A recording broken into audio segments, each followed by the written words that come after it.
Hello, and welcome to Easy Drift Sleep.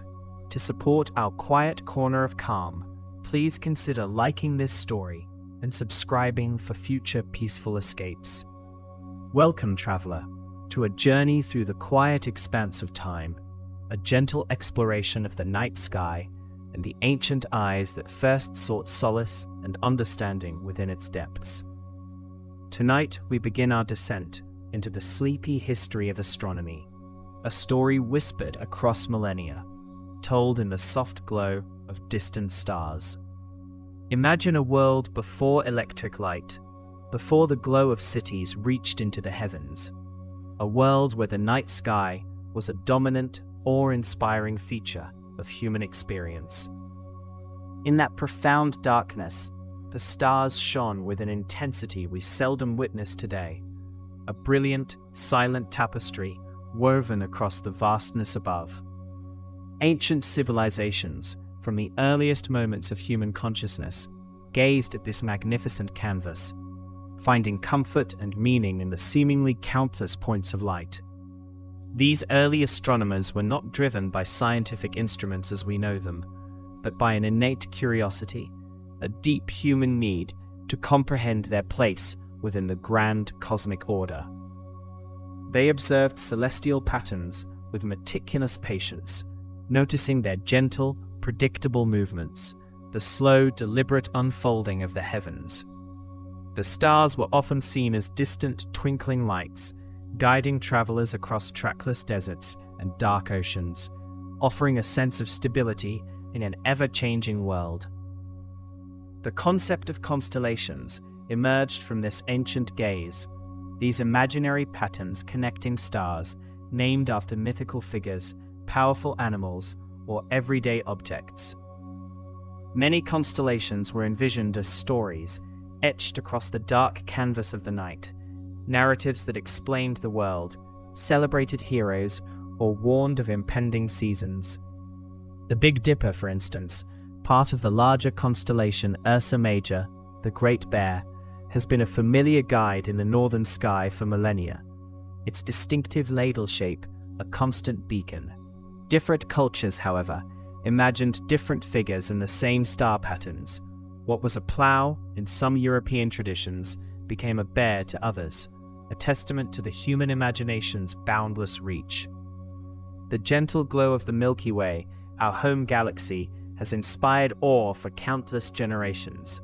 To ancient observers, it appeared as a soft, luminous band stretching across the night sky, a river of stars, or perhaps a celestial path for souls. Many cultures believed it was a river of light, or even the spilled milk of a goddess, its ethereal beauty sparking myths and legends that echoed through the quiet nights. Before telescopes, the human eye was the primary tool for exploring this vastness, making every discovery a testament to patient, persistent observation. Each star was a tiny, distant wonder, and on a clear, moonless night, the human eye could discern about 3,000 such points of light. The term constellation itself comes from the Latin con and stella, meaning stars together, a simple yet profound description of these groupings. Many constellations like Orion the Hunter were recognized across different cultures, often with similar mythical interpretations, suggesting a shared human experience of the night sky. Orion, with its distinctive belt of 3 stars, was often associated with seasonal changes, its appearance signaling planting or harvesting times, a celestial clock for agricultural societies. Ancient Egyptians, for example, charted the stars with remarkable precision, using their observations to align their monumental pyramids and predict the gentle, life-giving flooding of the Nile River. The brightest star in the night sky, Sirius, also known as the Dog Star, was particularly significant to them. Its heliacal rising, its first appearance before sunrise, marking the annual inundation of the river. Babylonian astronomers, renowned for their mathematical prowess, meticulously recorded star positions, creating detailed catalogues that laid crucial groundwork for future astronomical observations, a legacy of patient data collection spanning centuries. Greek philosophers like Aristotle pondered the spherical nature of Earth and the heavens, moving beyond earlier flat Earth concepts. Their intellectual inquiries sought to understand the underlying structure of the cosmos. Ptolemy, a later Greek astronomer, synthesized much of this knowledge into his geocentric model, placing Earth at the center of the universe, with the sun, moon, planets, and stars revolving around it. This model, though later proven incorrect, was the accepted view for over 1,000 years, providing a calming, ordered framework for understanding the movements of the heavens, a sense of cosmic harmony. The concept of the celestial sphere emerged from these early observations, an imaginary sphere surrounding Earth, on which all celestial bodies appear to be located. It provided a useful way to visualize the stars' positions and their apparent movements. The fixed stars were once thought to be embedded in this celestial sphere, slowly rotating around the Earth, while the wandering stars, or planets, whose paths seemed to deviate from the predictable patterns of the fixed stars, inspired awe and complex mythological narratives. The term planet itself comes from the Greek word planetes, meaning wanderer, due to their unique paths across the sky. The zodiac constellations form a band of 12 constellations through which the sun, moon, and planets appear to travel. These were used by ancient cultures to mark the year's progression, to track seasons, and even to predict events, weaving the celestial into the fabric of daily life. Ancient mariners, venturing across vast, dark oceans, relied on the steady positions of stars like Polaris, the North Star, to navigate. Polaris appears almost stationary in the night sky, making it a reliable guide, a constant beacon in the turning sky. The apparent slow rotation of the entire night sky around Polaris is due to Earth's own steady, gentle spin on its axis, a subtle, continuous motion. Early stargazers often used simple tools to aid their observations. Gnomons, essentially vertical sticks, cast shadows that help track the sun's path and mark the passage of time. Astrolabes, more sophisticated instruments, allowed for the measurement of the altitude of celestial bodies. These tools, though rudimentary by modern standards, marked the passage of time with silent precision, connecting earthly events to the grand celestial clockwork. The concept of celestial spheres suggested that stars and planets were embedded in transparent, rotating orbs, creating a harmonious, unseen mechanism that governed the heavens. The Pleiades star cluster, also known as the Seven Sisters, has been a prominent and easily recognizable group of stars for millennia. This beautiful cluster, visible to the naked eye, has been a subject of myth and observation across nearly every ancient culture.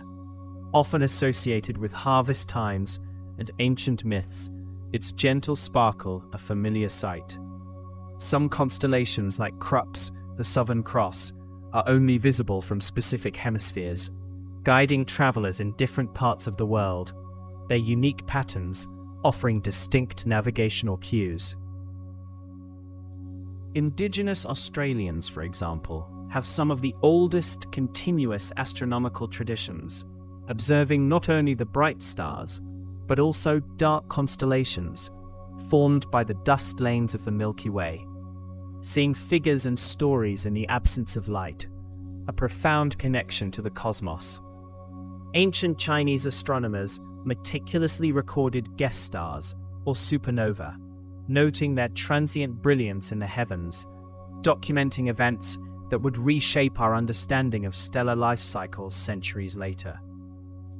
Many ancient observatories, like the iconic Stonehenge in England, were aligned with celestial events such as solstices and equinoxes, connecting Earth to the cosmos in a tangible, architectural way. These structures served as giant calendars and ceremonial sites, demonstrating a deep understanding of celestial mechanics, and a desire to harmonize human life with the rhythms of the universe. Before artificial light, the night sky was far darker, allowing for a clearer, more profound view of the stars and the Milky Way, fostering a deeper, more intimate relationship with the heavens. The magnitude system, developed by ancient Greek astronomers, classifies stars by their apparent brightness, a soft hierarchy of light. The brightest stars were assigned a magnitude of 1, while the faintest visible to the naked eye were magnitude 6, a subtle grading of luminosity that allowed for systematic cataloging. Many star names, such as Aldebaran and Betelgeuse, are derived from Arabic, reflecting the significant contributions of Islamic astronomers who preserved and advanced astronomical knowledge during the European Dark Ages. The concept of falling stars, or meteor showers, like the Perseids, were observed with wonder. These are actually tiny dust particles burning up as they gently enter Earth's atmosphere, creating fleeting streaks of light, a reminder of the constant, subtle interplay between Earth and the wider cosmos. The practice of stargazing has been a source of wonder and contemplation for humanity since time immemorial, connecting us to the vastness, offering a profound sense of peace. The quiet contemplation of the cosmos can indeed bring a deep sense of calm, a feeling of connection to something immense and eternal. The stars are often described as eternal or fixed, offering a sense of stability, a constant presence above. Ancient sky watchers often felt a deep, spiritual connection to the celestial realm, seeing the heavens as a reflection of divine order or the abode of gods. Some cultures even believed that stars were holes in a cosmic curtain through which the light of a divine realm shone, a poetic vision of the universe. The changing positions of constellations throughout the seasons marked the passage of time, a reliable celestial calendar for agricultural cycles and seasonal migrations. The faint glow of nebulae, like the Orion Nebula, was often mistaken for individual stars or simply overlooked before telescopic aid, their true nature hidden from the unaided eye. The celestial navigation techniques of Polynesians involved memorizing star paths and rising points, a profound connection to the sky that allowed them to traverse vast oceans with incredible accuracy, using the stars as their silent, unwavering guides. Even today, looking up at the night sky can evoke a sense of wonder and calm, connecting us to these ancient observers, to Galileo, and to the countless generations who have found solace in the silent, shimmering lights above. This quiet act of stargazing has been a universal human experience for millennia, a shared heritage that transcends cultures and time. The sleepy history refers to this slow, deliberate unfolding of astronomical knowledge, a gradual awakening to the universe's secrets, one observation at a time. Before artificial light, the night sky was far more brilliant and easily observed, a constant companion to human life, shaping myths, guiding journeys, and inspiring contemplation. The dark sky movement today seeks to preserve the natural darkness of the night, allowing more people to connect with the starry canopy, to experience a glimpse of what our ancestors knew so intimately. It is a movement to reclaim the profound beauty and calming influence of an undimmed night sky. The celestial sphere model, while superseded by modern understanding, provided a calming, ordered framework for understanding the movements of the heavens for centuries, a comforting predictability in the face of the unknown. As we gently journey through this ancient past, we understand that before the advent of powerful instruments, the human eye and the human mind were the primary tools of discovery. Every insight, every pattern recognized, every story woven into the constellations was a testament to patient observation and profound imagination. The stars, in their quiet majesty, have always offered a sense of perspective, a reminder of our place within the grand, silent cosmos.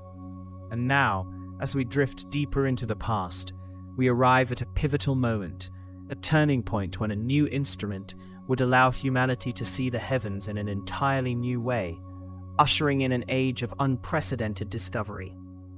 The quiet contemplation of the naked eye would soon be amplified, revealing wonders previously unimaginable, transforming our understanding of the universe forever. The vast, silent cosmos, a canvas of distant stars, has long beckoned humanity, inspiring both wonder and profound contemplation. For millennia, the human eye was the sole instrument for observing these celestial tapestries, tracing patterns, naming constellations, and charting the slow, predictable dance of planets across the ecliptic. Ancient civilizations, from the Mesopotamians to the Mayans, developed sophisticated astronomical knowledge based purely on naked eye observations, meticulously recording planetary movements and stellar positions, often for calendrical or religious purposes. They saw the cosmos as a grand, intricate clockwork, a divine mechanism whose movements held deep meaning. This era of naked eye astronomy, stretching back tens of thousands of years, laid the foundational understanding of the night sky. Early astronomers, who were often priests or shamans, identified the brightest stars and grouped them into asterisms, which became the constellations we recognize today.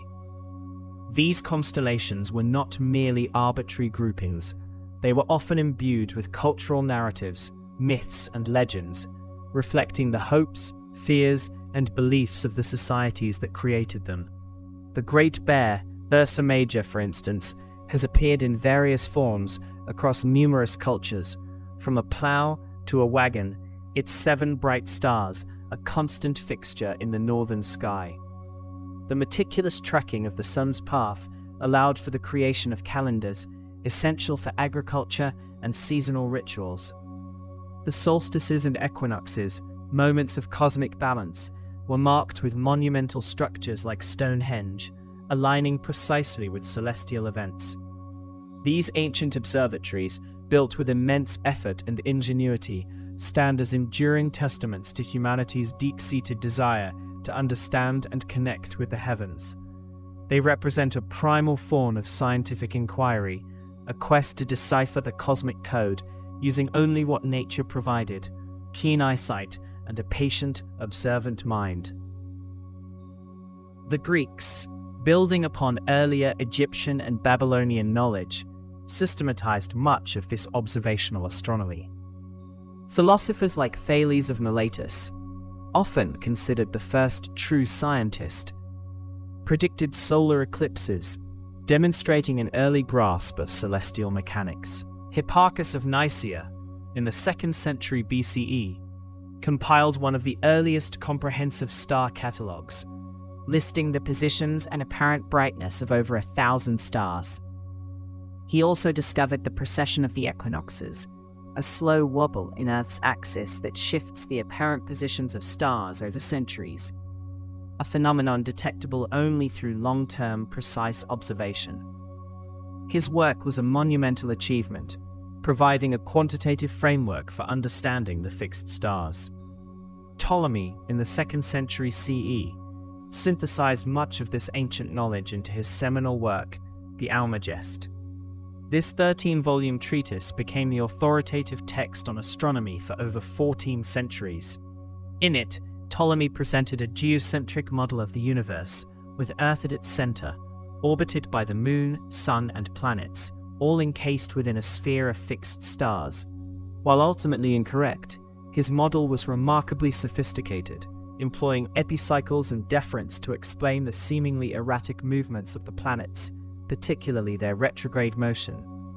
The Almagest was not just a theoretical construct, it was a practical guide, providing tables and methods for calculating planetary positions, allowing astronomers to predict celestial events with reasonable accuracy for its time. Throughout the Middle Ages, particularly in the Islamic world, astronomy flourished. Scholars like al-Battani refined Ptolemy's measurements, improving the accuracy of astronomical tables and contributing significantly to trigonometry, which was essential for celestial calculations. Observatories were built in cities like Baghdad and Marageh, equipped with increasingly sophisticated instruments such as astrolabes, quadrants, and armillary spheres. These tools, though still relying on naked eye observation, allowed for more precise measurements of angles and positions, pushing the boundaries of what could be discerned without optical aid. The meticulous record-keeping and mathematical rigor of these Islamic astronomers preserved and expanded upon the classical traditions, laying crucial groundwork for future advancements. The Renaissance in Europe saw a renewed interest in classical texts and a burgeoning spirit of inquiry. Nicolaus Copernicus, a Polish astronomer, challenged the long-held geocentric view in the 16th century with his heliocentric model, placing the Sun at the center of the solar system. His work, De Revolutionibus Orbium Coelestium, published posthumously in 1543, proposed a simpler, more elegant explanation for planetary motions, though it still retained circular orbits. Copernicus's model, while initially met with resistance, sparked a revolution in astronomical thought, shifting the paradigm from an Earth-centered to a Sun-centered universe. It was a conceptual leap, demonstrating that sometimes a simpler explanation can be the more profound truth. Tycho Brahe, a Danish nobleman and astronomer, followed Copernicus, but unlike his predecessor, he was a master observer. In the late 16th century, he established an advanced observatory on the island of Hven, equipped with massive, custom-built instruments of unprecedented accuracy. For over 2 decades, Brahe meticulously recorded the positions of stars and planets, compiling the most precise naked-eye data ever collected. He observed a supernova in 1572, demonstrating that the heavens were not immutable, as Aristotle had taught, but subject to change. Brahe's data, though collected without a telescope, was crucial. He believed in a geo-heliocentric model, with the Earth at the center, the Sun orbiting the Earth, and the other planets orbiting the Sun. His meticulous observations, however, would prove invaluable to his assistant, Johannes Kepler. Kepler, a German mathematician and astronomer, inherited Brahe's vast trove of data. After years of painstaking analysis, particularly of Mars's orbit, Kepler discovered that planetary orbits were not perfect circles, as had been assumed since antiquity, but ellipses. This groundbreaking insight led to his 3 laws of planetary motion, published in the early 17th century. Kepler's laws provided a precise mathematical description of how planets move around the Sun, finally reconciling the observational data with a heliocentric model. His work was a triumph of empirical analysis, showing that the universe operated according to elegant mathematical principles, even if those principles defied long-held philosophical assumptions about perfect circular motion. It was into this intellectual ferment, this period of profound questioning and discovery, that Galileo Galilei emerged. Born in Pisa, Italy in 1564, Galileo was a polymath, a physicist, mathematician, engineer, astronomer, and philosopher. He was a pivotal figure in the scientific revolution, often called the father of observational astronomy, the father of modern physics, or even the father of science itself. His genius lay not only in his theoretical insights, but also in his practical application of new technologies and his rigorous experimental approach. He challenged established dogma, insisting that nature itself, through observation and experiment, was the ultimate arbiter of truth. Galileo's early career focused on mechanics and the study of motion. He conducted experiments with falling objects, famously demonstrating that objects of different weights fall at the same rate, contrary to Aristotelian physics. He also developed a more accurate thermometer and improved the military compass. His work in these areas showcased his commitment to empirical investigation, a methodology that would later revolutionize astronomy. First, at the University of Pisa, and later at the University of Padua, where he attracted many students and engaged in lively intellectual discourse. The year 1609 marked a turning point, not just for Galileo, but for the entire human understanding of the cosmos. In that year, news reached Italy of a new invention from the Netherlands, a device that made distant objects appear closer.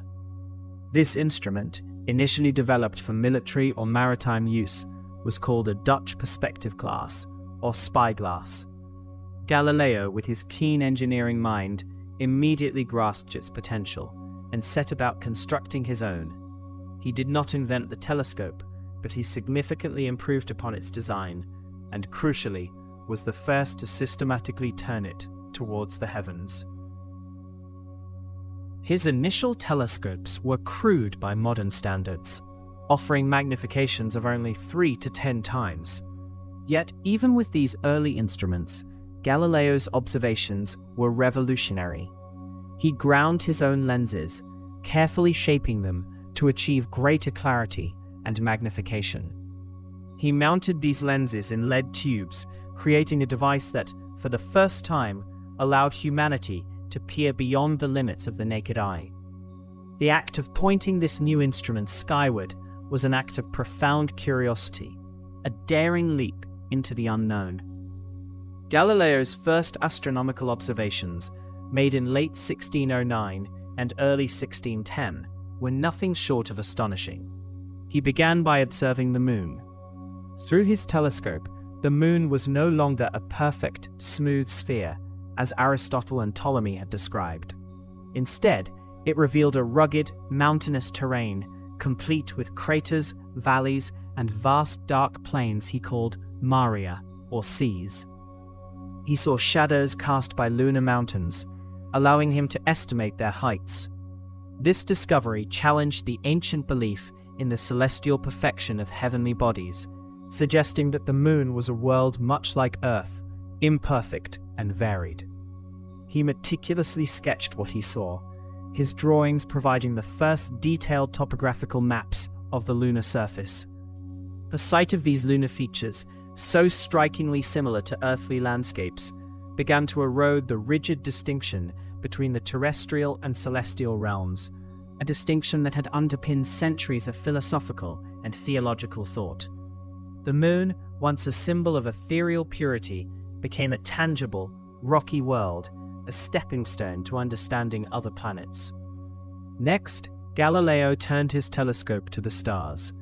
He observed that the Milky Way, which appeared as a diffuse band of light to the naked eye, was in fact composed of countless individual stars, too faint and numerous to be resolved without optical aid. This revelation expanded the perceived scale of the universe immensely, suggesting a cosmos far vaster and more populous than previously imagined. The sheer number of stars, glittering like scattered diamonds, hinted at an infinitude that stretched beyond human comprehension. He also discovered that some nebulae, previously thought to be cloudy patches, were actually clusters of stars. His telescope revealed new stars, invisible to the unaided eye, further emphasizing the limitations of traditional observation and the power of his new instrument. Each new star brought with it a sense of wonder, a quiet expansion of the known universe. But perhaps Galileo's most significant discovery came in January 1610, when he observed Jupiter. Night after night, he noticed 3, then 4, small stars aligned near the giant planet. He initially thought they were fixed background stars. He saw them change position relative to Jupiter. Sometimes they would disappear behind the planet, sometimes emerge from its shadow. He realized, with a profound sense of revelation, that these were not stars at all, but moons orbiting Jupiter. He named them the Medicean stars in honor of his patrons, the powerful Medici family. Today, we know them as the Galilean moons, Io, Europa, Ganymede, and Callisto. This discovery provided irrefutable evidence that not everything in the heavens orbited Earth. Here was a mini solar system, a planet with its own retinue of satellites, demonstrating that centers of motion could exist elsewhere in the cosmos. It was a direct challenge to the geocentric model, which posited Earth as the sole center of all celestial orbits. The sight of these tiny lights circling Jupiter was a quiet yet powerful affirmation of a new cosmic order. Galileo quickly published his observations in a small Latin treatise titled Sidereus Nuncius, or Starry Messenger, in March 1610. This book, written with urgency and excitement, immediately became a sensation across Europe. It was a concise yet revolutionary account of his telescopic discoveries, presented with clear diagrams and vivid descriptions. The Starry Messenger was not just a scientific report, it was a declaration of a new era, an announcement that the universe was far more complex and dynamic than anyone had previously conceived. The initial reactions to Galileo's discoveries were mixed. Some embraced them with enthusiasm, recognizing the profound implications. Others, particularly those deeply invested in the Aristotelian and Ptolemaic systems, were skeptical or outright hostile. Some refused to even look through the telescope, fearing that it might be an instrument of deception or that what it revealed would challenge their long-held beliefs. Yet, the evidence was compelling, and as more people built or acquired telescopes, Galileo's observations were independently confirmed. His continued observations yielded further insights. He observed the phases of Venus, noticing that it exhibited a full range of phases, much like the Moon. This was a crucial piece of evidence supporting the Copernican model. In the geocentric system, Venus, orbiting between Earth and the Sun, should only show crescent phases. However, in the heliocentric model, with Venus orbiting the Sun outside Earth's orbit at times, it would display gibbous and full phases. Galileo's telescopic observations of Venus's phases provided visual, undeniable proof that Venus orbited the Sun, not Earth. He also observed sunspots, dark blemishes on the face of the Sun. The existence of sunspots and their apparent movement across the solar disk indicated that the Sun itself was not a perfect, immutable sphere, but a dynamic body that rotated. This again challenged the Aristotelian notion of celestial perfection and immutability. Galileo's observations of sunspots, though dangerous to his eyes, further solidified the idea that the heavens were not fundamentally different from Earth in their composition or behavior. Galileo's work, particularly his advocacy for the Copernican system, eventually brought him into conflict with the Catholic Church. The Church at the time adhered to the geocentric model, partly due to its interpretation of certain biblical passages, and partly because it aligned with established philosophical tradition. In 1616, the Church issued an injunction against Galileo, prohibiting him from holding or defending the Copernican theory. For a time, Galileo complied, focusing on other areas of physics. However, in 1632, he published his Dialogue Concerning the Two Chief World Systems, a book that presented a debate between a proponent of the Copernican system, a proponent of the Ptolemaic system, and a neutral observer. Although written as a dialogue, it was widely seen as a strong defense of Copernicanism. This led to his trial by the Roman Inquisition in 1633, where he was found vehemently suspect of heresy. He was forced to recant his views and spent the remainder of his life under house arrest. Despite his personal tribulations, Galileo's legacy was profound and enduring. His telescopic observations fundamentally altered humanity's perception of the universe. He showed that the Moon was a world, Jupiter had its own moons, the Milky Way was a sea of stars, and Venus orbited the Sun. He transformed astronomy from a purely theoretical and mathematical exercise into an observational science, establishing the telescope as an indispensable tool for exploring the cosmos. His insistence on empirical evidence and mathematical description laid the groundwork for modern science. The invention and application of the telescope marked a decisive break from millennia of naked eye astronomy. It was not merely an extension of human vision, it was a gateway to new realities, revealing dimensions of the universe previously inaccessible. The quiet contemplation of the naked eye, which had charted constellations and planetary paths for centuries, was now amplified, transformed by the power of optics. The familiar patterns of the night sky, once seen as fixed and eternal, began to reveal a deeper, more intricate reality. The act of looking through Galileo's telescope was an act of profound discovery, a moment when the human mind, aided by ingenuity, could finally pierce the veil of distance and see the universe in a new light. It was the beginning of a journey into the depths of space, a journey that continues to this day, each new instrument revealing further layers of cosmic wonder. The night sky, once a distant, unchanging tapestry, began to unfold as a dynamic, evolving realm full of hidden worlds and untold stories. As we consider Galileo's quiet observations, the gentle turning of his telescope toward the heavens, we can almost feel the cool night air, the hushed anticipation of discovery. Each faint glimmer resolved into a star, each distant orb revealing its true nature, brought with it a quiet revolution. The universe, once a distant, abstract concept, became tangible, immediate, and infinitely more fascinating. This shift, from the broad strokes of naked-eye perception to the detailed scrutiny of telescopic observation, changed everything. It invited a deeper, more intimate relationship with the cosmos, a sense of proximity to worlds previously only imagined. The stars, once mere points of light, began their slow transformation into distant suns, each potentially a center of its own system, echoing the grand design of our own solar neighborhood.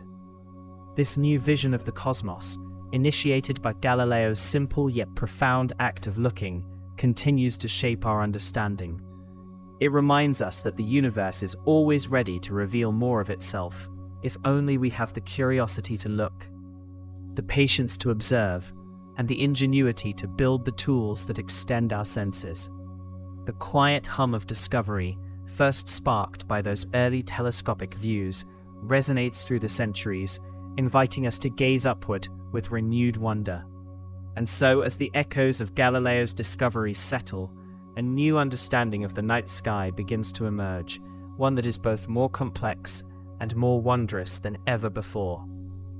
The constellations, once seen as immutable patterns, now float in a universe teeming with unseen stars, distant galaxies, and worlds yet to be fully explored. The journey into the cosmos, once confined to the limits of human vision, has now truly begun, stretching out into the vast, quiet expanse, promising endless revelations. The journey into the cosmos, once confined to the limits of human vision, has now truly begun, stretching out into the vast, quiet expanse, promising endless revelations. The revelations of Galileo, profound as they were, did not arrive in a vacuum. They were built upon centuries of observation, upon the patient work of countless astronomers who watched the sky with the naked eye, charting the paths of planets and the fixed patterns of stars. Before the lens, before the mirror, the human eye itself was the primary instrument, a delicate sensor attuned to the subtle shifts in the celestial sphere. Ancient civilizations across the globe, from the Mesopotamians to the Mayans, from the Egyptians to the Chinese, meticulously recorded the movements of heavenly bodies. They saw patterns in the stars, not just as random points of light, but as constellations that told stories, marked seasons, and guided their understanding of the world. These early astronomers, without the aid of magnification, developed sophisticated systems for tracking time and predicting events. The Babylonians, for instance, were renowned for their detailed astronomical records, particularly their observations of planetary movements. Their cuneiform tablets contain some of the earliest known systematic records of celestial phenomena, including eclipses and the positions of Jupiter, Venus, and Mars. They divided the ecliptic, the apparent path of the sun across the sky, into 12 equal sections, giving rise to the zodiacal constellations that are still recognized today. Each constellation, a familiar grouping of stars, served as a celestial landmark, helping to map the sky and track the sun's annual journey. The ancient Egyptians, too, integrated astronomy deeply into their culture and religion. Their calendar, based on the annual flooding of the Nile, was intrinsically linked to the heliacal rising of Sirius, the brightest star in the night sky.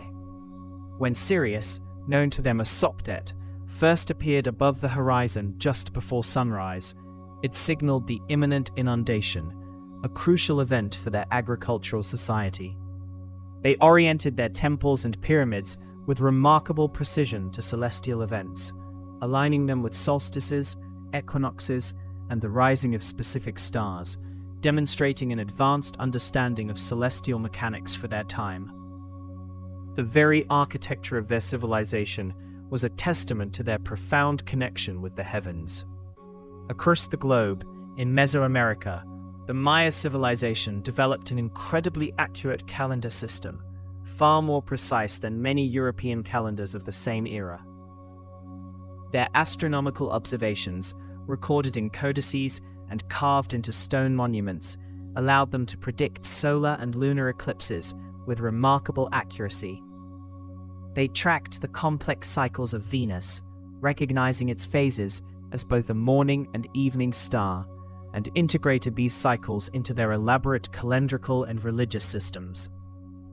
The Caracol Observatory at Chichen Itza, a circular structure with specific windows and alignments, stands as a powerful reminder of their dedication to observing the cosmos. They saw the sky not as a distant, abstract realm, but as a living, breathing tapestry that directly influenced life on Earth. The Greeks, building upon the knowledge of their predecessors, began to develop more theoretical models of the cosmos. Philosophers like Aristotle proposed a geocentric model, placing Earth at the center of the universe, with the sun, moon, planets, and stars revolving around it in perfect, crystalline spheres. This model, elegant in its simplicity and deeply intuitive, dominated Western thought for nearly 2 millennia. Ptolemy, in the 2nd century CE, refined this geocentric model in his monumental work. He introduced epicycles and deferents, complex geometric constructions, to explain the retrograde motion of planets, the apparent backward loop they sometimes make against the background stars. His system, though intricate, was remarkably successful at predicting planetary positions, a testament to its mathematical ingenuity, even if its underlying physical premise was incorrect. These early astronomers, whether charting the stars for agricultural purposes, religious rituals, or philosophical understanding, shared a common thread: an innate human curiosity about the lights in the sky.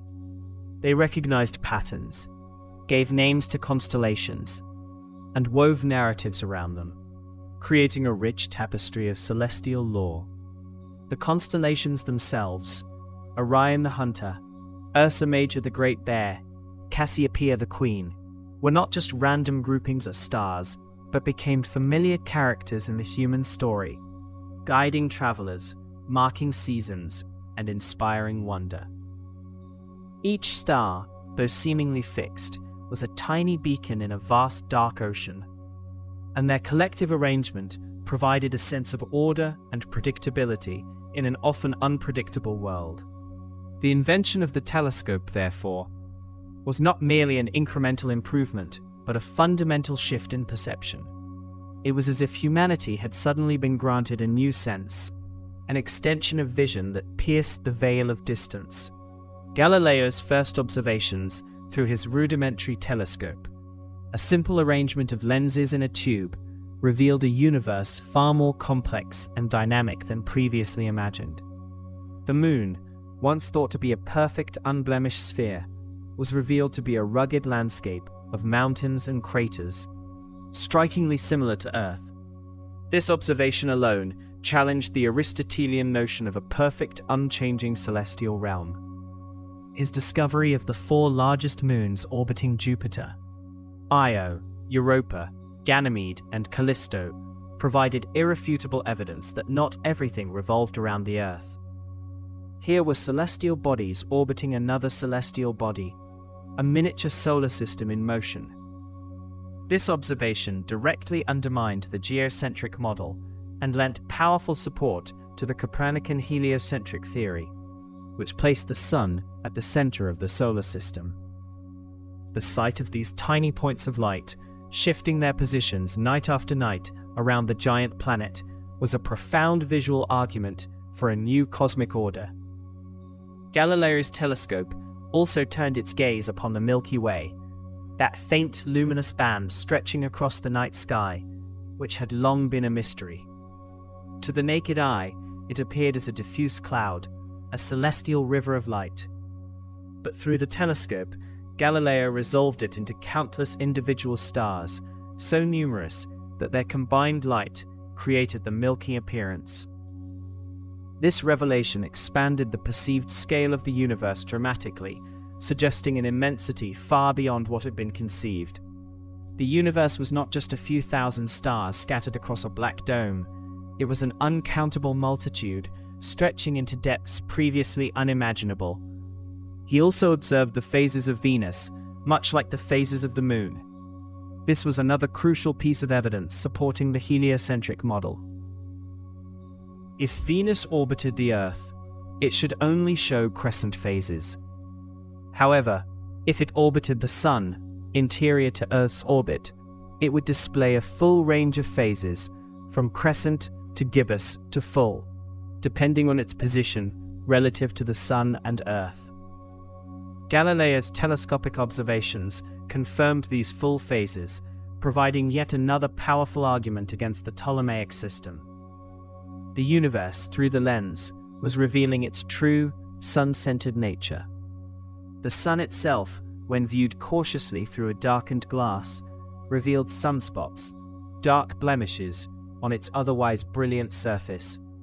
These sunspots, which appeared, changed, and moved across the solar disk, indicated that the Sun was not a perfect, immutable sphere, but a dynamic, changing body, rotating on its own axis. This observation further eroded the Aristotelian ideal of celestial perfection and immutability.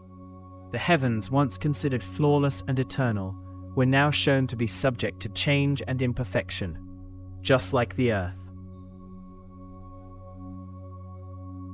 These telescopic discoveries, made in the early 17th century, marked a pivotal moment in the history of astronomy. They transformed the study of the cosmos from a philosophical and mathematical exercise into an empirical science driven by observation and experimentation. The telescope became the key to unlocking the universe's secrets, extending human perception far beyond its natural limits. It was a tool that allowed humanity to begin its descent into the vastness, to probe the depths of space with an unprecedented level of detail. The implications of these discoveries were not merely scientific, they were cultural, philosophical, and theological. The shift from a geocentric to a heliocentric universe profoundly altered humanity's place in the cosmos. No longer at the physical center of creation, Earth became one of several planets orbiting a star, a humbling yet exhilarating realization.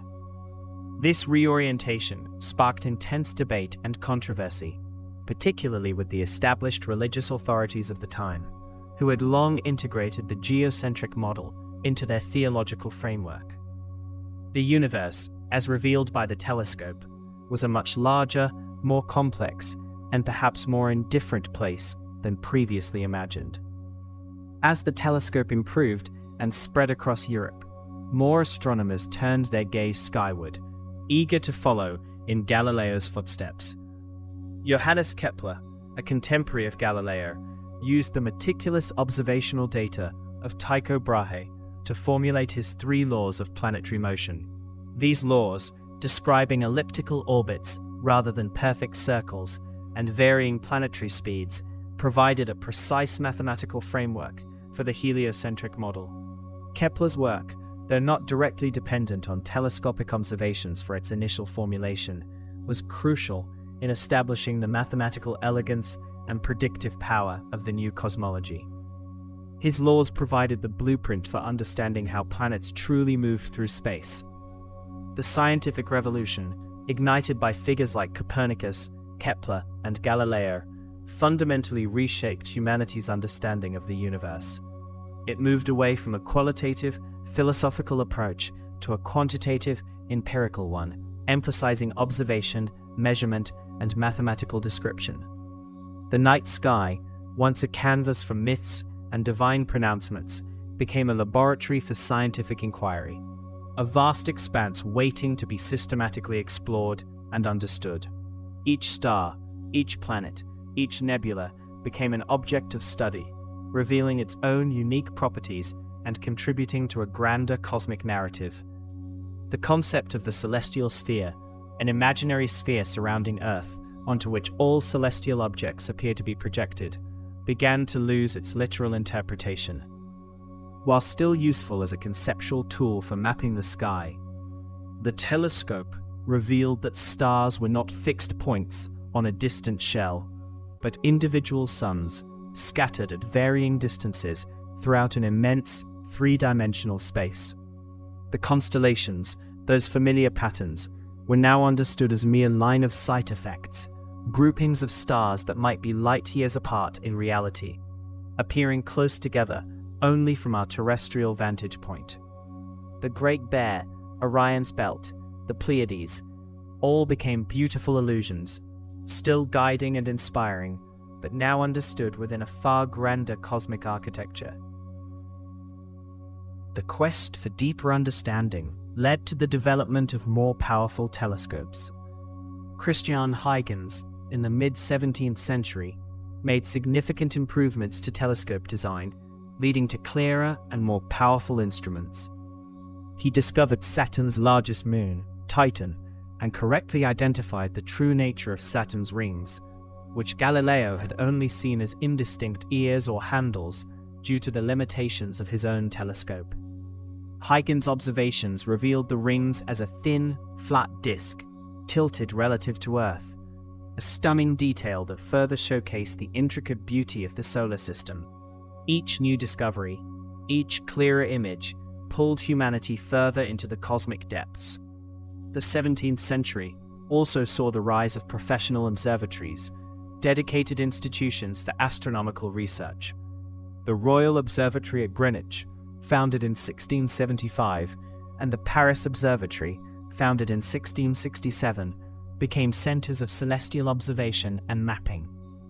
These observatories, equipped with increasingly sophisticated instruments, systematically charted the positions of stars and planets with unprecedented accuracy, contributing to navigation, cartography, and the refinement of astronomical models. The precise measurement of time and position became paramount, driven by the practical needs of seafaring and the intellectual demands of scientific inquiry. Isaac Newton's monumental work, Principia Mathematica, published in 1687, provided the theoretical framework that unified terrestrial and celestial mechanics. His law of universal gravitation explained why planets orbited the Sun in elliptical paths, why objects fell to Earth, and why tides occurred. It demonstrated that the same fundamental laws governed both the heavens and the Earth, dissolving the ancient distinction between a perfect celestial realm and an imperfect terrestrial one. Newton's gravity provided the invisible threads that bound the universe together, explaining the movements of all celestial bodies with elegant mathematical precision. His work completed the intellectual revolution that Galileo had initiated, providing a comprehensive predictive model of the cosmos. As the 18th century dawned, the focus of astronomy began to shift from merely understanding the solar system to exploring the vastness beyond. William Herschel, in the late 18th century, with his large, self-built reflecting telescopes, embarked on systematic surveys of the night sky, charting thousands of stars and nebulae. He discovered Uranus, the first planet found since antiquity, expanding the known boundaries of the solar system. Herschel also correctly deduced that the Sun was part of a much larger star system, the Milky Way galaxy, and attempted to map its structure. His observations revealed the existence of island universes, nebulae that were in fact distant galaxies, though their true nature would not be fully understood until the 20th century. Herschel's work marked a profound step in our cosmic descent. He moved beyond merely observing individual objects to attempting to understand the large-scale structure of the universe. His meticulous cataloguing of nebulae and star clusters laid the groundwork for future studies of galactic structure and evolution. The universe was no longer just a collection of individual stars and planets. It was a grand, organized system of systems, with galaxies themselves being immense collections of billions of stars. The scale of existence continued to expand, humbling and inspiring in equal measure. The development of spectroscopy in the 19th century added another powerful tool to the astronomer's arsenal. By splitting the light from celestial objects into its component colors, scientists could determine their chemical composition, temperature, and even their motion towards or away from Earth. This technique transformed astronomy from a purely positional science into an astrophysical one, allowing astronomers to understand the physical nature of stars and galaxies. The light from distant stars, once just points of illumination, now carried a wealth of information, revealing their inner workings and their cosmic journey. Each new discovery, each technological advancement, represented a deeper descent into the cosmic ocean. From the naked eye observations of ancient civilizations, charting the visible constellations, to Galileo's first telescopic glimpses of lunar mountains and Jovian moons, to Herschel's mapping of the Milky Way and the identification of distant nebulae, humanity's understanding of the universe has steadily expanded. The constellations, those familiar patterns that once seemed to define the limits of the sky, now serve as gentle guides, leading our gaze further and further into the depths. They are the familiar signposts in an ever-expanding, ever-deepening universe, inviting us to explore the quiet, luminous expanse that stretches beyond the reach of our immediate perception, a journey into the profound silence of space itself. The stars, those ancient beacons, continue to call, their light traveling across unimaginable distances to reach us, carrying whispers of cosmic history, inviting our minds to wander among them. The stars, those ancient beacons, continue to call, their light traveling across unimaginable distances to reach us, carrying whispers of cosmic history, inviting our minds to wander among them. Their steady glow, a constant presence, has always drawn our gaze upwards, prompting questions, inspiring stories, and slowly, gently, guiding us towards a deeper understanding of the universe. For centuries, the night sky was observed with the naked eye, its patterns memorized, its movements charted with meticulous care. Then a new instrument emerged, a quiet revolution that would forever alter our perception of those distant lights. In the early 17th century, a man named Galileo Galilei, an Italian polymath, turned his newly improved telescope towards the heavens.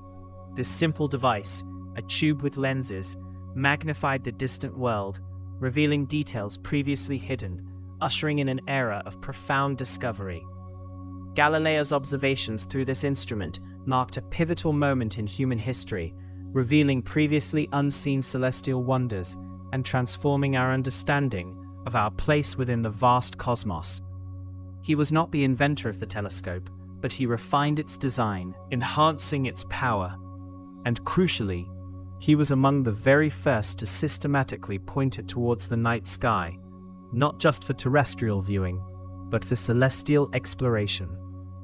Through his humble telescope, Galileo saw that the moon was not a perfect, unblemished sphere, as had been believed for millennia. Instead, he observed a rugged mountainous surface, scarred with craters, much like the Earth itself.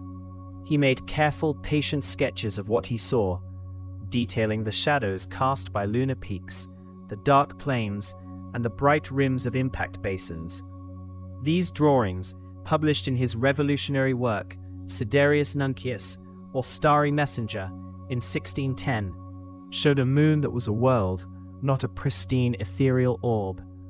This was a quiet revelation, suggesting that celestial bodies might share characteristics with our own planet, a gentle departure from the ancient belief in their absolute perfection. He even observed the moon's libration, a slight wobble that revealed more of its surface than was visible from a fixed perspective, hinting at its complex motions. But Galileo's discoveries did not stop with the moon. He turned his gaze to Jupiter, the giant of the solar system, and there he found a truly astonishing sight. He discovered 4 bright points of light, tiny companions orbiting the gas giant.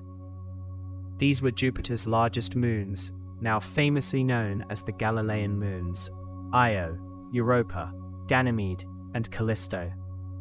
He observed their gentle dance around Jupiter, charting their movements night after night. This discovery was profound because it showed that not everything in the heavens orbited Earth. Here were celestial bodies clearly orbiting another planet, a miniature solar system in motion. This observation provided compelling evidence against the long-held geocentric model of the universe, which placed Earth at the static center of all celestial motion. It was like finding tiny, silent companions in the night, each following its own path around a larger world. Galileo also observed countless new stars, making the Milky Way appear not as a hazy, cloudy band, but as a dense collection of innumerable individual stars, too faint to be seen separately by the naked eye. His telescope, though simple by modern standards, magnifying objects about 20 to 30 times, revealed an infinitely deeper universe, far more populated with distant suns than anyone had imagined. The sheer number of stars, previously invisible, expanded the perceived scale of the cosmos immeasurably, hinting at a vastness that was both humbling and awe-inspiring. Another crucial observation concerned the planet Venus. Galileo noted the phases of Venus, similar to the moon's, as it cycled through crescent, half, and full illumination. These phases could only be explained if Venus orbited the Sun, not Earth. In the geocentric model, Venus would always appear as a crescent or partial phase, never full. But Galileo's observations showed a full range of phases, mirroring the moon's cycle, which provided powerful visual support for the heliocentric model, where planets revolve around the Sun. This was a quiet, yet undeniable piece of evidence that gently challenged the deeply ingrained geocentric view, paving the way for a new understanding of the solar system's architecture. Galileo's work gently challenged the long-held geocentric view, which had been championed by Ptolemy and upheld for over 1400 years.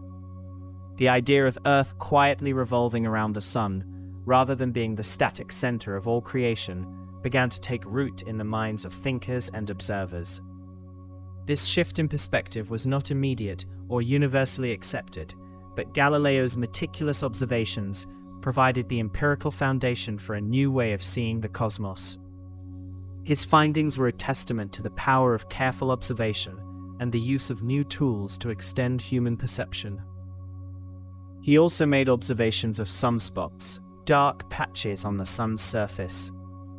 This discovery further suggested that even the perfect celestial bodies were subject to change and imperfection, challenging the ancient Aristotelian notion of an immutable, unblemished celestial realm. The Sun, the very source of light and life, was not flawless, but bore marks upon its surface, moving and changing over time. This was another quiet revolution, hinting at a dynamic, ever-changing universe, rather than a static, perfect one. Galileo's observations of Saturn were initially puzzling due to his telescope's limitations. He saw what he described as ears or companion planets on either side of Saturn, unable to resolve them as rings. Despite this initial confusion, his observation hinted at the universe's intricate beauty and the unexpected forms celestial bodies could take. It was a glimpse of something truly unique, a preview of the magnificent ring system that later, more powerful telescopes would reveal in all its glory. Galileo's work, though initially met with resistance and skepticism from those who clung to established doctrines, eventually paved the way for a more scientific and empirical understanding of the cosmos. His approach marked a gentle shift from philosophical speculation to direct, telescopic observation, encouraging a new way of knowing the universe. He showed that by looking closely, by questioning assumptions, and by using new instruments, humanity could unlock profound secrets about its cosmic home. It is important to remember that Galileo's revolutionary work did not appear in a vacuum. It built upon centuries of patient observation and the quiet wonder of stargazers before him. Tycho Brahe, a Danish nobleman, for instance, made incredibly precise naked-eye observations of planetary positions before the invention of the telescope. His meticulous data, gathered over decades from his observatory on the island of Heaven, was the most accurate of its time. Brahe's work provided the raw material for the next great leap in understanding planetary motion. Johannes Kepler, a brilliant mathematician and Brahe's assistant, inherited this vast trove of observational data. Using Brahe's precise measurements, Kepler mathematically described the elliptical paths of planets, a gentle departure from the perfect circles that had been assumed for millennia. His 3 laws of planetary motion explained how planets move around the Sun, not in perfect circles, but in ellipses, with varying speeds depending on their distance from the Sun. Kepler's laws provided a mathematical framework for the heliocentric model, showing how the planets moved, while Galileo's observations provided the evidence that they did indeed move around the Sun. Galileo's contributions were foundational. His work laid the groundwork for Isaac Newton's later laws of motion and universal gravitation, which would ultimately explain the celestial mechanics governing the movements of all bodies in the universe. Newton's laws provided the unifying principles that explained why planets orbited the Sun, why moons orbited planets, and why objects fell to Earth, all governed by the same fundamental force of gravity. Galileo's observations helped shift human perspective from an Earth-centered universe to a Sun-centered one, a profound change that rippled through science, philosophy, and human self-perception. It was a quiet revolution of thought, moving humanity from a position of cosmic centrality to one of being a part of a larger, more intricate system. This shift was not without its challenges, but the evidence presented by Galileo's telescope was compelling, inviting minds to open to new possibilities. The Starry Messenger, Galileo's book, was one of the first scientific treatises based directly on telescopic observations. It was written in Latin, the language of scholars. But its impact was felt far and wide. The detailed descriptions and careful drawings within its pages brought the unseen wonders of the cosmos to a wider audience, sparking curiosity and debate. It was a call to look, to observe, to question, and to understand the universe not just through ancient texts, but through direct engagement with nature itself. Galileo's legacy is one of careful observation, empirical evidence, and the courage to challenge established beliefs. His gentle revolution, initiated by turning a simple instrument towards the night sky, opened up a universe of unimaginable depth and complexity. It showed that the cosmos was not merely a backdrop for human affairs, but a dynamic, intricate system governed by discoverable laws. The stars, once seen as fixed points on a celestial sphere, began to reveal their individual stories, their immense distances, and their role in a grander cosmic ballet. With Galileo's discoveries, our understanding of the cosmos began to expand, leading us to consider the intricate dance of celestial bodies and the subtle movements of our own planet. The quiet hum of the universe, once perceived as a distant, unchanging melody, now began to reveal its complex harmonies, inviting us to listen more closely, to observe more deeply, and to journey further into the silent, luminous expanse of space. The light from those distant stars, now seen with new clarity, continues its timeless journey, carrying with it the whispers of cosmic history, inviting our minds to wander among them, to find a quiet peace in their ancient, steady glow. The quiet hum of the universe, once perceived as a distant, unchanging melody, now began to reveal its complex harmonies, inviting us to listen more closely, to observe more deeply, and to journey further into the silent, luminous expanse of space. The light from those distant stars, now seen with new clarity, continues its timeless journey, carrying with it the whispers of cosmic history, inviting our minds to wander among them, to find a quiet peace in their ancient, steady glow. As the understanding of the cosmos slowly shifted, a new era of observation dawned, marked by the invention of a revolutionary instrument, the telescope. This device, simple in its initial form, would forever alter humanity's perception of the night sky, transforming distant pinpricks of light into worlds, moons, and nebulae. The story of its widespread adoption in astronomy often begins with Galileo Galilei. Born in Pisa, Italy, in 1564, Galileo was a polymath, a natural philosopher, astronomer, and mathematician whose contributions laid the foundation for modern science. He did not invent the telescope, but he significantly improved upon its design and was among the first to turn it systematically towards the heavens, meticulously recording his observations. The earliest known working telescopes appeared in the Netherlands around 1608. Spectacle makers like Hans Lippershey, Zacharias Janssen, and Jacob Metius are often credited with its invention. These early instruments were primarily designed to aid navigation or for military purposes, allowing observers to see distant ships or enemy movements with greater clarity. News of this remarkable invention quickly spread across Europe. In the summer of 1609, Galileo heard reports of a device that made distant objects appear closer. Without ever having seen one, he deduced its principles of operation, and within days constructed his own improved version. His first telescope magnified objects by about 3 times. He rapidly refined his design, eventually achieving magnifications of up to 30 times. This was a significant leap, transforming a novelty into a powerful scientific instrument. Galileo's telescopes were of the refracting type, using a convex objective lens and a concave eyepiece lens. The quality of the glass and the precision of the grinding were crucial, and Galileo, with his keen engineering sense, excelled at both.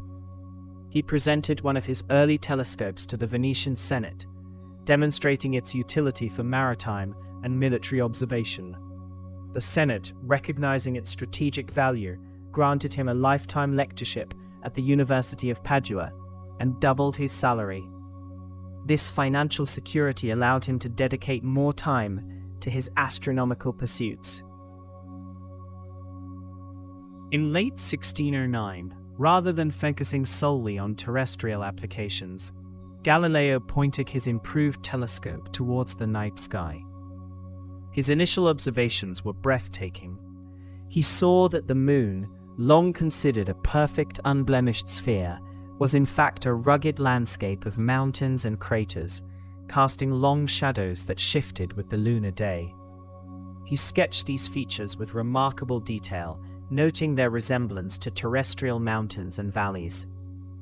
This observation challenged the ancient Aristotelian view of celestial perfection and immutability, suggesting that the moon was a world much like Earth.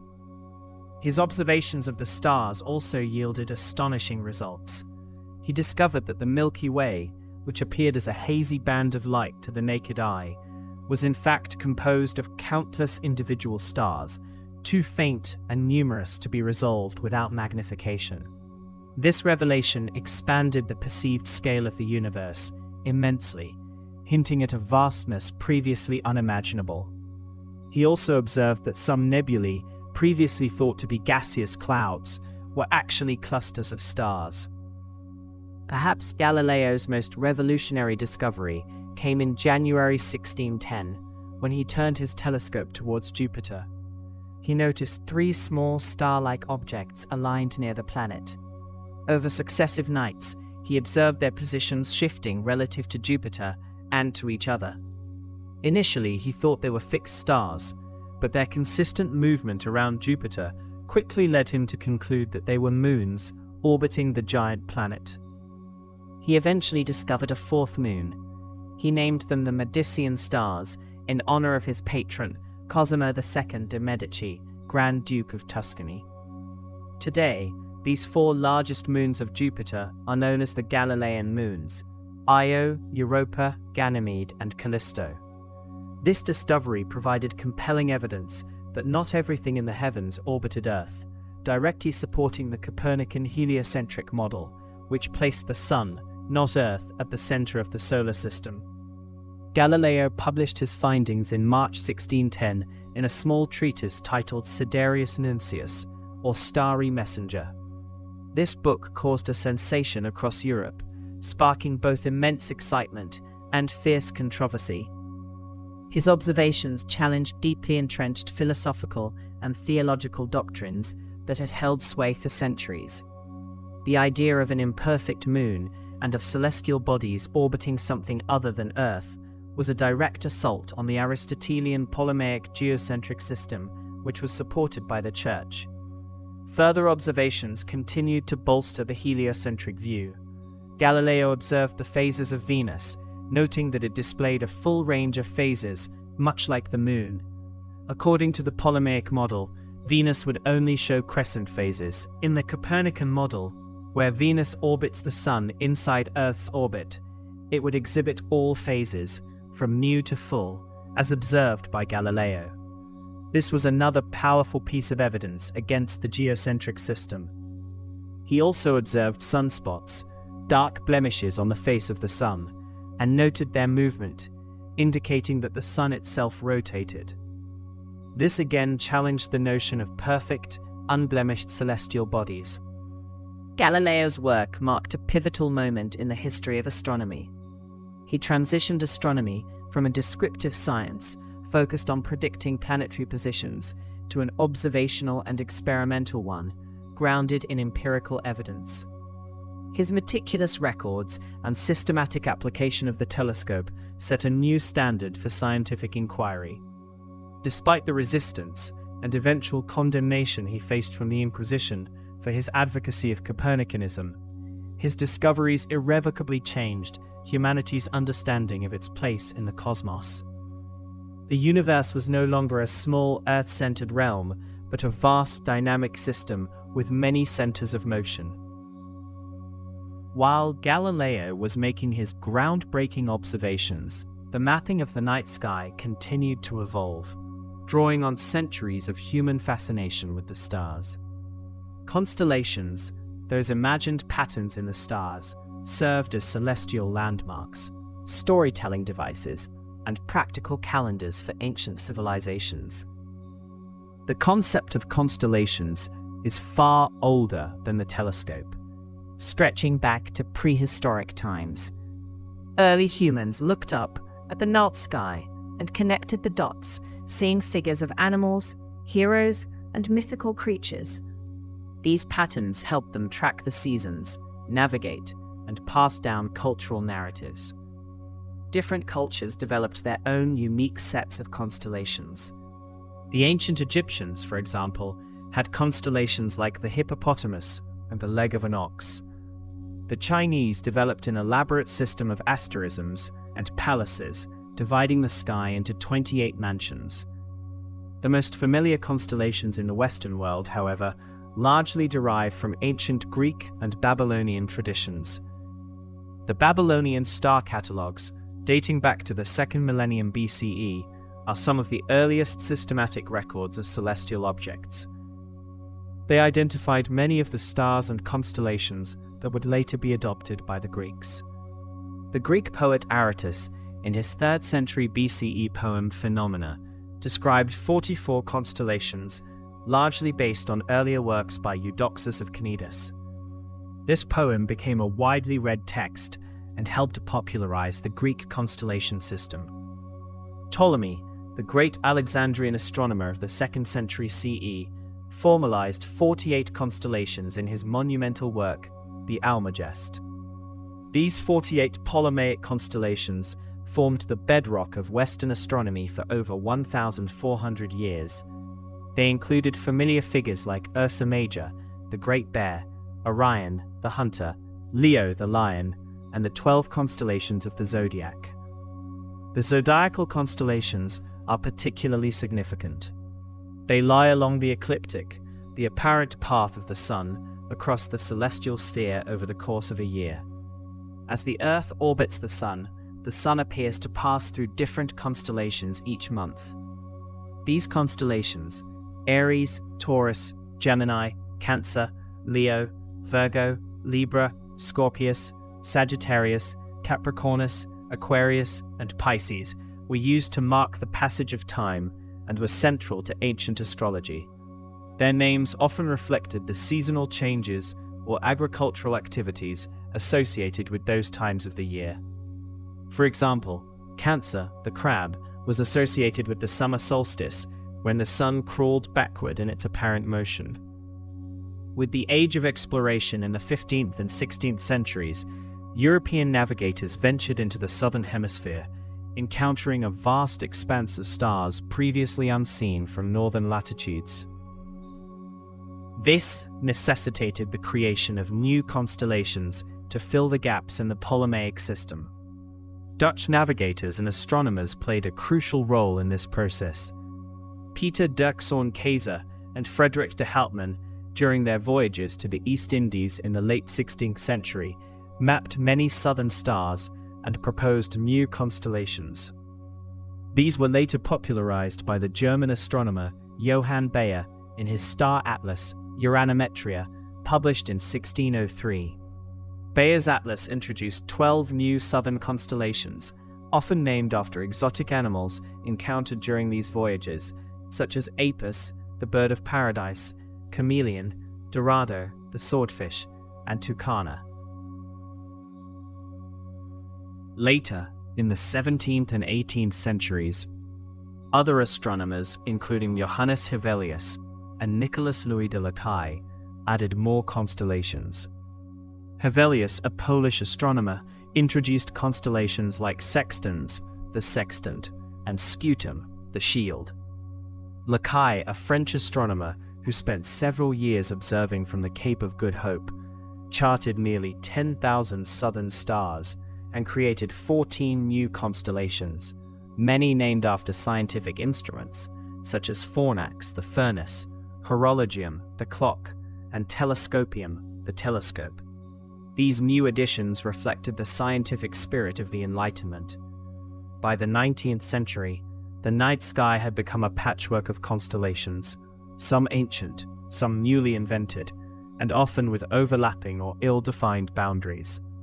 This created confusion for astronomers. To bring order to the celestial sphere, the International Astronomical Union, or IAU, formally defined 88 constellations with precise boundaries in 1922 and 1930. These 88 constellations are the ones recognized today, covering the entire celestial sphere. They are not merely arbitrary patterns, but serve as a standardized system for locating and cataloging celestial objects. Each star, galaxy, or nebula can be assigned to a specific constellation, providing a common reference point for astronomers worldwide. The names of these constellations, whether ancient or modern, evoke a sense of wonder and connection to the past. Orion, with its distinctive belt, and bright stars Betelgeuse and Rigel, remains a striking figure in the winter sky, its mythology echoing tales of a great hunter. Ursa Major, easily recognizable by its Big Dipper asterism, has guided travelers and sailors for millennia. Even the fainter, more obscure constellations hold their own stories and historical significance. Beyond the constellations, the sheer number of stars visible to the naked eye, and even more so with a telescope, is awe-inspiring. A clear, dark night reveals thousands of individual stars, each a distant sun. With a small telescope, millions more become visible, and with powerful professional instruments, billions of stars within our own galaxy, the Milky Way, and countless other galaxies can be observed. Each star, from the fiery red giants to the tiny white dwarfs, represents a unique cosmic entity, undergoing its own life cycle, radiating light and energy across unimaginable distances. The study of individual stars, their brightness, color, temperature, composition, and evolution, forms a significant branch of astronomy known as stellar astrophysics. Early astronomers, even before the advent of spectroscopy, recognized differences in star colors. Red stars, like Betelgeuse, were observed to be distinct from blue-white stars, like Rigel. Later, with the development of spectroscopy in the 19th century, scientists could analyze the light from stars, breaking it down into its constituent wavelengths, much like a prism separates sunlight into a rainbow. This allowed them to determine the chemical composition of stars, their temperatures, and even their motion towards or away from Earth. The night sky, therefore, is not just a static backdrop, but a dynamic canvas, constantly revealing new insights into the universe's workings. The light from distant stars, traveling for years, decades, centuries, or even millennia, carries with it information from the past. When we look at a star that is 100 light-years away, we are seeing it as it was 100 years ago. This temporal aspect adds another layer of depth to astronomical observation, allowing us to glimpse different epochs of cosmic history. The journey from ancient sky watchers to Galileo's telescopic revelations and the precise mapping of constellations represents a continuous quest for understanding. Each step, from the first recognition of patterns to the detailed analysis of stellar spectra, has deepened humanity's connection to the cosmos. The night sky, with its silent, steady glow, continues to invite contemplation, offering a profound sense of perspective and a quiet reminder of the vast, intricate beauty that surrounds us. The light from those distant stars, now seen with new clarity, continues its timeless journey, carrying with it the whispers of cosmic history, inviting our minds to wander among them, to find a quiet peace in their ancient steady glow, as we continue our gentle drift through the unfolding story of the universe. The vast, intricate beauty of the cosmos, once glimpsed through the naked eye, began to reveal its deeper secrets with the advent of a revolutionary instrument, the telescope. This invention, while its precise origin remains a subject of historical debate, fundamentally altered humanity's relationship with the night sky. The earliest known patent application for a telescope, or kijker as it was then called, was filed in the Netherlands in October of 1608 by a spectacle maker named Hans Lippershey. His device consisted of two lenses, a convex objective and a concave eyepiece, mounted within a tube, offering a modest magnification that made distant objects appear closer. Another Dutch spectacle maker, Zacharias Janssen, is also credited by some historians with inventing a similar device around the same time, or perhaps even earlier, though the evidence is less conclusive. The news of this novel instrument spread quickly across Europe, traveling through letters and merchant routes, sparking curiosity and scientific interest. It was not long before the design reached Italy, where a brilliant polymath named Galileo Galilei heard of the invention in the spring of 1609. Galileo, a professor of mathematics at the University of Padua, did not merely replicate the Dutch design, he embarked on a meticulous process of improvement, grinding and polishing his own lenses with extraordinary precision. His first telescope, completed within a few months, offered a magnification of about 3 times. He quickly refined his technique, creating instruments with progressively higher powers, reaching 9 times magnification, and eventually, by the autumn of 1609, a telescope capable of magnifying objects 20 times. This was a significant leap in optical technology for the era. Unlike its initial military and naval applications, Galileo turned his powerful new instrument towards the heavens. What he saw through its lenses transformed astronomy and challenged centuries of established cosmological thought. His observations, meticulously recorded and published in his groundbreaking treatise Sidereus Nuncius, or Starry Messenger, in March of 1610, presented a universe far more complex and dynamic than previously imagined. One of Galileo's first celestial targets was the moon. Through his telescope, the moon was no longer a perfectly smooth ethereal sphere as Aristotelian cosmology had long maintained. Instead, he observed a rugged, mountainous terrain, complete with craters and valleys, casting long shadows that shifted with the lunar day. He sketched these features with remarkable detail, noting the jagged terminator, the lines separating light from shadow, and comparing the lunar mountains to those on Earth. This observation provided compelling evidence that celestial bodies were not fundamentally different from Earth, suggesting a shared physical nature. Next, Galileo turned his telescope towards the stars.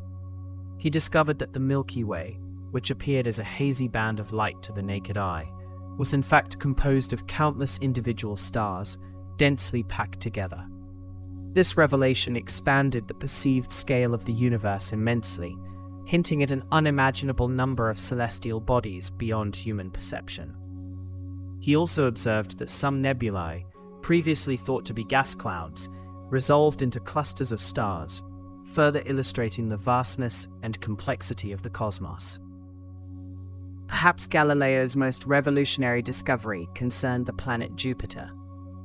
In January of 1610, while observing Jupiter over several nights, he noticed 3 small star-like points of light aligned near the planet. Over successive evenings, he observed these stars changing their positions relative to Jupiter, sometimes appearing on one side, sometimes on the other. He initially thought they were fixed stars, but their consistent movement around Jupiter led him to a profound conclusion. These were not stars at all, but moons orbiting Jupiter. He soon discovered a 4th moon, and his continuous observations confirmed that these 4 celestial bodies, now known as the Galilean moons, Io, Europa, Ganymede, and Callisto, were indeed revolving around Jupiter, just as the moon orbits Earth. This discovery provided direct observational evidence that not everything in the heavens revolved around Earth, directly challenging the geocentric model of the universe that had been dominant for over 1,400 years. It offered a powerful visual analogy for the Copernican heliocentric model, which proposed that planets orbited the Sun. Galileo's observations of Venus also provided crucial support for the heliocentric view. Through his telescope, he observed that Venus exhibited phases, much like the Moon, cycling from a crescent to a full disk. According to the Ptolemaic geocentric model, Venus would always appear as a crescent or gibbous phase, never a full disk, because it was believed to orbit Earth inside the Sun's orbit. However, if Venus orbited the Sun, as proposed by Copernicus, then it would display a full range of phases, including a full disk when it was on the opposite side of the Sun from Earth. Galileo's observations perfectly matched the predictions of the heliocentric model, providing another strong piece of evidence against the geocentric system. His telescopic work also included observations of Saturn, though his early instruments were not powerful enough to resolve its rings clearly. He initially described Saturn as having ears or handles on either side, a perplexing observation that would later be understood as the planet's magnificent ring system by Christian Huygens decades later. Galileo also observed sunspots, dark blemishes on the sun's surface, and noted their movement, which indicated that the sun itself rotated. This challenged the Aristotelian notion of perfectly immutable celestial bodies. Galileo's work, however, was not without controversy. His advocacy for the Copernican model, supported by his telescopic discoveries, brought him into direct conflict with the prevailing religious and scientific authorities of his time. The geocentric model was deeply intertwined with theological interpretations of the universe, placing humanity at the center of creation. Galileo's challenge to this view was seen as a threat to established doctrine. Despite his efforts to reconcile his scientific findings with religious belief, he was eventually tried by the Roman Inquisition, found vehemently suspect of heresy, and forced to recant his views. He spent the remainder of his life under house arrest, but his scientific legacy, particularly his pioneering use of the telescope and his empirical approach to observation, irrevocably changed the course of astronomy. The impact of Galileo's telescopic observations extended far beyond the immediate scientific community. It ignited a wave of scientific inquiry and technological innovation across Europe. Other astronomers, inspired by Galileo's success, began constructing their own telescopes and turning them towards the heavens. Johannes Kepler, a contemporary of Galileo and a brilliant mathematician, used precise observational data, primarily from Tycho Brahe, to formulate his 3 laws of planetary motion, describing the elliptical orbits of planets around the Sun. While Kepler did not use a telescope for his foundational work, the spirit of empirical observation that Galileo championed aligned with Kepler's own meticulous analysis of astronomical data. The subsequent decades saw a rapid improvement in telescope design. Christian Huygens, a Dutch astronomer, mathematician, and physicist, made significant contributions in the mid-17th century. He developed more powerful and clearer telescopes, which allowed him to resolve Saturn's rings as a distinct, flat ring system, not merely ears. He also discovered Titan, Saturn's largest moon, in 1655.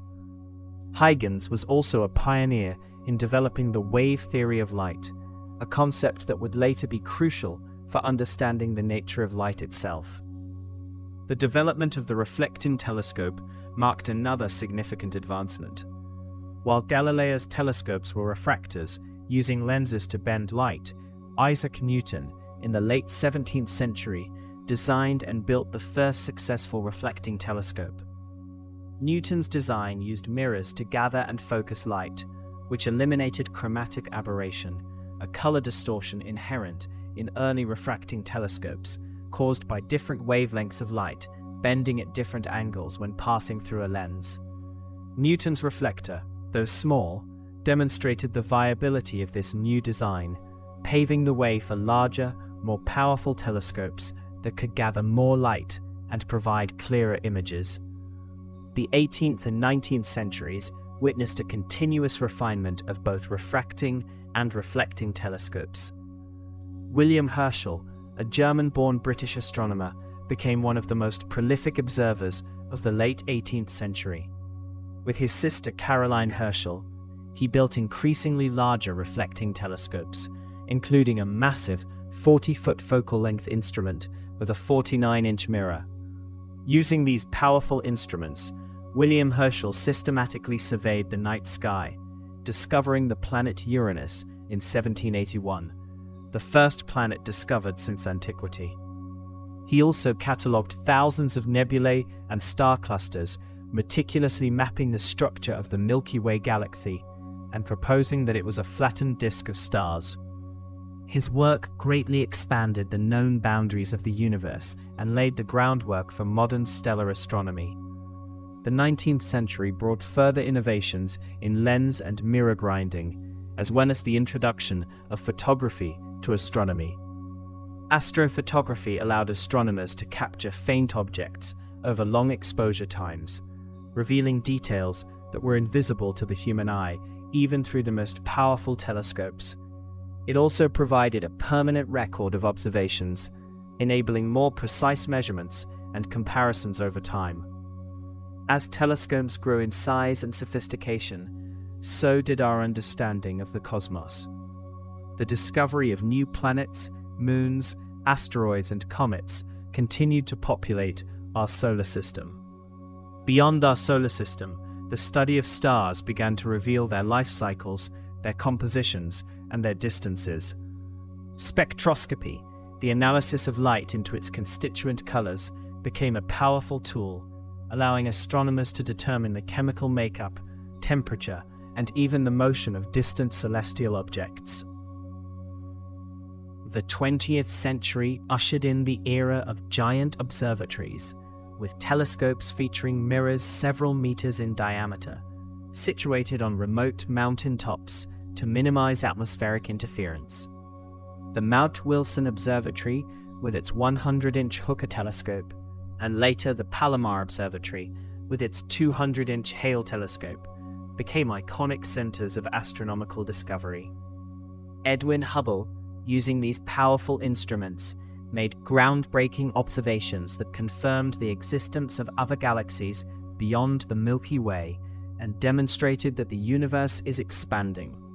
These discoveries fundamentally reshaped our understanding of the universe's scale and evolution. The development of radio astronomy, X-ray astronomy, and other forms of multi-wavelength astronomy in the mid-20th century opened up entirely new windows to the universe, revealing phenomena that are invisible in visible light, such as pulsars, quasars, and black holes. The launch of space telescopes, such as the Hubble Space Telescope in 1990, completely revolutionized astronomy by placing instruments above Earth's distorting atmosphere, providing unparalleled clarity and sensitivity across a wide range of wavelengths. These space-based observatories have captured breathtaking images of distant galaxies, star-forming regions, and planetary nebulae, pushing the boundaries of our cosmic knowledge to unprecedented levels. From Galileo's modest spyglass to the colossal mirrors of modern observatories and the sophisticated instruments orbiting Earth, the telescope has been the quintessential tool for unraveling the mysteries of the universe. Each new generation of instruments has offered a deeper, clearer glimpse into the vastness of space and time, continuously expanding our cosmic perspective.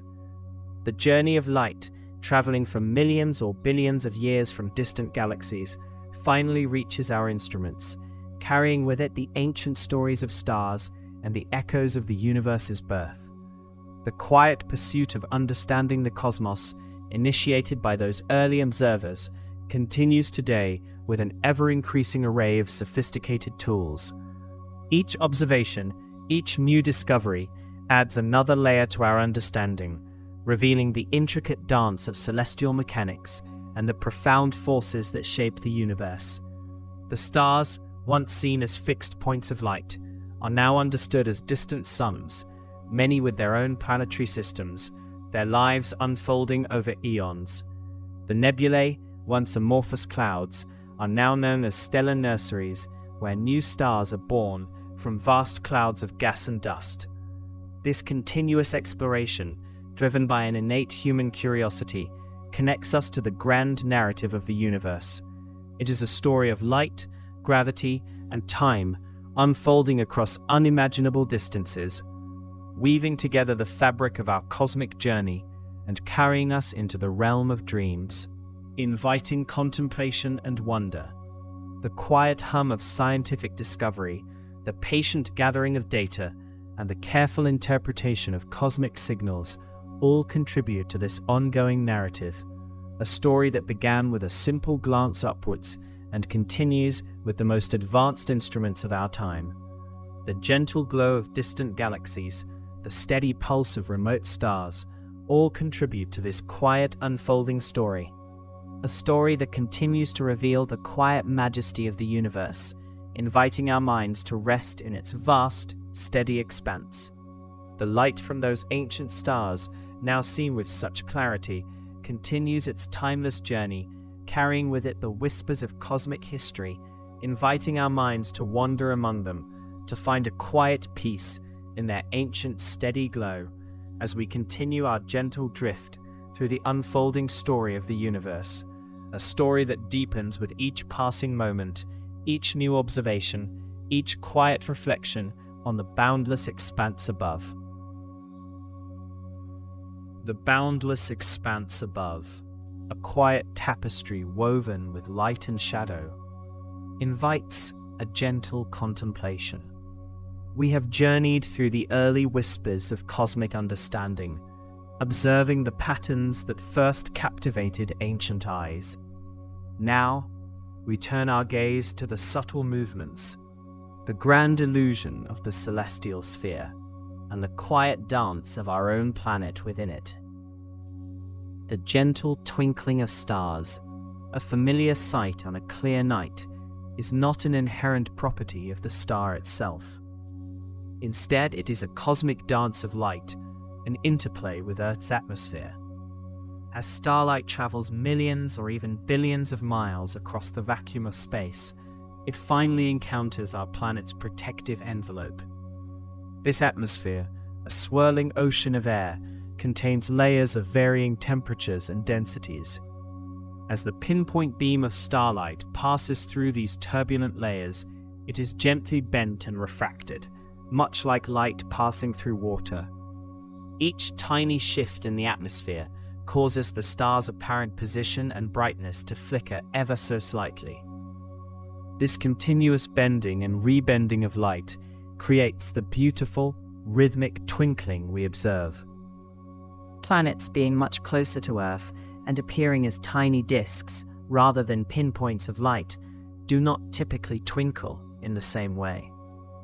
Their light comes from a broader area, so atmospheric turbulence affects different parts of their light cone at different times, averaging out the effect. The slow, majestic rotation of the celestial sphere is another grand illusion, a product of our own planet's steady spin. From our vantage point on Earth, it appears as if the entire dome of the night sky, with all its stars and constellations, is slowly turning around us. This apparent motion is a direct consequence of Earth's eastward rotation. As our planet spins, we are carried along with it, and the stars seem to move westward across the sky.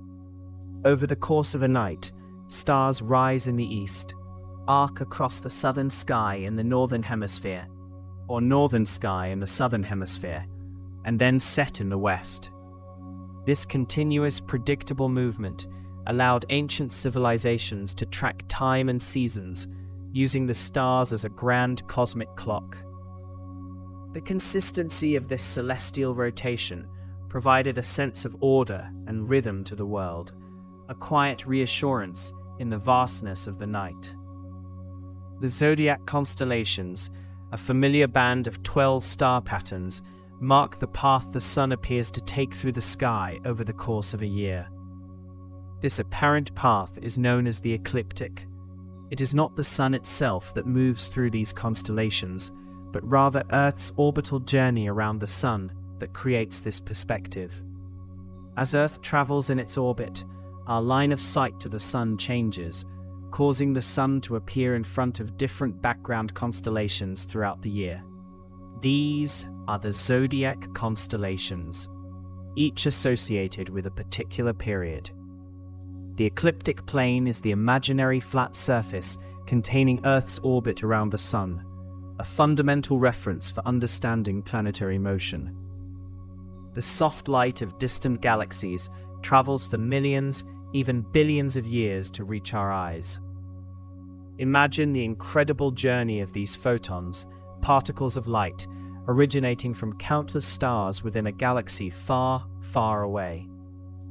They embark on an epic voyage across the vast emptiness of intergalactic space, unhindered and undisturbed. These ancient light rays carry with them the history of the universe, a snapshot of what those galaxies looked like when the light first began its journey. When we gaze upon the Andromeda galaxy, our closest large galactic neighbor, we are seeing light that left its stars over 2.5 million years ago. It appears as a faint, fuzzy patch to the naked eye on a truly dark night, a distant island of stars. This concept of deep time in astronomy connects us profoundly to the universe's ancient past.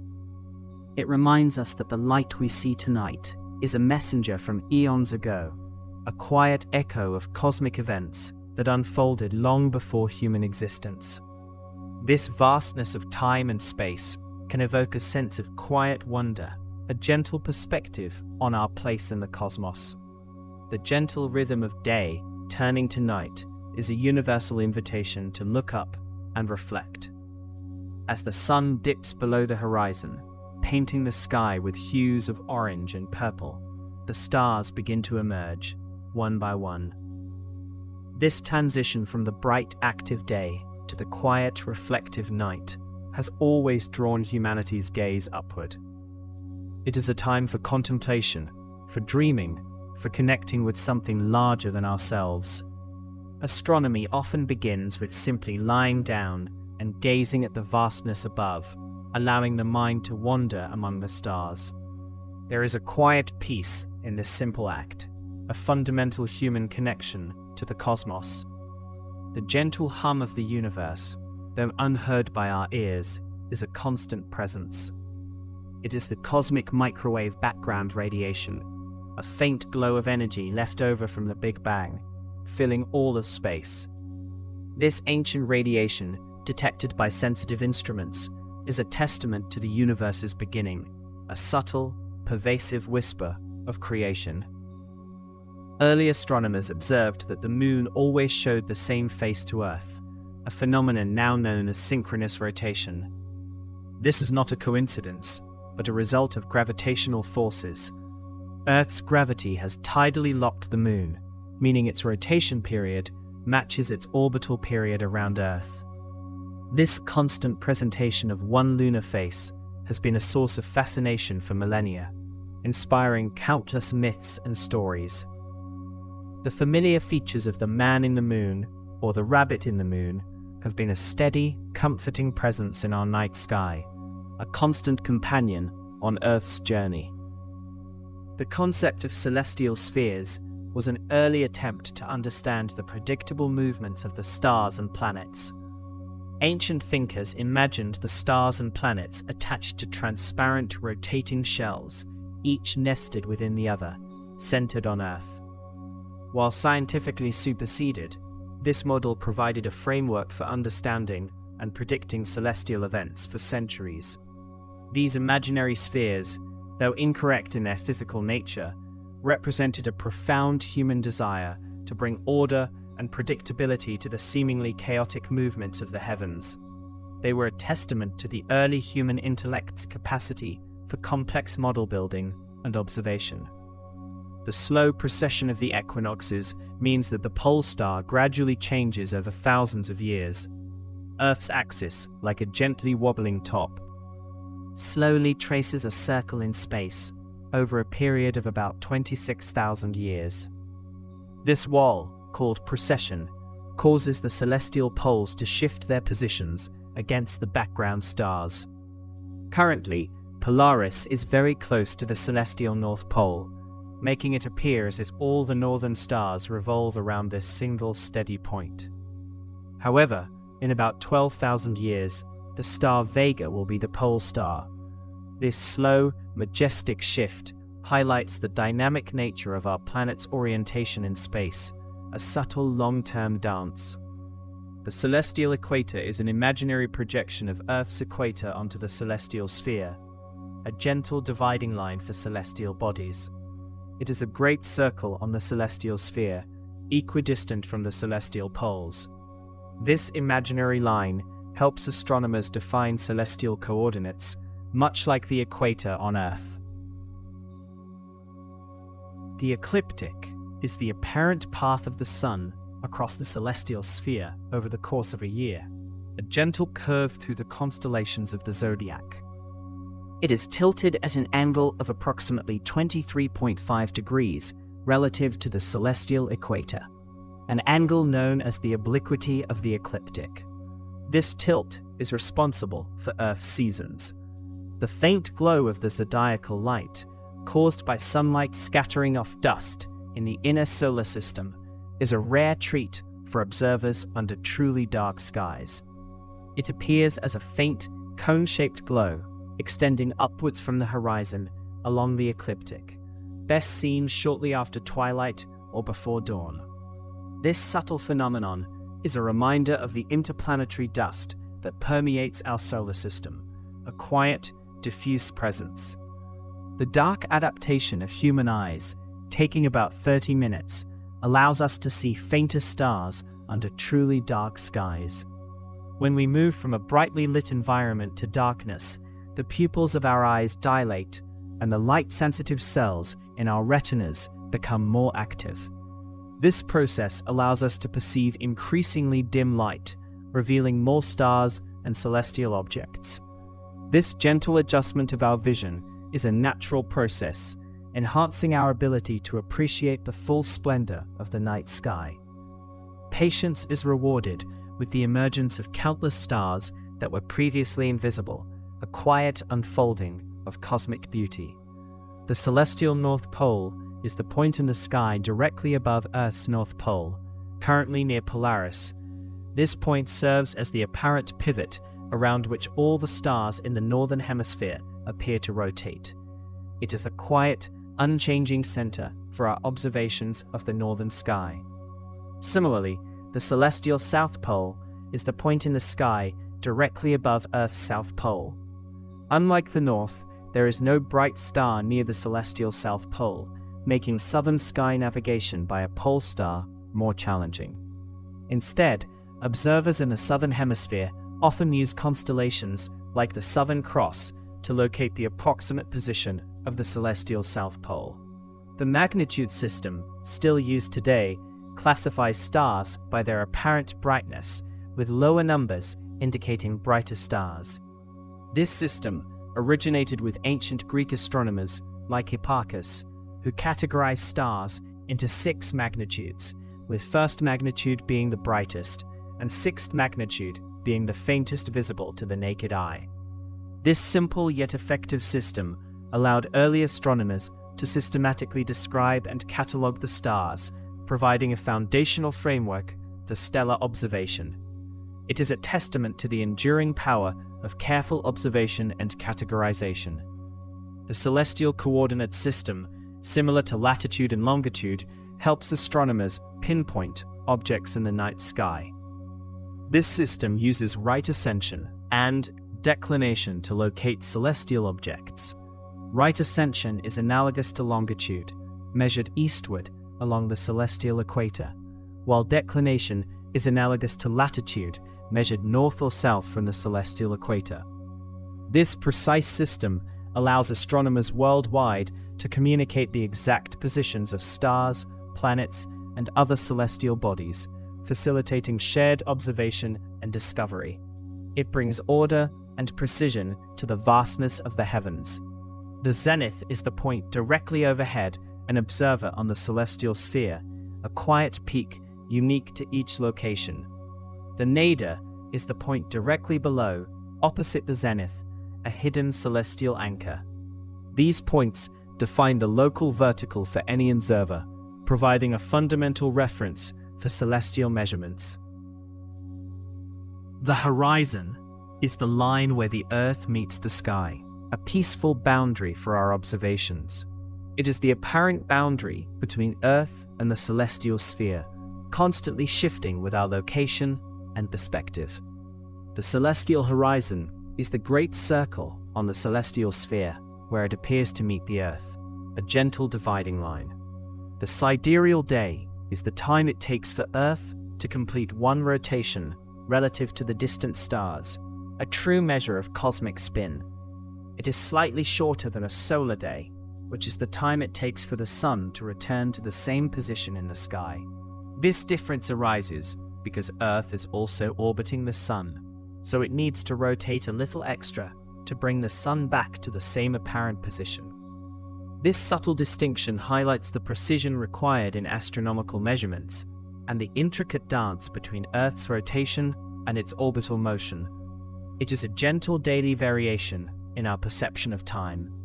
The celestial meridian is an imaginary line passing through the north and south celestial poles, and the observer's zenith, a personal celestial guide. This line divides the sky into eastern and western halves and is crucial for determining when celestial objects reach their highest point in the sky, known as culmination.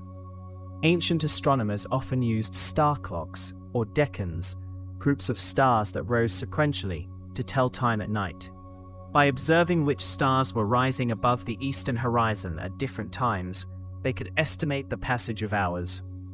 This ingenious method allowed for timekeeping in the absence of artificial light, connecting human activity to the steady rhythm of the stars. The celestial equator intersects the ecliptic at 2 points, known as the vernal and autumnal equinoxes, marking the balance of day and night. At these times, the sun is directly overhead the Earth's equator, resulting in nearly equal periods of daylight and darkness across the globe. These moments represent a quiet equilibrium in Earth's annual journey. The solstices mark the longest and shortest days of the year, when the sun reaches its highest or lowest point in the sky. These are moments of extreme light or darkness, reflecting the maximum tilt of Earth's axis towards or away from the sun. These seasonal markers have been celebrated and observed for millennia, connecting human life to the grand cycles of the cosmos. The celestial background appears to rotate westward over the course of a night due to Earth's eastward rotation. This continuous smooth motion creates a sense of the sky as a vast moving canvas, upon which the stars are gently carried. It is a constant reminder of our planet's steady movement through space. The constellations are not physically related groups of stars. They are merely line-of-sight alignments from our perspective on Earth. The stars within a constellation can be vast distances apart in space, some much closer to us than others. Our perception of them as patterns is a beautiful trick of perspective, a way for our minds to organize the seemingly random distribution of stars. These patterns have served as guides for travelers, storytellers, and dreamers for countless generations, providing a comforting framework for understanding the night sky. They are a testament to the human desire to find meaning and order in the vastness above. The celestial navigation technique uses the angles of stars above the horizon to determine a ship's latitude. By measuring the altitude of Polaris in the northern hemisphere, for example, sailors could directly determine their latitude. This practical application of astronomy allowed for exploration and trade across vast oceans. The apparent magnitude of a star describes how bright it appears from Earth, a measure used by early astronomers to categorize them. This is distinct from a star's absolute magnitude, which is its intrinsic brightness if it were observed from a standard distance. The apparent magnitude is what we actually perceive, a gentle measure of its light, reaching our eyes. The zenith distance is the angular distance of a celestial object from the zenith, a key measurement for ancient astronomers. Combined with the altitude of a star, its angular height above the horizon, and its azimuth, its angular position along the horizon, these measurements allowed for precise tracking and mapping of celestial objects. These careful observations, carried out over generations, laid the groundwork for our modern understanding of the universe. They represent a quiet, persistent effort to comprehend the cosmic ballet unfolding above. As we gently drift through these concepts, we find ourselves connected to both the ancient stargazers and the revolutionary observations of later astronomers. The quiet hum of the universe, the steady rotation of our world, and the distant light of galaxies all contribute to a sense of profound peace. The celestial sphere, with its imaginary lines and points, becomes a comforting framework for our thoughts. The gentle current of cosmic time carries us forward, inviting a quiet reflection on the enduring beauty and order of the night sky. A quiet, steady presence that has watched over humanity for all of time and continues to do so as we journey into the deepest parts of the night. The gentle current of cosmic time continues its quiet flow. We consider the vastness, the enduring presence of the night sky, a silent witness to countless generations. This celestial tapestry has always been there, a constant above the changing world below. Ancient civilizations, observing the patterns above, began to chart the heavens. They saw not just random points of light, but stories, figures, and symbols etched against the darkness. These early astronomers were keen observers, noting the regular movements of the stars and planets. Their observations formed the bedrock of early celestial navigation and timekeeping. The stars, seemingly fixed in their positions relative to each other, formed constellations. These groupings were imaginative, connecting bright stars with invisible lines to create recognizable shapes. Different cultures saw different images in the same star patterns, reflecting their own myths and beliefs. The Great Bear, for instance, has been seen as a wagon, a plow, or a dipper in various traditions. These constellations served practical purposes. They marked the changing seasons, guiding agricultural cycles and migrations. Sailors used them to navigate vast oceans, finding their way across featureless expanses by the reliable positions of familiar star groups. The North Star, Polaris, held particular significance as a fixed point around which the entire northern sky appeared to rotate. The apparent movement of the stars across the night sky is a direct result of Earth's rotation.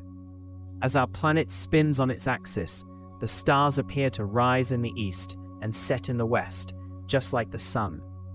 This daily motion creates the illusion of a celestial dome slowly turning above us. Beyond the fixed stars, a few bright objects moved differently. These were the planets, meaning wandering stars in ancient Greek. Mercury, Venus, Mars, Jupiter, and Saturn were visible to the naked eye, each following its own unique path through the constellations. Their erratic movements posed a greater challenge to ancient astronomers, leading to complex models of the cosmos.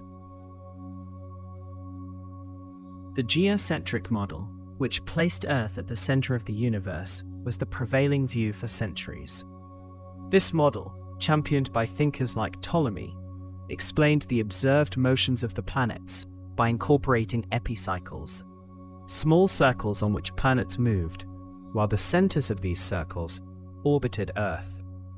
It was an intricate system, designed to reconcile observations with the philosophical idea of Earth's central importance. This understanding of the cosmos, though eventually superseded, was a monumental intellectual achievement.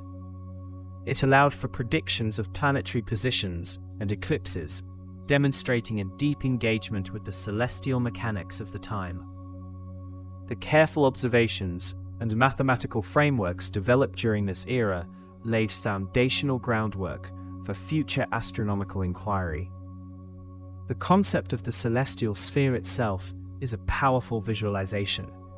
Imagine a gigantic hollow sphere with Earth at its center. The stars are painted on the inner surface of this sphere. As Earth rotates, the sphere appears to turn, carrying the stars with it. This model, while not physically real, remains a useful tool for understanding star positions and movements from our perspective. The ecliptic, an imaginary line on the celestial sphere, marks the apparent path of the Sun through the stars over the course of a year. The planets and the Moon also tend to stay close to this path. The constellations that lie along the ecliptic are known as the zodiac constellations, familiar to many through astrology. Each zodiac constellation has specific dates associated with it, indicating when the Sun appears to pass through that particular star group. This annual journey of the Sun through the zodiac was another key element in ancient astronomical and astrological systems, linking celestial events to earthly affairs. The Moon, our closest celestial neighbor, has its own fascinating cycle. Its phases, new moon, crescent, quarter, gibbous, full moon, are caused by the changing angles at which we view the sunlit portion of its surface as it orbits Earth. This lunar cycle has been used for millennia to mark time, forming the basis of many calendars. The full moon, a luminous disk in the night sky, has inspired countless myths and legends. Its soft light can transform a landscape, casting long, ethereal shadows. The new moon, invisible against the dark sky, represents a period of quiet and renewal. Each phase holds its own distinct character and beauty. Eclipses, both solar and lunar, were awe-inspiring and sometimes terrifying events for ancient peoples. A solar eclipse, where the moon temporarily blocks the sun, turns day into a twilight spectacle. A lunar eclipse, when Earth passes between the sun and moon, casts a reddish hue upon the moon's surface. These rare occurrences were often interpreted as omens or divine interventions. The predictability of eclipses, once their patterns were understood, was a testament to the power of astronomical observation. Ancient Babylonians, for example, developed sophisticated methods for predicting eclipses, demonstrating a profound grasp of celestial mechanics without the aid of telescopes. The steady march of time, marked by these celestial rhythms, provided a sense of order in a world that often felt chaotic. The dependable return of the seasons, the predictable path of the moon, and the unchanging patterns of the stars offered comfort and guidance. This deep connection to the cosmos fostered a sense of belonging within a larger, ordered universe. The very act of stargazing connects us to this ancient lineage of observers. Looking up at the same stars that our ancestors marveled at, we share a common experience across millennia. The light from distant stars has traveled for years, decades, or even centuries to reach our eyes, offering a glimpse into the past. The concept of light years, the distance light travels in 1 year, helps us grasp the immense scales involved.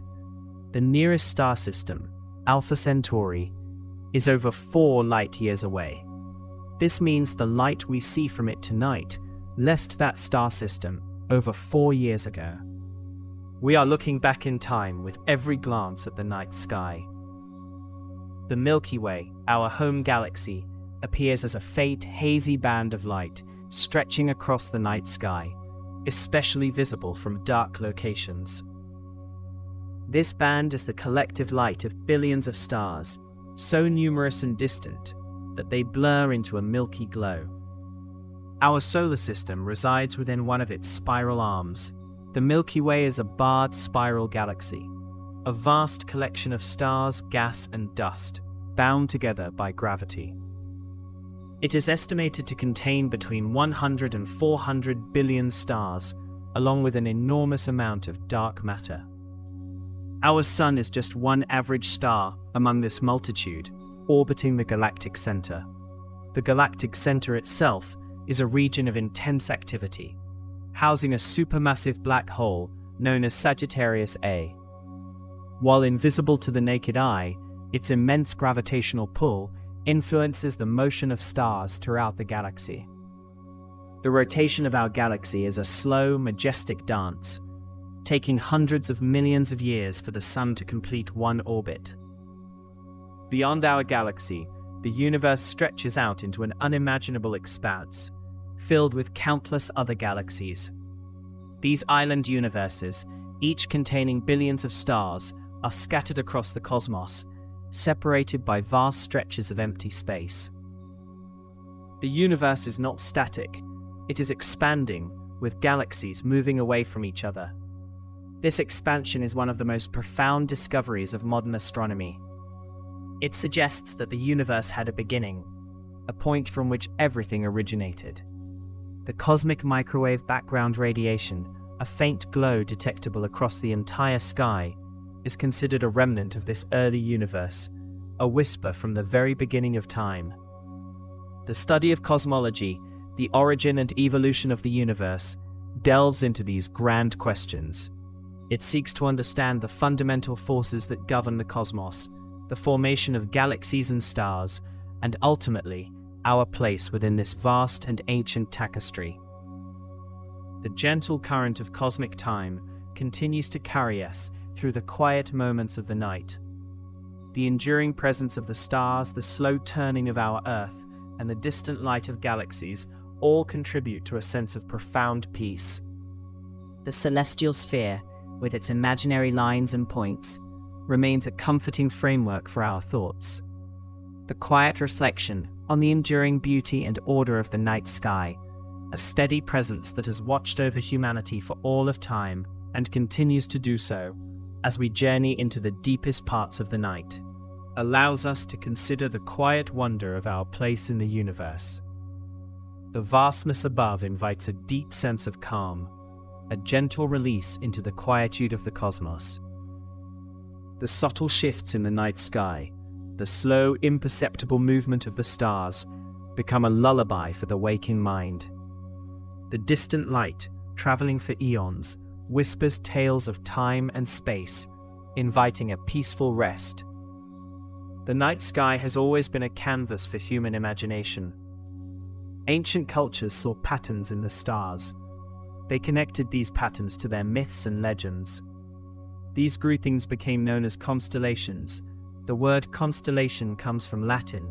It means set with stars. Early astronomers used constellations for navigation. They also used them to track the seasons.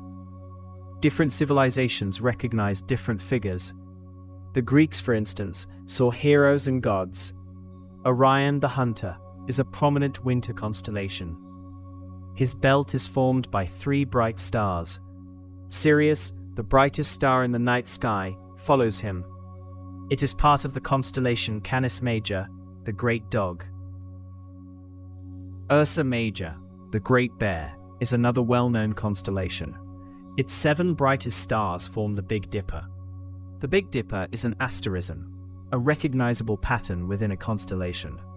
It points to Polaris, the North Star. Polaris is part of Ursa Minor, the Little Bear. The North Star remains almost fixed in the sky. This makes it a crucial guide for travelers. Throughout history, 88 official constellations have been recognized. These were standardized by the International Astronomical Union. They cover the entire celestial sphere. Each constellation has defined boundaries. These boundaries help astronomers locate objects. They provide a map of the night sky. The stars within a constellation are often far apart in space. They only appear close together from Earth's perspective. Their apparent proximity creates the familiar shapes. These shapes have guided humanity for millennia. They continue to offer a quiet, unchanging presence, a constant, gentle reminder of the vastness above. The universe whispers its ancient secrets now, in the quiet dark. The stars await your gentle return. As the constellations silently wheel across the celestial sphere, their familiar patterns have long served as fundamental markers for understanding the cosmos. But the true nature of these distant suns and their intricate dance remained largely a mystery until pivotal advancements in optical technology began to unveil the hidden complexities of the night sky, forever altering humanity's perception of its place within the grand cosmic tapestry.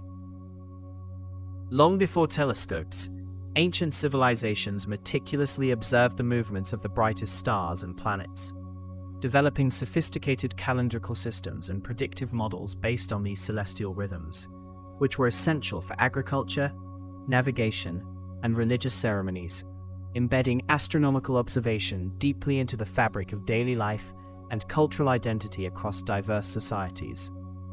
The advent of the telescope in the early 17th century marked an unparalleled revolution in astronomical inquiry, profoundly expanding the observable universe and challenging long-held geocentric beliefs that had dominated Western thought for over a millennium, ushering in an era of unprecedented discovery and empirical investigation. While the exact inventor remains a subject of historical debate, with Hans Lippershey, Zacharias Janssen, and Jacob Metius all submitting patent applications around 1608 for devices that magnified distant objects. It was Galileo Galilei who, upon hearing of this novel instrument, rapidly improved its design and, crucially, turned it towards the heavens, transforming a military spyglass into a scientific tool of unparalleled power. Galileo's meticulous craftsmanship and keen observational skills allowed him to construct telescopes with significantly higher magnification than his predecessors, achieving up to 30 times power, which provided unprecedented views of celestial bodies and enabled groundbreaking discoveries that irrevocably reshaped astronomical understanding. In 1609 and 1610, Galileo's telescopic observations yielded a cascade of astonishing revelations that systematically dismantled the Ptolemaic model of the universe, which posited an Earth-centered cosmos with all other celestial bodies orbiting in perfect circles around it, a model that had been philosophically and religiously entrenched for centuries. One of his most profound discoveries was the mountainous and cratered surface of the Moon, which, through his telescope, appeared far from the perfectly smooth, ethereal sphere described by Aristotelian cosmology, instead revealing a rugged terrain strikingly similar to Earth's own topography, suggesting a shared physical nature between terrestrial and celestial bodies. This observation directly contradicted the prevailing belief that heavenly bodies were immutable and flawless, distinct from the imperfect Earth, and it provided compelling visual evidence against the strict dichotomy between the terrestrial and celestial realms. Furthermore, Galileo's telescopic scrutiny of the Milky Way, which had previously appeared as a nebulous band of light stretching across the night sky, resolved it into countless individual stars, far too numerous to be discerned by the naked eye, thereby demonstrating the immense scale and stellar density of our own galaxy and hinting at the vastness of the universe beyond. This revelation underscored the limitations of human perception without technological aid and opened up new avenues for understanding the composition and structure of the cosmic neighborhood. His meticulous drawings of the Milky Way, depicting a dense aggregation of stars, offered a tangible representation of its true nature, moving beyond mere mythological interpretations. Perhaps Galileo's most impactful discovery, however, was the observation of 4 celestial bodies orbiting Jupiter, which he initially referred to as Medicean stars in honor of his patrons, but which are now famously known as the Galilean moons, Io, Europa, Ganymede, and Callisto. The undeniable fact that these moons revolved around Jupiter, rather than directly around Earth, provided irrefutable empirical evidence against the geocentric model and strongly supported the Copernican heliocentric theory, which proposed that the Earth and other planets orbited the Sun. This observation was a direct challenge to the fundamental premise of the Ptolemaic system, which held that all celestial motion was centered on Earth, and it offered a compelling visual demonstration of a celestial system operating independently of Earth's gravitational influence. The phases of Venus also provided crucial support for the heliocentric model, as Galileo observed that Venus exhibited a full range of phases, similar to the Moon, from a slender crescent to a full disk. In the Ptolemaic system, Venus was thought to orbit Earth on an epicycle that kept it always between Earth and the Sun, meaning it should only ever appear as a crescent or partial phase, never fully illuminated from Earth's perspective. However, in the Copernican model, where Venus orbits the Sun inside Earth's orbit, it would indeed display a complete set of phases as it moved around the Sun relative to our viewpoint, providing another powerful piece of evidence that the Earth was not the center of all celestial motion. Galileo's observations of sunspots, dark blemishes on the surface of the Sun, further challenged the Aristotelian notion of perfect and unchanging celestial bodies, as these transient features demonstrated that even the Sun, the most luminous object in the sky, was subject to change and imperfection. His careful tracking of sunspot movements across the solar disk also provided compelling evidence for the sun's rotation on its axis, a significant insight into stellar dynamics, and another blow to the static, unblemished heavens of ancient philosophy. These telescopic revelations, meticulously documented and published in his groundbreaking work Sidereus Nuncius, Starry Messenger, in 1610, ignited a scientific revolution, provoking intense debate and ultimately laying the empirical foundation for modern astronomy. While Galileo's discoveries were transformative, the concept of constellations continued to evolve and serve its purpose as a fundamental organizational framework for the night sky, even as astronomers began to understand the true distances and physical properties of the stars. The constellations, those imaginative patterns traced by connecting bright stars, have roots in ancient cultures worldwide, each civilization projecting its myths, heroes, and daily life onto the celestial canvas, creating a rich tapestry of stories that guided their understanding of the cosmos. For example, the ancient Egyptians observed constellations to predict the annual flooding of the Nile, crucial for their agricultural cycles, while Mesopotamian civilizations developed sophisticated zodiacal systems, linking celestial positions to human destiny and seasonal changes. The constellations we commonly recognize today are largely derived from ancient Greek traditions, which in turn incorporated elements from Babylonian and Egyptian astronomy, with figures like Orion the Hunter, Ursa Major the Great Bear, and Taurus the Bull becoming enduring symbols of the night sky. Ptolemy's Almagest, a monumental astronomical treatise from the 2nd century CE, catalogued 48 constellations, providing their names, star positions, and descriptions, effectively standardizing the celestial map for over 1,000 years and influencing subsequent astronomical charts and atlases. These ancient constellations primarily covered the northern sky and parts of the southern sky visible from the Mediterranean region, leaving vast areas of the southern celestial hemisphere uncharted until later voyages of exploration. During the Age of Discovery, as European navigators ventured into the southern hemisphere, they encountered entirely new stellar landscapes, prompting the creation of additional constellations to fill the previously blank spaces on celestial globes and charts.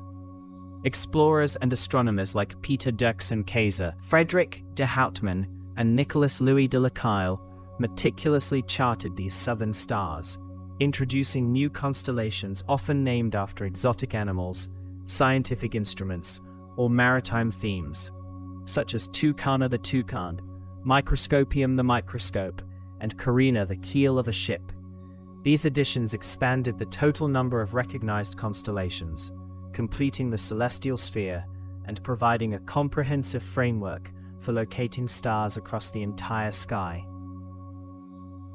In the early 20th century, to bring order and consistency to the increasingly complex and sometimes overlapping constellation boundaries, the International Astronomical Union, IAU, formally defined 88 official constellations in 1922, establishing precise boundaries for each one, much like political borders on a terrestrial map.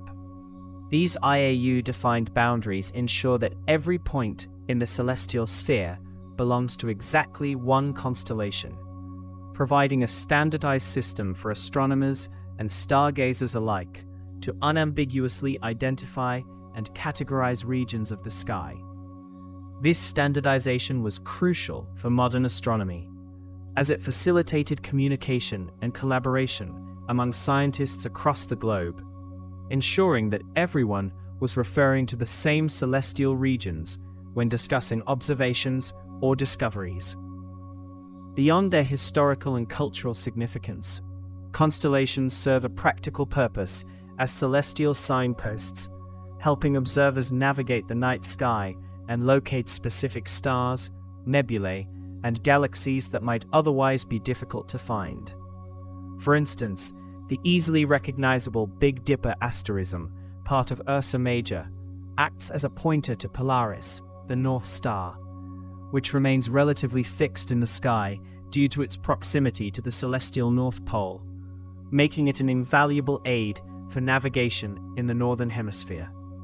Similarly, the three bright stars in Orion's belt can be used to locate other prominent celestial objects, such as Sirius, the brightest star in the night sky, and the beautiful Orion Nebula, a stellar nursery where new stars are being born.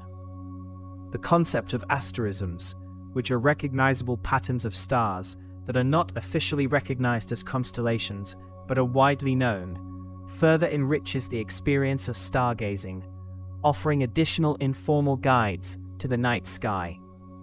Examples include the summer triangle, formed by Vega, Altair, and Deneb, prominent during Northern Hemisphere summers, and the winter hexagon, a large pattern encompassing Sirius, Procyon, Pollux, Capella, Aldebaran, and Rigel, dominating winter nights.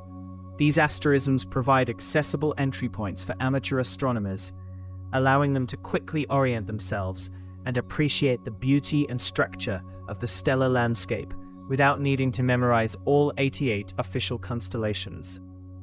While constellations define regions of the sky, the true distances and relationships between the stars within them are often misleading from Earth's perspective, as the stars that form a familiar pattern can be light years apart in actual three-dimensional space.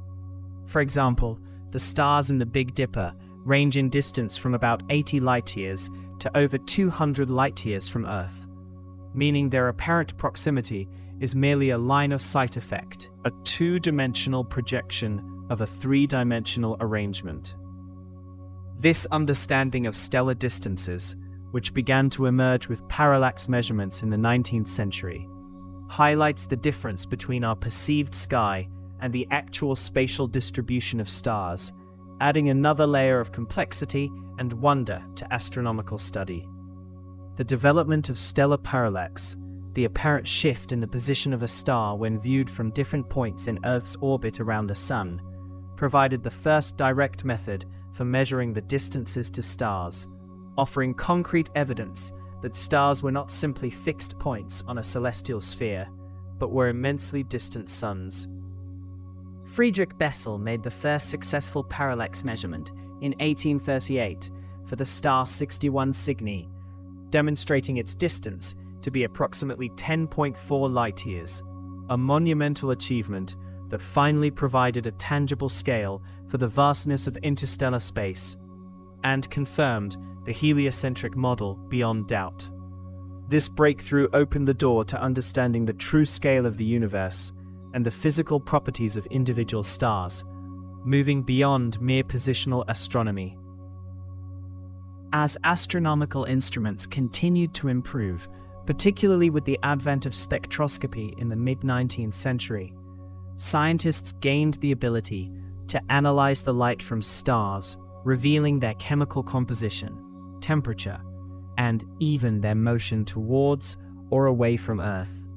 Joseph von Fraunhofer's detailed studies of the solar spectrum in the early 19th century identify hundreds of dark lines, later explained by Gustav Kirchhoff and Robert Bunsen as absorption lines caused by specific chemical elements in the Sun's atmosphere, laying the foundation for astrophysics, the study of the physical nature of celestial objects. This ability to read the light from distant stars transformed astronomy from a purely observational science into one that could deduce the fundamental physics of the cosmos. The classification of stars based on their spectral characteristics, developed primarily by astronomers at Harvard College Observatory in the late 19th and early 20th centuries, led to the Hertzsprung-Russell diagram, a pivotal tool that plots stars according to their luminosity and temperature, or spectral type. This diagram revealed distinct patterns and evolutionary sequences for stars, showing that stars are not static, but undergo life cycles of birth, evolution, and death, providing a comprehensive framework for understanding stellar astrophysics. The HR diagram allowed astronomers to categorize stars into different groups, such as main sequence stars like our Sun, red giants, white dwarfs, and supergiants, each representing a different stage in a star's life. The understanding of stellar evolution, from the formation of stars within vast clouds of gas and dust, known as nebulae, through their long, stable lives on the main sequence, to their dramatic end stages as white dwarfs, neutron stars, or black holes, represents one of the most profound achievements of modern astronomy. Nebulae, once simply perceived as fuzzy patches of light, were revealed by telescopes and spectroscopy to be dynamic regions of star formation, where gravity pulls together interstellar matter to ignite new suns, often surrounded by nascent planetary systems. The study of these stellar nurseries, such as the Orion Nebula or the Eagle Nebula, provides direct insights into the very beginnings of stars and planets, offering clues about our own solar system's origins. The concept of galaxies, vast island universes containing billions of stars, gas, dust, and dark matter, emerged definitively in the early 20th century, profoundly expanding the perceived scale of the cosmos. For centuries, the nature of spiral nebulae remained a subject of intense debate, with some astronomers believing them to be gas clouds within our own Milky Way galaxy, while others speculated they were island universes, far beyond our galactic confines. Edwin Hubble's groundbreaking observations in the 1920s, using the powerful 100-inch Hooker telescope at Mount Wilson Observatory, resolved individual Cepheid variable stars in the Andromeda Nebula, allowing him to measure its immense distance and conclusively prove that it was a separate galaxy, millions of light years away. Hubble's discovery of other galaxies beyond the Milky Way fundamentally transformed our understanding of the universe, revealing a cosmos far grander and more expansive than previously imagined, composed of countless galaxies, each teeming with billions of stars. He further classified galaxies into various types, including spirals, ellipticals, and irregulars, establishing a morphological framework that is still used today to describe the diverse forms these stellar systems take. This realization that our Milky Way was just one of billions of galaxies in an ever-expanding universe was a paradigm shift, moving humanity from a galactic-centric view to a truly cosmic perspective. The discovery of the expanding universe, also by Edwin Hubble in the late 1920s, based on the observed redshift of light from distant galaxies, a phenomenon where light waves are stretched to longer, redder wavelengths as objects move away from us, provided the first observational evidence that the universe is not static, but is continuously growing larger.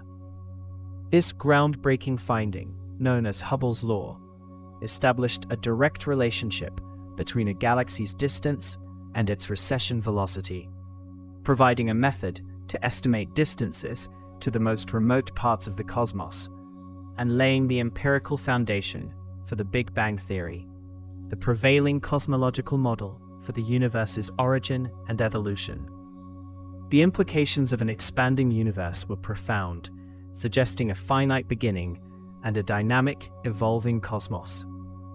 Modern astronomy continues to push the boundaries of human knowledge, utilizing increasingly sophisticated telescopes on Earth and in space, such as the Hubble Space Telescope and the James Webb Space Telescope, to peer back in time to the earliest moments of the universe and explore exoplanets orbiting distant stars. The James Webb Space Telescope, with its infrared capabilities, is designed to observe the first galaxies that formed after the Big Bang, providing unprecedented insights into the universe's infancy and the processes that shaped its large-scale structure. These powerful instruments allow astronomers to study phenomena that are invisible to the human eye, from the faint glow of the cosmic microwave background radiation, the afterglow of the Big Bang, to the intricate details of distant star-forming regions. The search for exoplanets, planets orbiting stars other than our Sun, has become a vibrant field of astronomical research, with thousands of exoplanets discovered since the mid-1990s, revealing a remarkable diversity of planetary systems throughout the galaxy. Missions like the Kepler Space Telescope have identified numerous exoplanets using the transit method, detecting the slight dimming of a star's light as a planet passes in front of it, providing statistical evidence that planets are common throughout the Milky Way. This ongoing discovery of exoplanets, including some within the habitable zones of their stars, fuels the profound question of whether life exists beyond Earth, transforming the ancient philosophical inquiry into a tangible scientific pursuit. The study of dark matter and dark energy, two mysterious components that together constitute about 95% of the universe's mass-energy content, but do not interact with light, represents one of the greatest challenges in contemporary astronomy and cosmology. Dark matter's existence is inferred from its gravitational effects on visible matter, such as the rotation curves of galaxies and the gravitational lensing of distant objects, while dark energy is hypothesized to be responsible for the accelerating expansion of the universe, a startling discovery made in the late 1990s. Understanding these enigmatic components is crucial for a complete picture of the universe's structure, evolution, and ultimate fate, pushing the boundaries of current physical theories.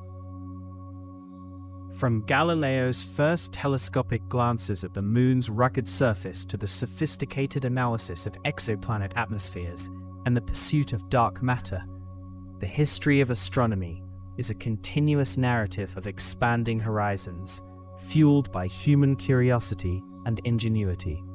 Each new discovery, whether it be the phases of Venus, the existence of other galaxies, or the accelerating expansion of the universe, has systematically peeled back layers of cosmic mystery, revealing an ever more complex, dynamic, and awe-inspiring universe.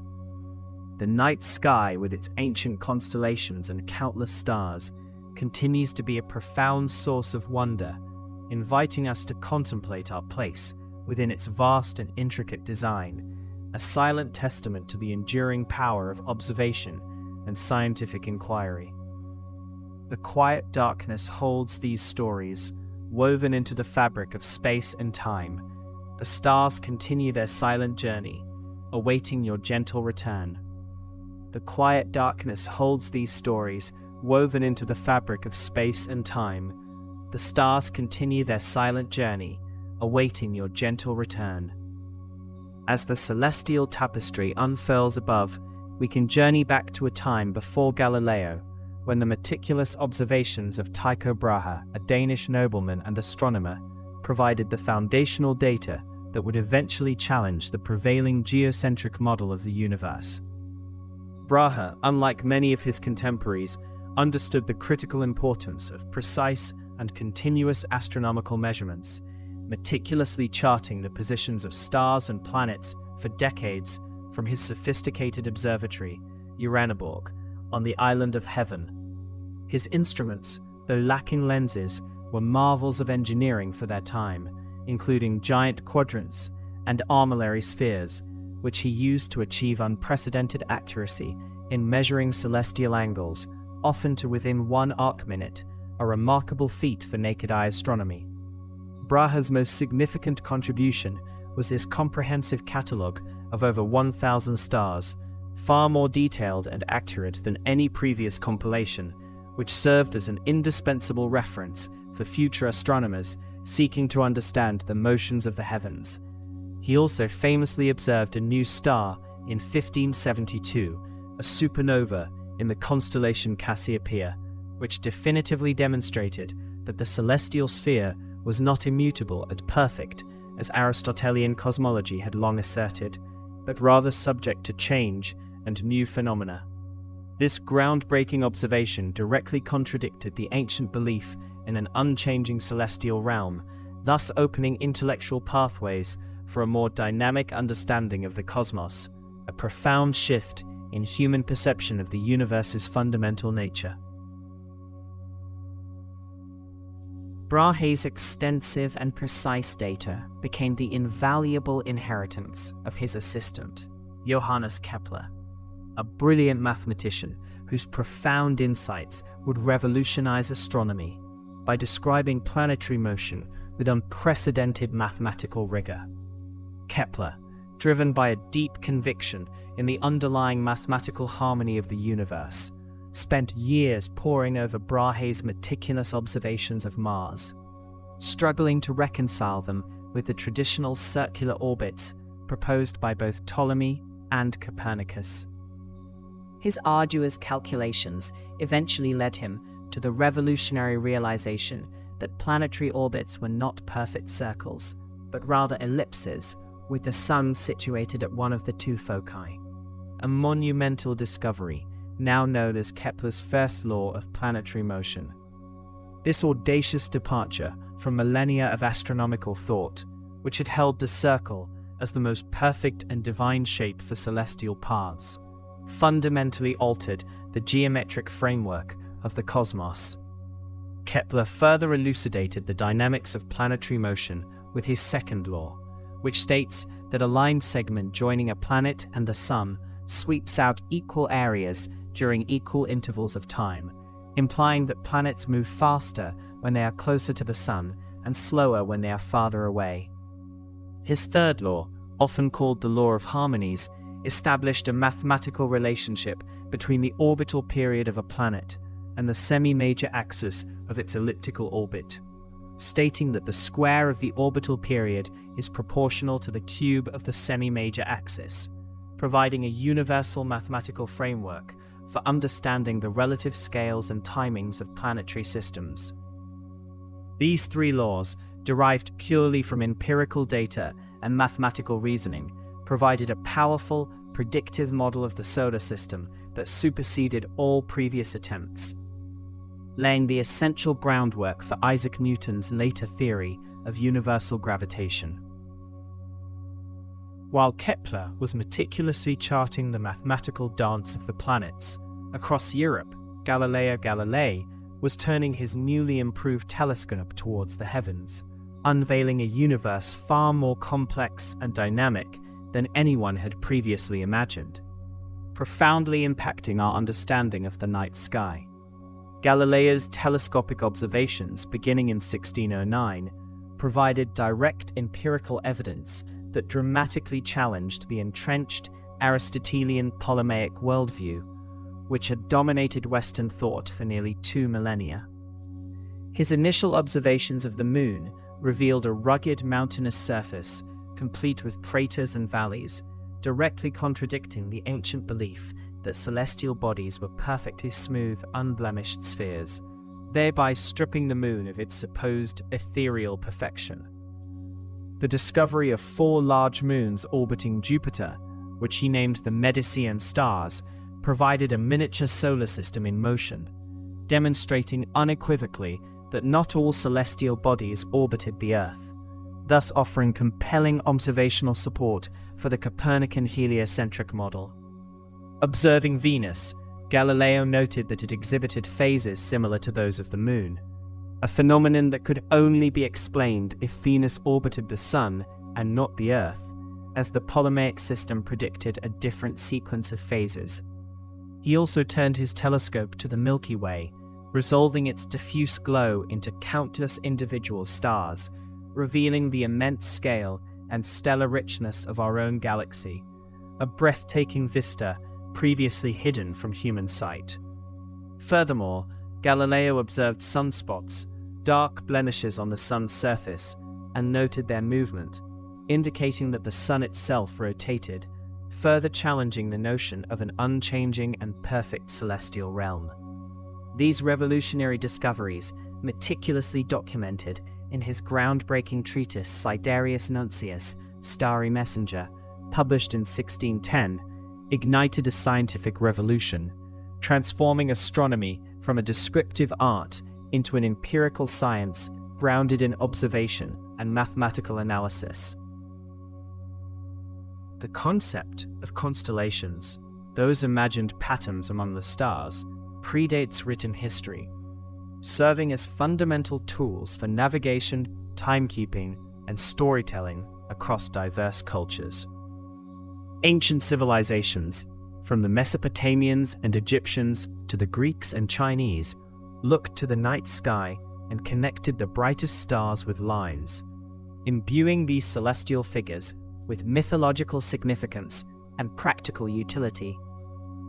The earliest known star catalogues, such as the Babylonian Mul-Apin tablets from around 1000 BCE, meticulously listed constellations and their associated myths, demonstrating a sophisticated understanding of celestial movements and their seasonal changes. The classical Greek constellations, largely codified by Ptolemy in his Almagest around 150 CE, became the foundation for Western astronomy, with 48 distinct patterns recognized, many of which still bear their ancient names today, such as Ursa Major, the Great Bear, and Orion, the Hunter. These constellations were not merely arbitrary groupings, but often reflected the cultural narratives, religious beliefs, and agricultural cycles of the societies that created them, serving as celestial calendars to mark the changing seasons for planting and harvesting. For navigators, particularly those traversing vast oceans, the steady positions of certain stars and constellations provided indispensable guidance, allowing them to determine their latitude and direction long before the invention of modern instruments. The circumpolar constellations, those that never set below the horizon from a given latitude, like Ursa Minor, with Polaris, the North Star, at its tail, were particularly vital for maintaining a consistent bearing. While modern astronomy categorizes the entire celestial sphere into 88 official constellations with precisely defined boundaries established by the International Astronomical Union in 1922, the ancient practice of recognizing and naming these patterns continues to connect us to our ancestors' profound engagement with the night sky. The evolution of astronomical instrumentation did not cease with Galileo's pioneering telescope, but rather continued to advance, allowing for ever more detailed and profound explorations of the cosmos. After Galileo, instrument makers and astronomers worked tirelessly to overcome the limitations of early refracting telescopes, particularly chromatic aberration, which caused different colors of light to focus at different points, leading to fuzzy images. Christian Huygens, a Dutch astronomer and physicist in the mid-17th century, made significant improvements to telescope design, building extremely long focal length refractors without tubes, known as aerial telescopes, to minimize chromatic aberration, which he used to discover Saturn's largest moon, Titan, and to resolve the intricate rings of Saturn. Isaac Newton, in the late 17th century, revolutionized telescope design by inventing the reflecting telescope, which uses mirrors instead of lenses to gather and focus light, thereby completely eliminating chromatic aberration and allowing for much larger apertures.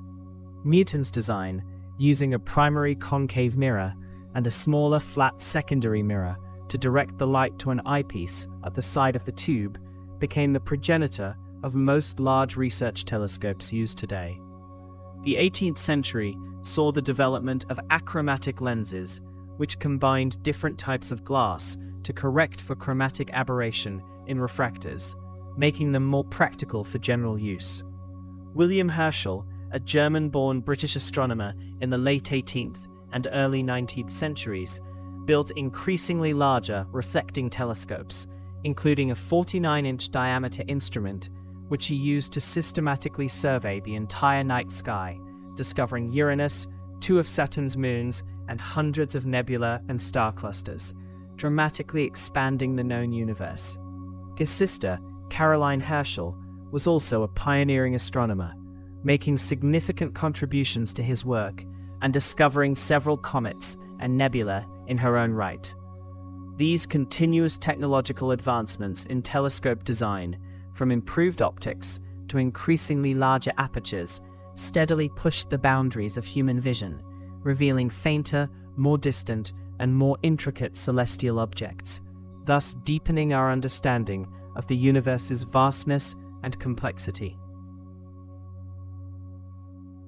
The study of celestial mechanics, the branch of astronomy that deals with the motions of celestial bodies, received its most profound theoretical foundation with Isaac Newton's publication of Philosophiae Naturalis Principia Mathematica in 1687, often simply referred to as the Principia. In this monumental work, Newton articulated his three laws of motion, and crucially, his law of universal gravitation, which states that every particle of matter in the universe attracts every other particle with a force directly proportional to the product of their masses and inversely proportional to the square of the distance between their centers. This single, elegant mathematical law provided a unified explanation for phenomena as diverse as the falling of an apple, the orbits of the planets around the sun, the tides of Earth's oceans, and the trajectories of comets, thus bringing together terrestrial and celestial physics under a single explanatory framework. Newton's gravitational theory brilliantly explained Kepler's empirical laws of planetary motion, showing how elliptical orbits naturally arise from an inverse square law of attraction, thereby providing the underlying physical cause for what Kepler had only described mathematically. The Principia also introduced the concept of absolute space and time, foundational to classical physics, and developed the mathematical tools of calculus to describe continuous change in motion, which became indispensable for all subsequent scientific and engineering endeavors. Newton's work established a deterministic view of the universe, where the future positions of celestial bodies could, in principle, be predicted with precision if their initial conditions were known, a powerful paradigm that dominated scientific thought for centuries. The success of Newtonian mechanics in predicting astronomical phenomena, such as the return of Halley's Comet and the discovery of Neptune through gravitational perturbations, solidified its status as one of the greatest intellectual achievements in human history, fundamentally reshaping our understanding of the forces that govern the cosmos. Beyond the visible stars and planets, the night sky is also home to a myriad of other celestial objects, including comets, those icy wanderers from the outer reaches of our solar system, and meteors, the fleeting streaks of light caused by small space debris entering Earth's atmosphere. Comets are essentially cosmic snowballs composed of ice, dust, and rocky particles, remnants from the early formation of the solar system, typically originating from two main regions: the Kuiper Belt, a vast disk beyond Neptune, and the Oort cloud, a much more distant spherical shell encompassing our solar system.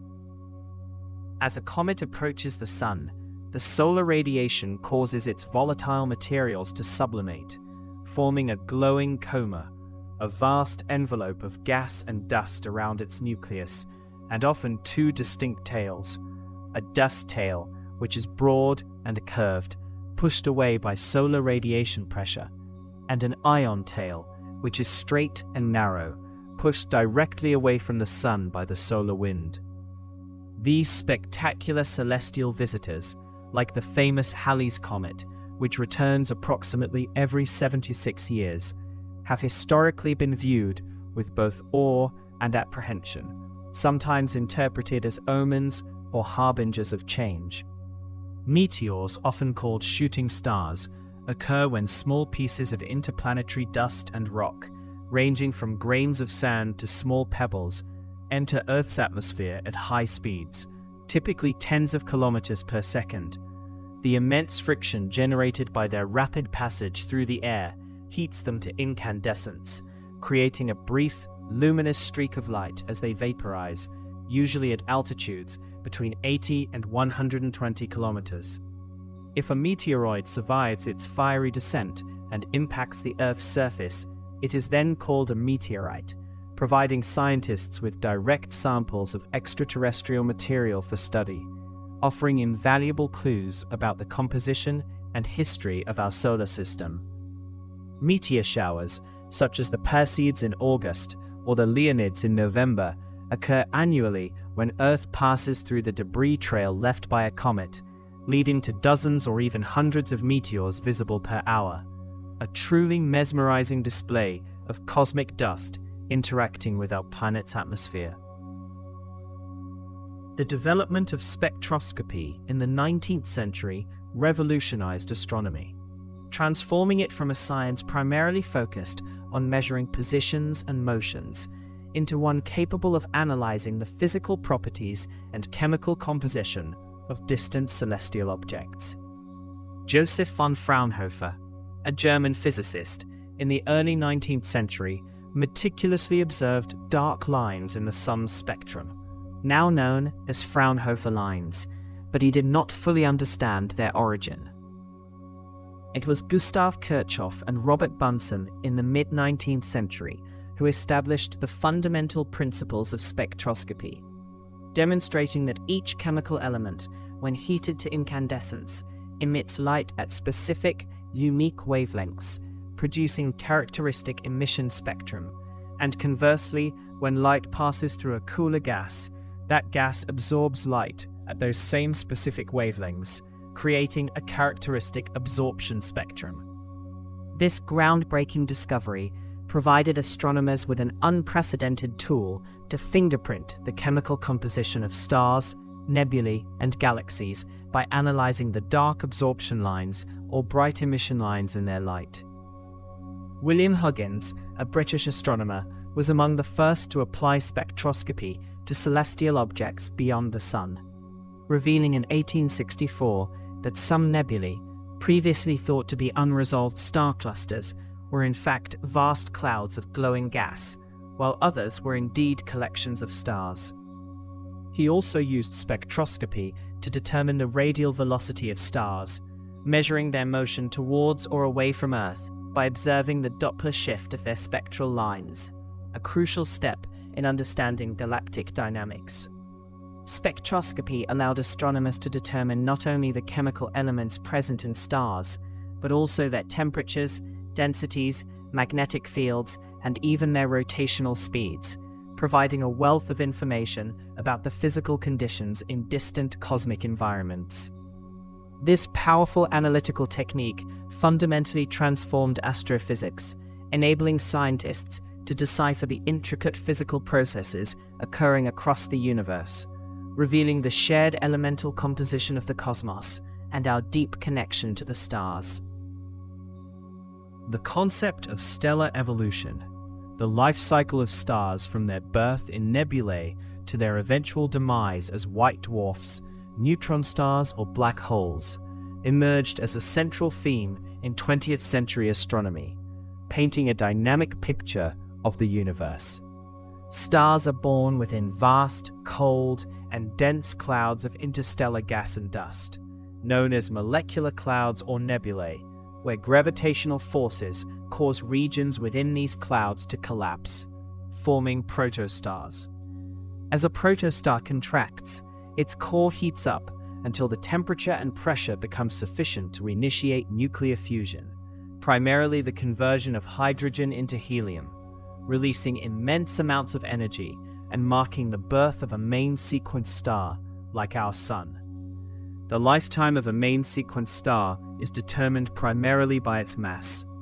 More massive stars burn through their fuel much faster and have shorter, more dramatic lives, while less massive stars can shine for trillions of years.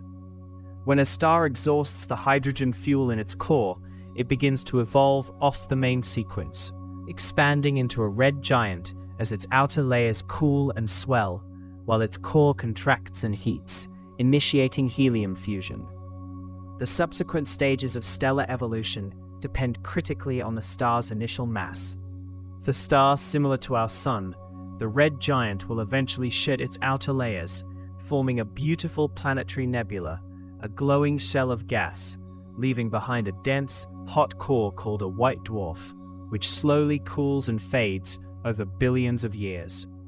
More massive stars, however, undergo a much more violent end, collapsing catastrophically after exhausting their nuclear fuel, leading to a spectacular supernova explosion which briefly outshines entire galaxies and disperses heavy elements forged within the star into the interstellar medium. The remnant of a supernova can be either an incredibly dense neutron star, where protons and electrons have been crushed together to form neutrons, or for the most massive stars, a black hole, an object with such immense gravity that nothing, not even light, can escape its grasp. This grand cosmic cycle of birth, life, and death continuously recycles matter throughout the universe, enriching the interstellar medium with heavier elements necessary for the formation of new stars, planets, and ultimately life itself, making us truly stardust. The exploration of our own solar system has been profoundly transformed by robotic space probes, which have journeyed to every major planet and countless smaller bodies, providing unprecedented close-up views and scientific data. The Soviet Union's lunar program achieved the first successful soft landing on the Moon in 1966, followed by the United States Apollo missions, which famously landed humans on the lunar surface between 1969 and 1972, bringing back invaluable rock samples and conducting experiments. The Mariner probes in the 1960s and 70s provided the first detailed images of Mars, Venus, and Mercury, revealing their diverse and often surprising surface features.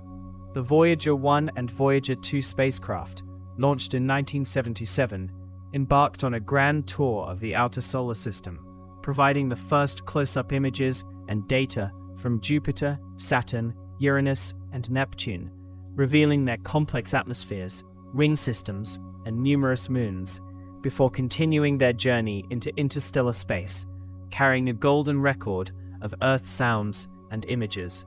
The Galileo probe orbited Jupiter for 8 years, studying its atmosphere, magnetosphere, and moons, discovering evidence of subsurface oceans on Europa, Ganymede, and Callisto, which hold potential for extraterrestrial life.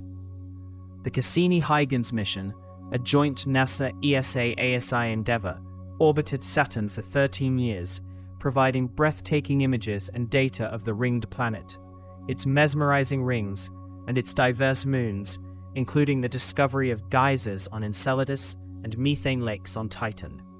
More recently, the New Horizons probe conducted the first-ever flyby of Pluto in 2015, revealing a surprisingly complex and geologically active world, and then continued to explore the Kuiper Belt. The Mars rovers, such as Spirit, Opportunity, Curiosity, and Perseverance, have extensively explored the Martian surface, searching for signs of past water and potential habitability, collecting samples, and preparing for future human missions. These robotic emissaries have fundamentally reshaped our understanding of our cosmic neighborhood, transforming distant points of light into tangible, geologically diverse worlds, each with its own unique story and scientific mysteries waiting to be unraveled. The vastness of the universe extends far beyond our solar system and even our own Milky Way galaxy, encompassing billions of galaxies, each containing billions of stars arranged in an intricate cosmic web. Our Milky Way, a barred spiral galaxy, is part of a larger structure called the Local Group, which also includes the Andromeda Galaxy, our largest galactic neighbor, and numerous smaller dwarf galaxies, all gravitationally bound together. Galaxies themselves come in various forms, including majestic spirals with prominent arms, elliptical galaxies that are smooth and featureless, and irregular galaxies that lack a defined structure, each type representing different stages in galactic evolution and interaction. Edwin Hubble, in the 1920s, made the groundbreaking discovery that many nebulae previously observed were in fact distant galaxies far beyond the Milky Way, and he further demonstrated that the universe is expanding, with galaxies moving away from each other at speeds proportional to their distance, a relationship now known as Hubble's law. This expansion implies that the universe had a beginning, a concept that led to the development of the Big Bang Theory, which describes the universe's origin from an extremely hot, dense state approximately 13.8 billion years ago.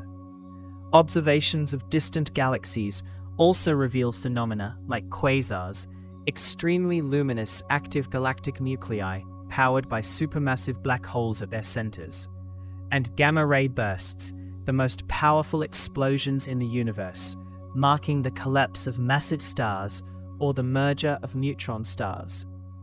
The distribution of galaxies is not uniform, but rather forms a colossal cosmic web, with galaxies clustered into filaments and sheets surrounding vast, empty voids, a structure shaped by gravity over billions of years.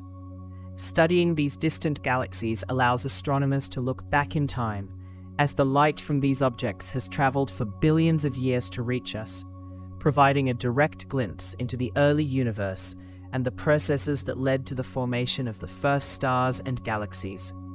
This grand cosmic panorama, constantly evolving and expanding, continues to challenge our perceptions of scale and time, inviting us to ponder the ultimate origins and destiny of the universe itself. The elusive nature of dark matter and dark energy represents two of the most profound mysteries in modern cosmology, indicating that the vast majority of the universe's mass and energy remain entirely unknown to us. Dark matter, which does not interact with light or other electromagnetic radiation, cannot be directly observed, but its presence is inferred from its gravitational effects on visible matter, such as the rotation curves of galaxies, which show that stars at the outer edges of galaxies orbit much faster than expected based on the visible matter alone. Without the additional gravitational pull of dark matter, galaxies would simply fly apart, and galaxy clusters would not hold together, providing compelling evidence for its existence, even though its fundamental nature remains a puzzle. Various candidates for dark matter have been proposed, including weakly interacting massive particles, WIMPs, and axions, but none have yet been directly detected, leading to ongoing experiments in underground laboratories and particle accelerators. Dark energy, an even more enigmatic component, was discovered in the late 1990s through observations of distant supernovae, which revealed that the expansion of the universe is not slowing down due to gravity, as previously expected, but is actually accelerating. This acceleration suggests the existence of a mysterious repulsive force dubbed dark energy, which is thought to be an intrinsic property of space itself, causing it to expand faster and faster. Dark energy is estimated to constitute about 68% of the total energy density of the universe, while dark matter accounts for about 27%, meaning that all the ordinary matter we can see and interact with, stars, planets, galaxies, makes up only about 5% of the cosmos. The nature of dark energy is even less understood than dark matter, with leading theories suggesting it could be related to a cosmological constant, a property of empty space, or a dynamic field that changes over time. Unraveling the secrets of dark matter and dark energy is at the forefront of contemporary astronomical research, promising to fundamentally rewrite our understanding of gravity, the structure of the universe, and its ultimate fate, pushing the boundaries of human knowledge into realms previously unimaginable. The study of exoplanets, planets orbiting stars other than our Sun, has exploded in recent decades, transforming our understanding of planetary systems and the potential for life beyond Earth. Before the 1990s, the existence of exoplanets was purely theoretical, but the first confirmed discovery of a planet orbiting a main sequence star, 51 Pegasi b, in 1995, opened a new era of astronomical exploration. Since then, thousands of exoplanets have been detected using various methods, including the transit method, which observes the slight dimming of a star's light as a planet passes in front of it, and the radial velocity method, which detects the subtle wobble of a star caused by the gravitational tug of an orbiting planet. These discoveries have revealed an astonishing diversity of planetary systems, with planets ranging from gas giants much larger than Jupiter to rocky super-Earths and mini-Neptunes, often orbiting their stars in configurations vastly different from our own solar system. Many exoplanets have been found in the habitable zone around their stars, a region where temperatures are just right for liquid water to exist on the surface, considered a key ingredient for life as we know it. While detecting life directly on exoplanets remains a significant challenge, future telescopes like the James Webb Space Telescope are capable of analyzing the atmospheres of these distant worlds for biosignatures, chemical indicators that could suggest the presence of biological activity. The sheer abundance of exoplanets, with current estimates suggesting that there are more planets than stars in our galaxy, implies that planetary systems are a common outcome of star formation, dramatically increasing the statistical probability of life existing elsewhere in the universe. This burgeoning field of exoplanetology not only addresses the ancient question of whether we are alone, but also provides crucial insights into the processes of planet formation and evolution, offering a broader context for understanding our own Earth and its unique place in the cosmos.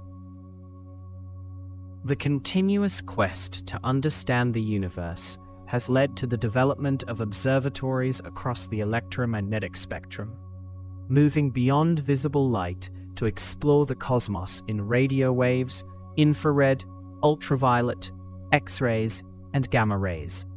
Each wavelength band reveals different physical processes and components of the universe that are invisible to the human eye, providing a more complete and nuanced picture of celestial objects. Radio telescopes, with their large dishes, detect long wavelength radio waves emitted by cold gas and dust, revealing the distribution of neutral hydrogen in galaxies, the remnants of supernovae, and the powerful jets emanating from supermassive black holes.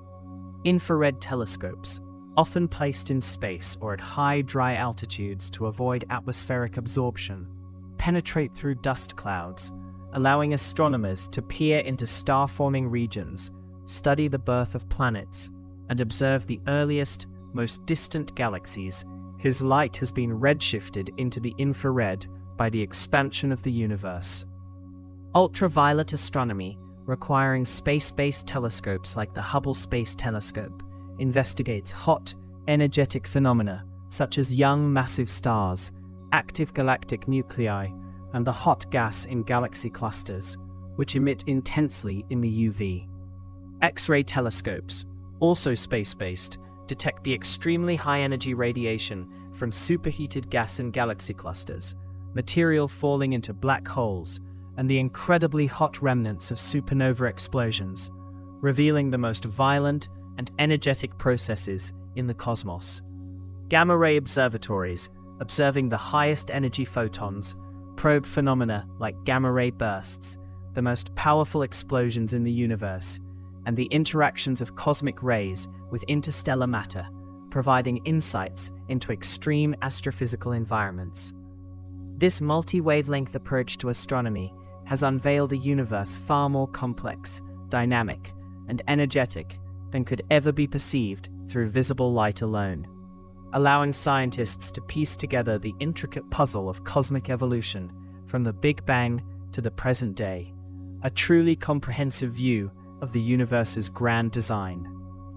The night sky, with its ancient constellations and countless stars, continues to be a profound source of wonder, inviting us to contemplate our place within its vast and intricate design, a silent testament to the enduring power of observation and scientific inquiry. The night sky, with its ancient constellations and countless stars, continues to be a profound source of wonder, inviting us to contemplate our place within its vast and intricate design, a silent testament to the enduring power of observation and scientific inquiry. As the early modern period dawned, the meticulous observations of Tycho Brahe, a Danish nobleman and astronomer, laid crucial groundwork for future breakthroughs, even without the aid of a telescope, as he painstakingly charted planetary positions with unprecedented accuracy from his observatory, Uraniborg, on the island of Heaven. Brahe's commitment to empirical data collection was revolutionary, meticulously recording the positions of stars and planets for over 2 decades, thereby accumulating a treasure trove of astronomical measurements that far surpassed the precision of any previous efforts, challenging the prevailing Ptolemaic system with its intricate epicycles and deference. His detailed observations of a supernova in 1572, visible even in daylight, fundamentally contradicted the Aristotelian notion of an unchanging, perfect celestial sphere, demonstrating that changes could indeed occur beyond the lunar realm, thus shaking the very foundations of cosmological thought. Furthermore, Brahe's geocentric Tychonic model, which proposed that the planets orbited the Sun while the Sun and Moon orbited the Earth, represented a sophisticated attempt to reconcile the observed planetary motions with the theological and philosophical objections to a fully heliocentric system, showcasing a transitional phase in astronomical understanding. It was Brahe's assistant, Johannes Kepler, a brilliant German mathematician and astronomer, who inherited this invaluable dataset and through years of painstaking analysis ultimately deciphered the true nature of planetary motion, formulating his 3 revolutionary laws that precisely described the elliptical paths of planets around the Sun. Kepler's first law, published in his 1609 work Astronomy Nova, boldly declared that planets move in ellipses with the Sun at one focus, a radical departure from the ancient belief in perfectly circular orbits, which had dominated astronomical thought for millennia. His second law, also known as the law of equal areas, stated that a line segment joining a planet and the Sun sweeps out equal areas during equal intervals of time, implying that planets move faster when they are closer to the Sun and slower when they are farther away, thereby explaining the observed variations in planetary speeds. The third law, published a decade later in Harmonices Mundi, established a mathematical relationship between the orbital period of a planet and the semi-major axis of its orbit, revealing that the square of the orbital period is directly proportional to the cube of the semi-major axis, providing a powerful predictive tool for planetary distances and motions. Kepler's laws, derived purely from Brahe's observational data and rigorous mathematical reasoning, provided a solid mathematical foundation for the heliocentric model, paving the way for Isaac Newton's later grand synthesis of celestial mechanics and universal gravitation. Meanwhile, across Europe, Galileo Galilei, an Italian polymath, was independently turning his newly improved telescope towards the heavens, ushering in an era of telescopic astronomy that would forever alter humanity's perception of the cosmos. Galileo's initial observations of the Moon revealed a rugged, mountainous terrain, complete with craters and valleys, directly contradicting the Aristotelian doctrine of a perfectly smooth and immutable celestial body, thereby demonstrating that the Moon was not fundamentally different from Earth. His discovery of 4 large moons orbiting Jupiter in 1610, which he named the Medicean stars, provided irrefutable evidence that not all celestial bodies orbited the Earth, offering a compelling miniature model of the Copernican system and directly challenging the geocentric worldview. Observing the phases of Venus, Galileo found that they mirrored the phases of the Moon, an observation that could only be explained if Venus orbited the Sun, further bolstering the heliocentric model against the Ptolemaic system, which predicted a different sequence of phases.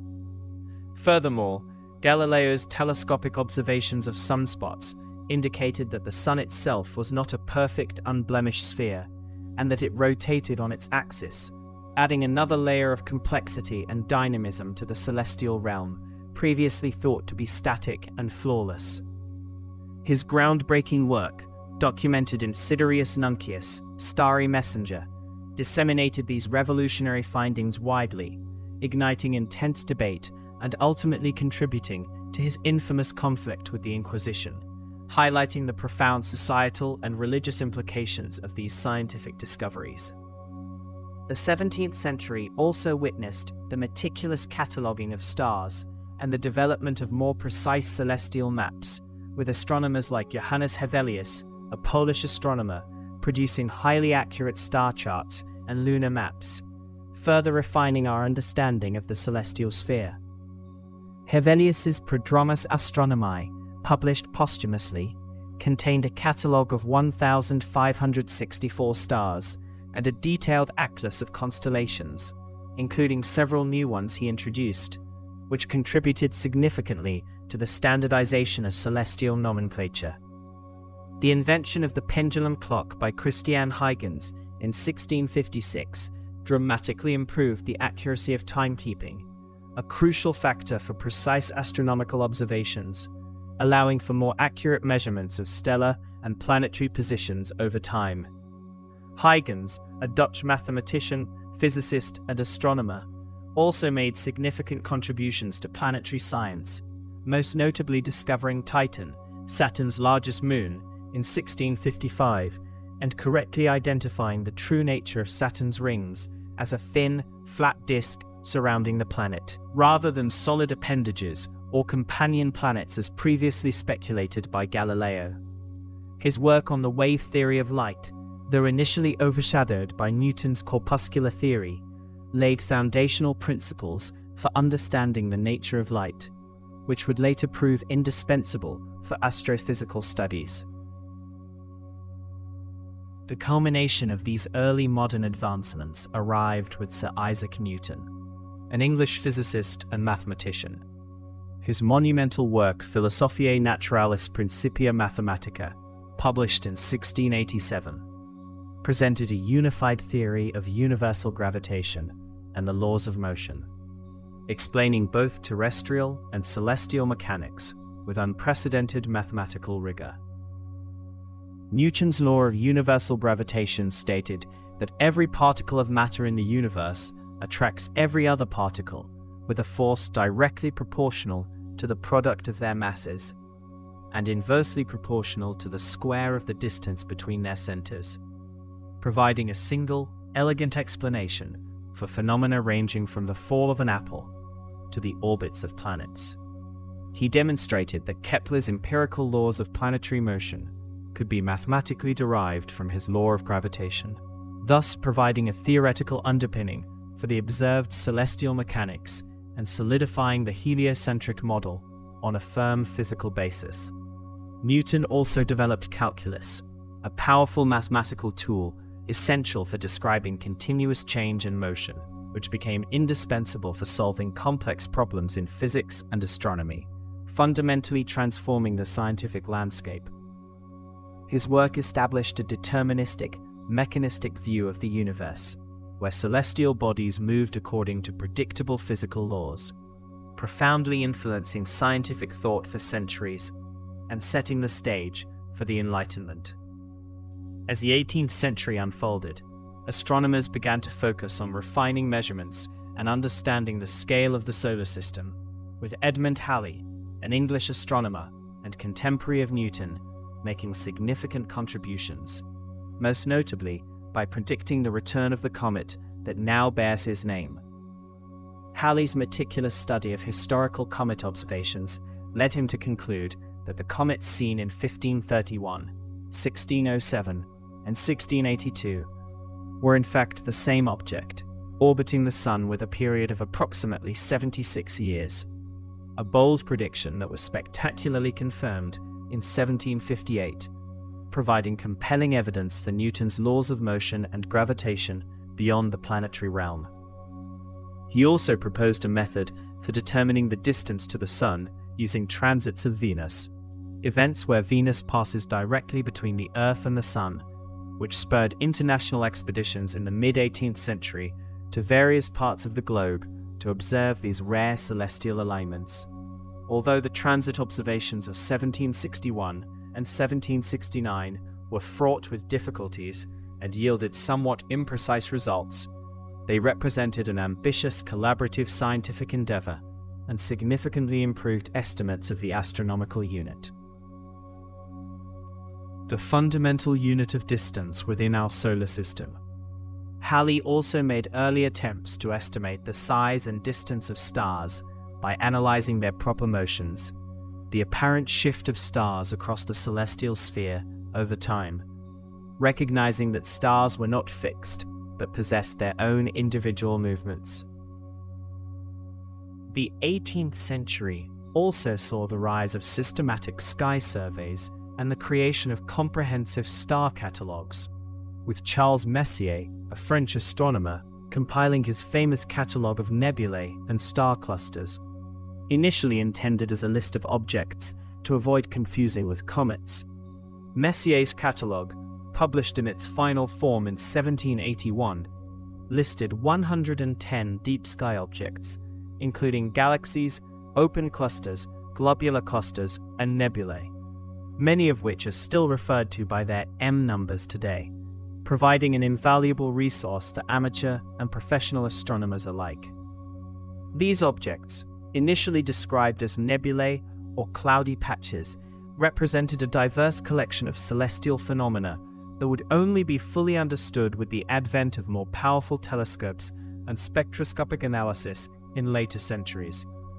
Messier's meticulous observations and systematic approach to cataloguing these faint, extended objects laid the groundwork for future investigations into the structure and composition of the universe beyond our solar system. The late 18th and early 19th centuries were dominated by the remarkable contributions of William Herschel, a German-born British astronomer who, with his sister Caroline Herschel, systematically surveyed the entire sky, constructing ever larger and more powerful reflecting telescopes. William Herschel's discovery of Uranus in 1781, initially mistaken for a comet, dramatically expanded the known boundaries of the solar system, revealing a new major planet beyond Saturn, a discovery that brought him international acclaim and royal patronage. He meticulously studied the distribution of stars, proposing that the Milky Way was a flattened disc-shaped system, and attempted to map its structure by counting stars in different directions, an early but insightful attempt to understand the architecture of our home galaxy. Herschel also discovered 2 moons of Uranus, Titania and Oberon, and 2 moons of Saturn, Mimas and Enceladus, further demonstrating the power of his self-built telescopes. His sister, Caroline Herschel, was an accomplished astronomer in her own right, independently discovering several comets and nebulae, and meticulously assisting William in his observations and calculations, becoming the first woman in England to receive a salary for her scientific work. Together, their unparalleled dedication to telescopic observation transformed our understanding of the cosmos, moving beyond mere planetary mechanics to delve into the vastness of stellar systems and nebulae. The 19th century brought significant advancements in astronomical instrumentation and techniques, particularly with the development of spectroscopy, which allowed astronomers to analyze the light from celestial objects and determine their chemical composition, temperature, and motion. Joseph von Fraunhofer, a German optician and physicist, observed dark lines in the solar spectrum in 1814, now known as Fraunhofer lines, which were later identified as absorption lines caused by elements in the Sun's atmosphere, marking the birth of astrophysics. Gustav Kirchhoff and Robert Bunsen, German physicists, established the fundamental principles of spectroscopy in the mid-19th century, demonstrating that each chemical element produces a unique spectral signature when heated, allowing for the identification of elements in distant stars and nebulae. This revolutionary technique transformed astronomy from a purely positional science into a physical science, enabling astronomers to understand not just where celestial objects were, but also what they were made of and how they behaved. The development of photographic plates further revolutionized astronomy, allowing for the capture of faint objects over long exposure times, revealing details invisible to the human eye, and providing a permanent record of observations for later analysis. Henry Draper, an American physician and amateur astronomer, pioneered astronomical photography, capturing the first photographs of stellar spectra in the 1870s, paving the way for large-scale spectroscopic surveys. The late 19th and early 20th centuries witnessed the construction of increasingly larger and more powerful telescopes, such as the 100-inch Hooker telescope at Mount Wilson Observatory, which became instrumental in unraveling the mysteries of galaxies and the expanding universe.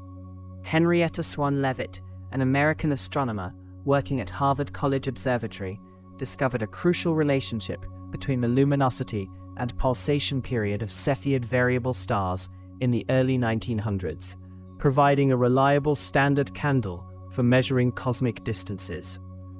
Leavitt's period luminosity relationship allowed astronomers to determine the true brightness of Cepheids simply by observing how quickly they pulsed, and by comparing this intrinsic brightness to their apparent brightness, their distance could be accurately calculated, thereby unlocking the scale of the universe beyond our galaxy.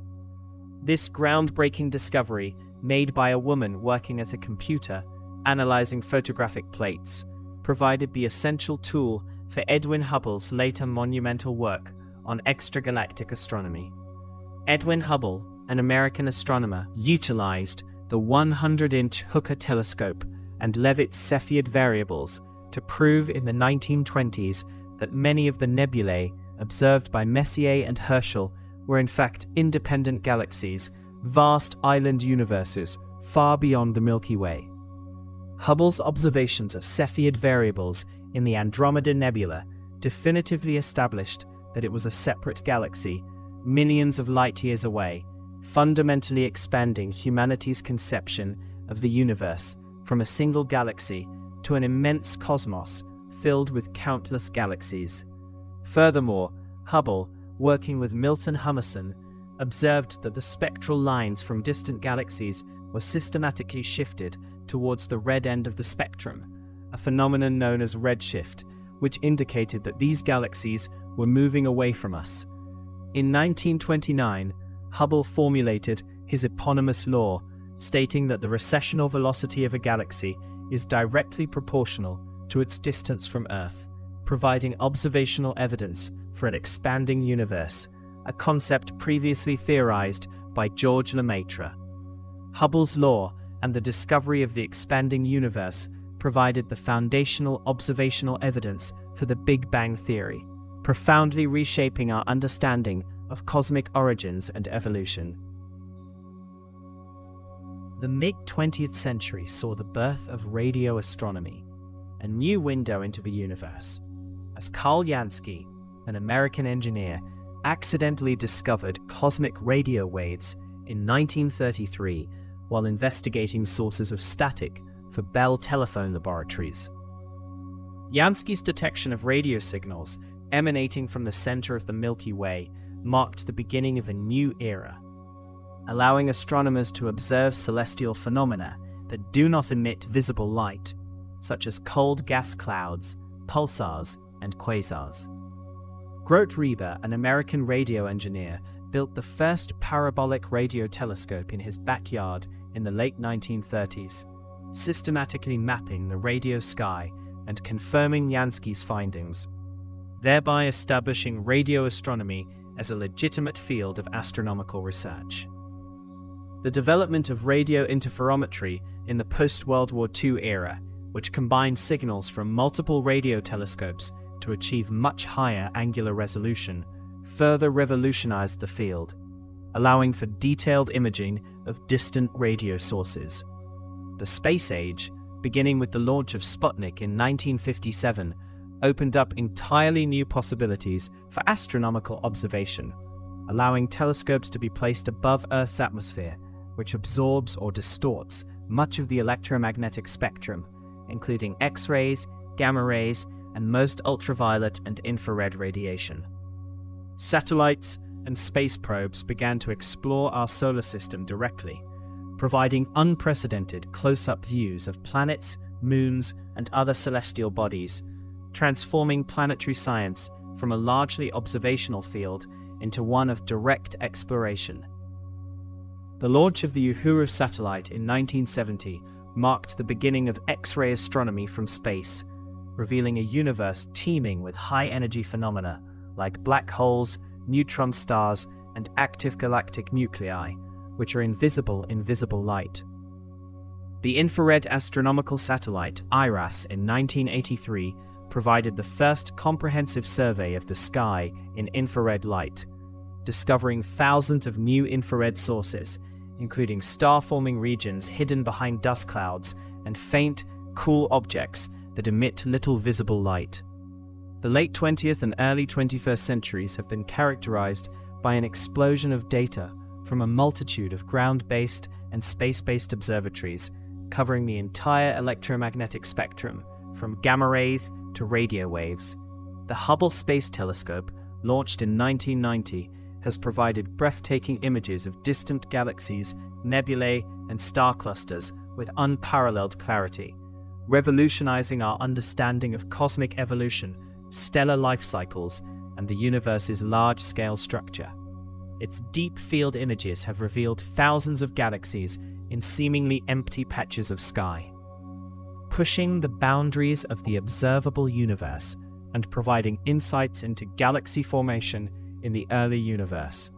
The discovery of exoplanets, planets orbiting stars other than our Sun, beginning in the mid-1990s, has transformed our understanding of planetary systems, demonstrating that planets are common throughout the galaxy and raising profound questions about the prevalence of life beyond Earth. Missions like the Kepler Space Telescope, launched in 2009, have discovered thousands of exoplanets, many of them potentially rocky and within the habitable zones of their stars, dramatically increasing the number of known worlds. The detection of gravitational waves by the LIGO experiment in 2015, ripples in space-time predicted by Albert Einstein's theory of general relativity, opened a completely new window onto the universe, allowing astronomers to hear cosmic events like the mergers of black holes and neutron stars.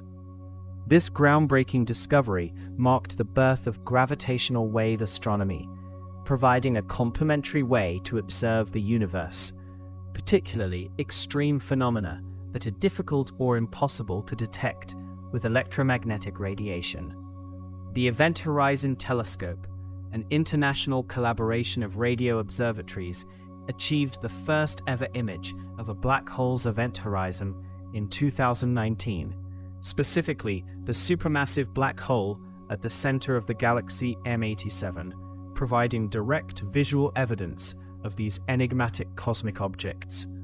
This remarkable achievement, combining data from telescopes across the globe through very long baseline interferometry, offered unprecedented insight into the immediate environment of a black hole and its powerful gravitational effects. The ongoing development of next-generation telescopes, such as the James Webb Space Telescope, launched in 2021, promises to push the frontiers of astronomical discovery even further, observing the universe in infrared light with unprecedented sensitivity and resolution. The James Webb Space Telescope is designed to peer back in time to the earliest galaxies formed after the Big Bang, study the formation of stars and planetary systems, and characterize the atmospheres of exoplanets, searching for biosignatures that might indicate the presence of life. Ground-based observatories like the extremely large telescope under construction in Chile, with its 39-meter primary mirror, will offer unparalleled light-gathering power and adaptive optics capabilities, allowing for detailed studies of exoplanets, stellar populations, and the distant universe. These colossal instruments, both in space and on Earth, represent the continuing human endeavor to understand our cosmic origins and destiny, building upon millennia of observation and scientific inquiry. From the ancient stargazers who mapped constellations to the modern astrophysicists probing the universe with gravitational waves, the history of astronomy is a testament to humanity's insatiable curiosity and relentless pursuit of knowledge, continually expanding our understanding of the vast and intricate cosmos.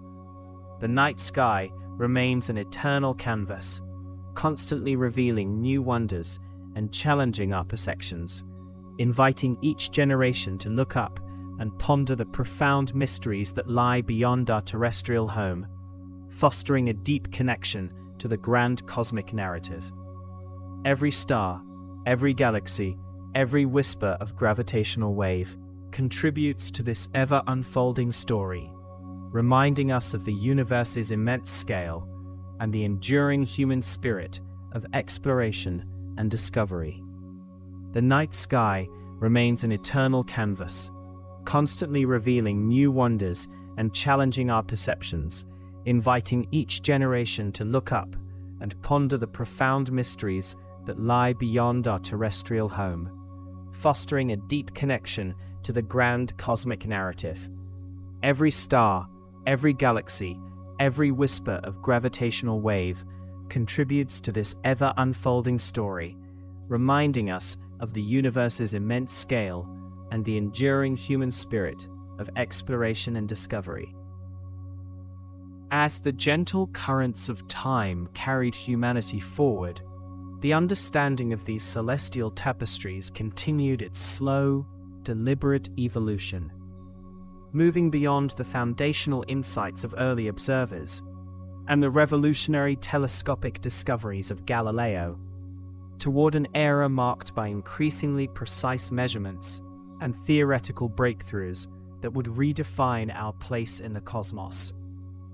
The 17th century, following Galileo's groundbreaking work, witnessed a burgeoning interest in celestial mechanics, as scientists sought to understand the underlying principles governing the observed motions of planets and stars, moving from mere description to profound explanation.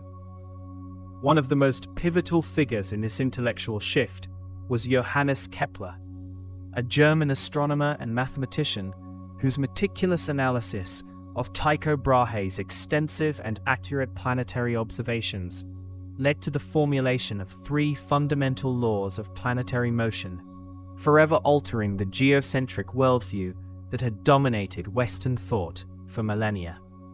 Kepler's first law, often referred to as the law of ellipses, posited that planets orbit the Sun not in perfect circles, as previously believed, but in elliptical paths, with the Sun situated at one of the 2 foci of the ellipse, a concept that elegantly explained the varying speeds and distances of planets from the Sun observed throughout their orbital cycles. This radical departure from circular orbits, which had been considered the epitome of celestial perfection since ancient Greek philosophy, provided a more accurate and predictive model for planetary positions, paving the way for a truly heliocentric understanding of the solar system. His second law, known as the law of equal areas, stated that a line segment joining a planet and the Sun sweeps out equal areas during equal intervals of time, implying that planets move faster when they are closer to the Sun and slower when they are farther away, a subtle yet profound insight into the conservation of angular momentum that would later be fully articulated by Isaac Newton. Finally, Kepler's third law, the law of harmonies, established a mathematical relationship between the orbital period of a planet and the semi-major axis of its elliptical orbit, demonstrating that the square of a planet's orbital period is directly proportional to the cube of the semi-major axis of its orbit, providing a universal mathematical framework for comparing the orbits of different planets within the solar system. These 3 laws, derived from painstaking empirical observation and rigorous mathematical analysis, provided an unparalleled predictive power for planetary positions, laying the essential groundwork for Isaac Newton's later synthesis of celestial and terrestrial mechanics under the overarching principle of universal gravitation, effectively unifying the heavens and the earth under a single set of physical laws. The 17th century also saw significant advancements in telescopic design, moving beyond Galileo's relatively simple refracting telescopes to more complex instruments that minimized chromatic aberration and spherical aberration, allowing for clearer and more detailed observations of celestial objects. Christian Huygens, a Dutch astronomer, mathematician, and physicist, made remarkable contributions to both optics and astronomy, developing improved telescope eyepieces and discovering Saturn's largest moon, Titan, in 1655, a celestial body that would later become a prime target for robotic exploration due to its thick atmosphere and potential for liquid methane lakes. Huygens also correctly identified the true nature of Saturn's rings, describing them as a thin, flat ring not touching the planet, a significant improvement over Galileo's earlier, somewhat confused observations of Saturn's ears or handles.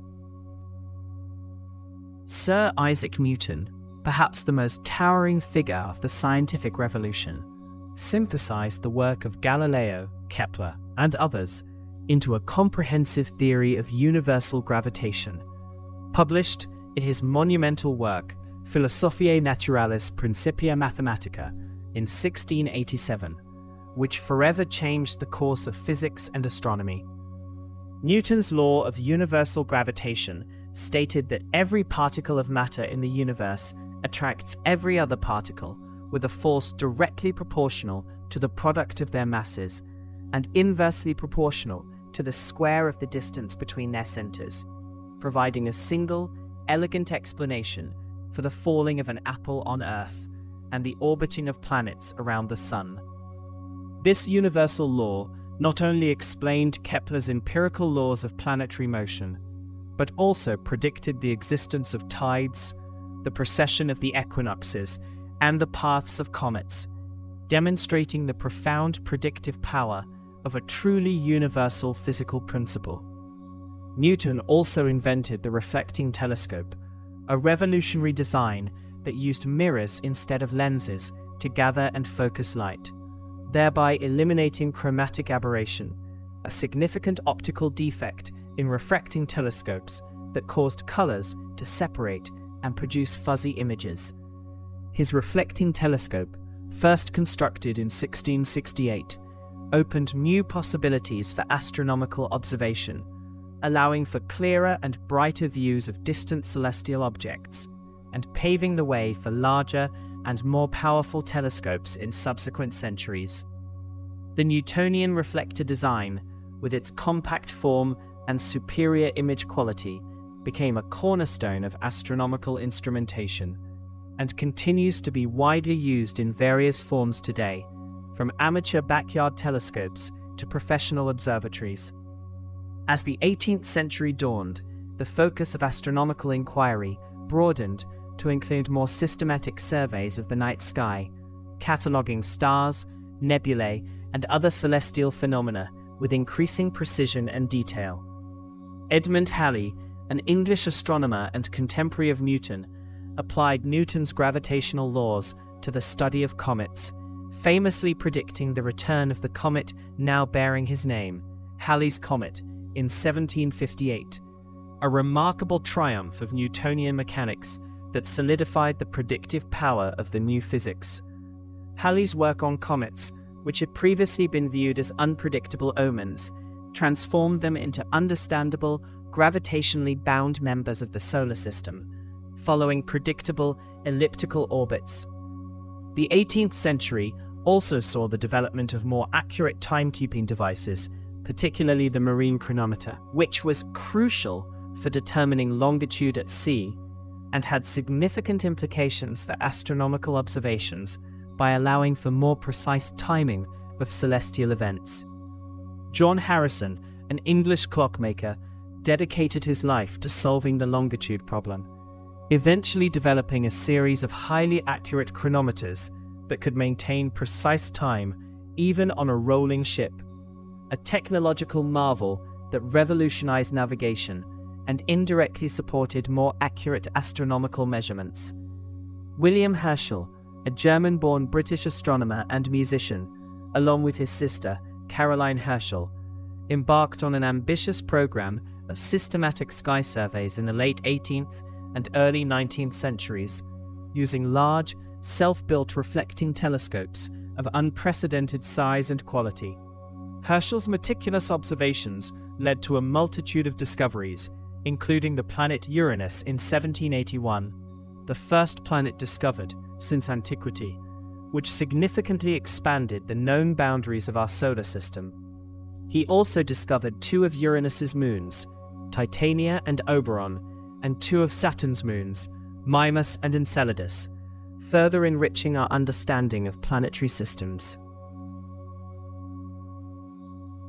Beyond planetary discoveries, Herschel dedicated considerable effort to cataloging and studying deep sky objects, particularly nebulae and star clusters, which he initially believed were all composed of stars, some unresolved due to their immense distance.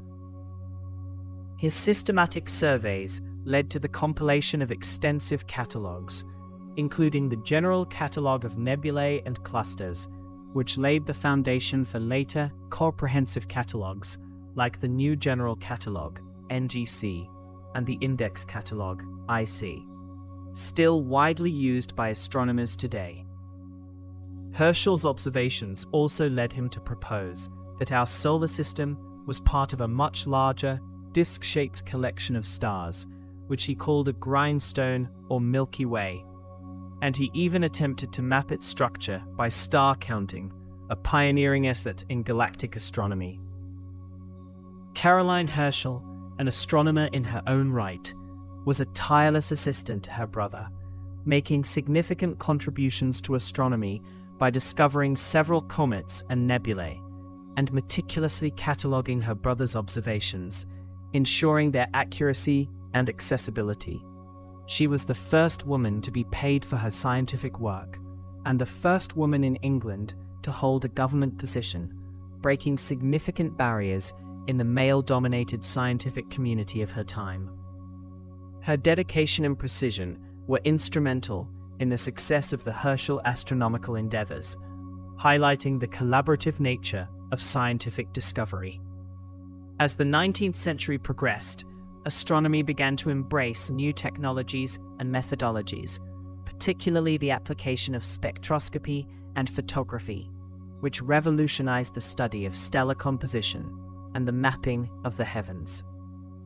Joseph von Fraunhofer, a German optician and physicist, made significant advancements in spectroscopy, discovering and mapping hundreds of dark lines in the solar spectrum, now known as Fraunhofer lines, which he correctly attributed to the absorption of specific wavelengths of light by chemical elements in the sun's atmosphere. This discovery laid the groundwork for astrophysical spectroscopy, allowing astronomers to determine the chemical composition, temperature, and even radial velocity of distant stars and galaxies by analyzing their emitted light. Photography, initially developed in the mid-19th century, quickly found its application in astronomy, offering a permanent and objective record of celestial observations that surpassed the limitations of the human eye. Early astronomical photography, though challenging due to long exposure times and the faintness of celestial objects, allowed for the accumulation of light over extended periods, revealing objects too dim to be seen directly through a telescope and enabling detailed studies of stellar positions and movements over time. The development of photographic plates provided a means to create comprehensive sky surveys, such as the Carte du Ciel project, an international collaboration initiated in the late 19th century to map the entire sky photographically, aiming to create a detailed star catalogue and atlas. The application of spectroscopy to stellar light, pioneered by astronomers like Angelo Secchi and William Huggins, revealed that stars were not merely points of light, but distant suns composed of similar elements to our own sun, albeit in varying proportions and at different temperatures. Secchi, an Italian Jesuit priest and astronomer, developed one of the first stellar classification systems based on the spectral characteristics of stars, categorizing them into different types based on the appearance of their spectral lines, a precursor to the modern OBAS-GKM classification system. Huggins, an English astronomer, was the first to use spectroscopy to determine the radial velocity of a star, measuring the Doppler shift of its spectral lines to ascertain whether it was moving towards or away from Earth, a crucial step in understanding stellar kinematics. The late 19th and early 20th centuries witnessed a profound shift in our understanding of the universe's scale, particularly regarding the nature of nebulae. For centuries, many nebulae were simply fuzzy patches of light, some believed to be gas clouds within our own galaxy, while others were speculated to be island universes, distant galaxies similar to our Milky Way. The Great Debate of 1920 between Harlow Shapley and Heber Curtis epitomized this uncertainty, with Shapley arguing for a single, large galaxy encompassing all nebulae, and Curtis advocating for a universe composed of many separate galaxies. This debate was definitively settled by Edwin Hubble in the 1920s, using the powerful 100-inch Hooker telescope at Mount Wilson Observatory.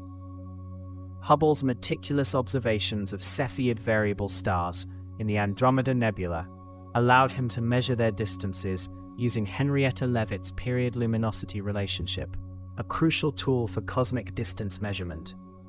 His calculations unequivocally showed that Andromeda was far too distant to be part of the Milky Way, proving it was indeed a separate galaxy, an island universe millions of light years away, thereby expanding the known universe beyond the confines of our own galaxy by an unimaginable degree. Hubble's subsequent work, in collaboration with Milton Humason, on the red shifts of distant galaxies led to another monumental discovery: the expansion of the universe.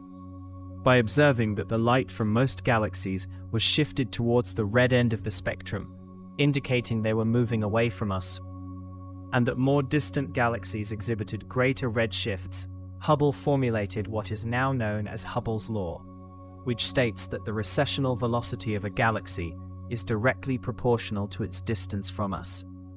This empirical relationship provided the first observational evidence for an expanding universe, a cornerstone of modern cosmology and a key piece of evidence supporting the Big Bang theory. The 20th century also saw the birth of radio astronomy, a revolutionary new way to observe the universe that did not rely on visible light. Karl Jansky, an engineer at Bell Telephone Laboratory, accidentally discovered cosmic radio waves in the early 1930s while investigating sources of static for transatlantic radio communication, identifying a persistent hiss that peaked every 23 hours and 56 minutes, corresponding to the sidereal day, and tracing it to the center of the Milky Way galaxy. This serendipitous discovery marked the beginning of radio astronomy, opening a completely new window onto the universe and revealing celestial objects that were invisible to optical telescopes, such as quasars, pulsars, and the cosmic microwave background radiation. An amateur radio astronomer built the first parabolic radio telescope in his backyard in the late 1930s and conducted the first systematic sky surveys at radio wavelengths, producing the first radio maps of the Milky Way and identifying discrete radio sources, laying the foundation for the construction of large professional radio observatories. Radio astronomy allowed astronomers to study phenomena involving extremely energetic processes, such as supernova remnants, active galactic nuclei, and the formation of stars and galaxies, providing complementary information to optical observations and painting a more complete picture of the cosmos. The mid-20th century brought about the space age, a new era of astronomical exploration enabled by rockets and artificial satellites, allowing instruments to be placed above Earth's obscuring atmosphere, which absorbs or distorts much of the electromagnetic spectrum. The launch of Sputnik 1 in 1957 by the Soviet Union marked the dawn of this era, soon followed by scientific satellites carrying telescopes designed to observe in X-ray, ultraviolet, infrared, and gamma-ray wavelengths, which are largely blocked by Earth's atmosphere. These space-based observatories provided unprecedented views of high-energy phenomena, such as black holes, neutron stars, and active galaxies, which emit primarily in these non-visible parts of the spectrum. The discovery of the cosmic microwave background, CMB, radiation in 1964 by Arno Penzias and Robert Wilson, while working with a Horn antenna at Bell Labs, provided compelling evidence for the Big Bang theory. This faint, uniform glow of microwave radiation, coming from all directions in space, was interpreted as the residual heat from the early universe, a relic of the Big Bang itself, cooling and expanding over billions of years.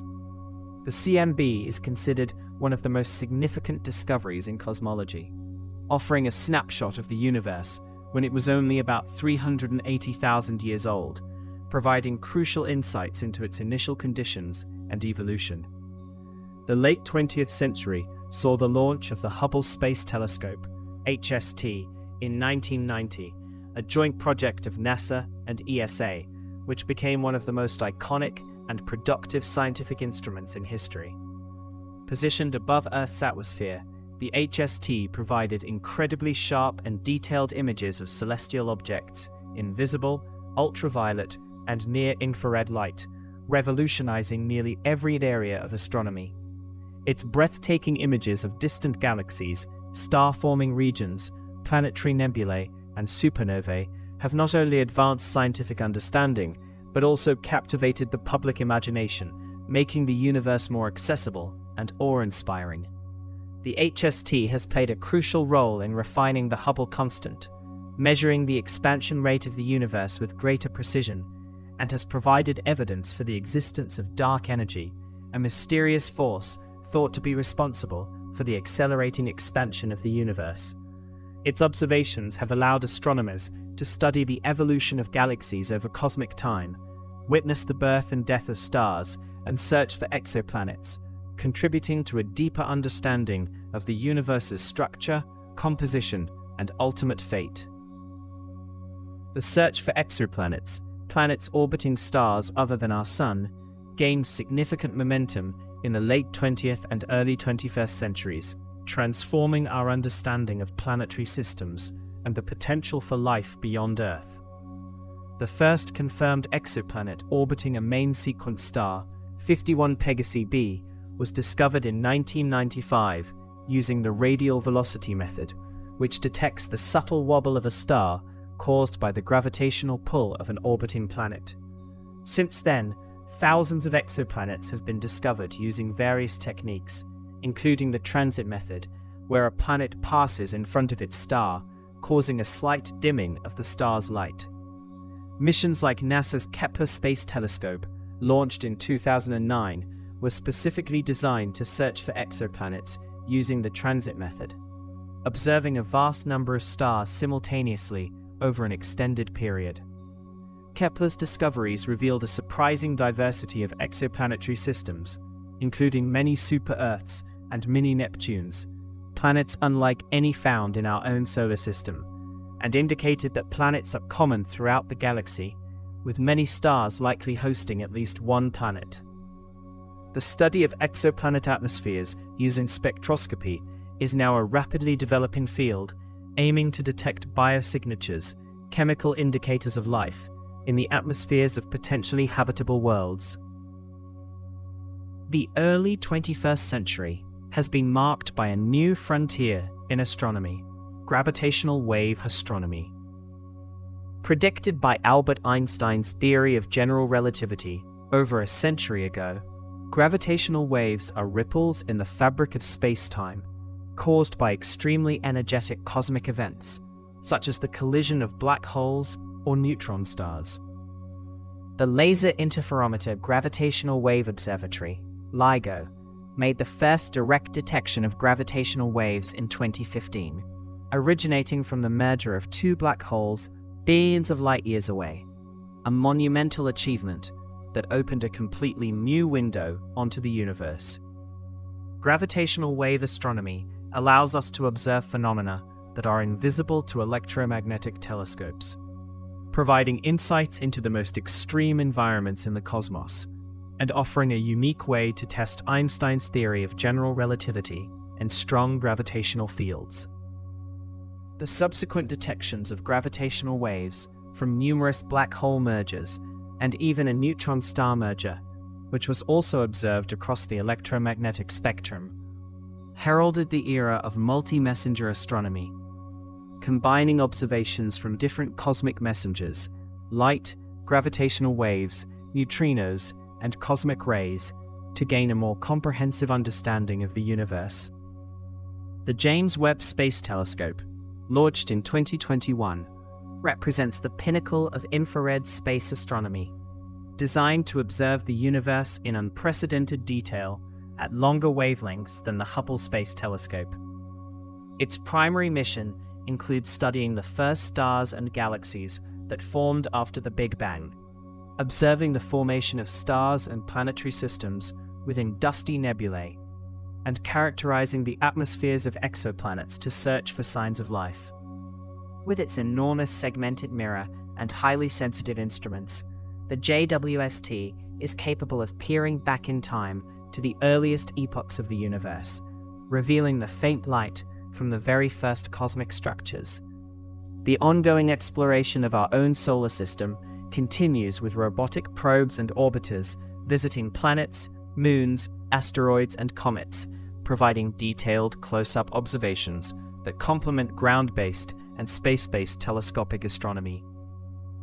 Missions like Cassini-Huygens to Saturn, Juno to Jupiter, and the Mars rovers have transformed our understanding of these celestial bodies, revealing complex geological processes, potential subsurface oceans, and the possibility of past or present microbial life beyond Earth. The study of meteorites, remnants of early solar system formation that fall to Earth, also provides invaluable clues about the primordial conditions and chemical composition of our cosmic neighborhood. From the ancient stargazers charting the cycles of the moon and stars, to the modern astrophysicists probing the mysteries of dark matter and dark energy, the journey of astronomy is a testament to humanity's insatiable curiosity and relentless pursuit of knowledge. Each discovery, whether a new planet, a distant galaxy, or a ripple in space-time, adds another layer to our understanding of the universe, constantly refining our cosmic narrative and reminding us of the intricate interconnectedness of all things.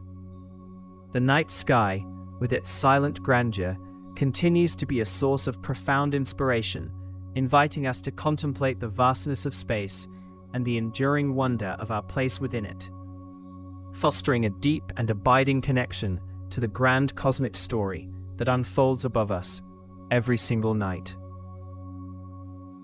The night sky, with its silent grandeur, continues to be a source of profound inspiration, inviting us to contemplate the vastness of space and the enduring wonder of our place within it, fostering a deep and abiding connection to the grand cosmic story that unfolds above us every single night.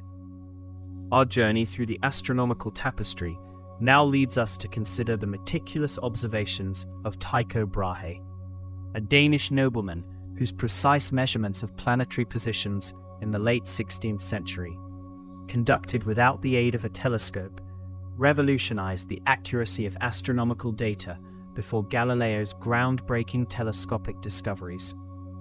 Brahe's commitment to empirical observation was unparalleled for his time, as he constructed elaborate instruments like giant quadrants and armillary spheres at his observatory, Uraniborg, on the island of Heaven, meticulously recording the movements of celestial bodies with an unprecedented degree of precision that laid the essential groundwork for future theoretical advances.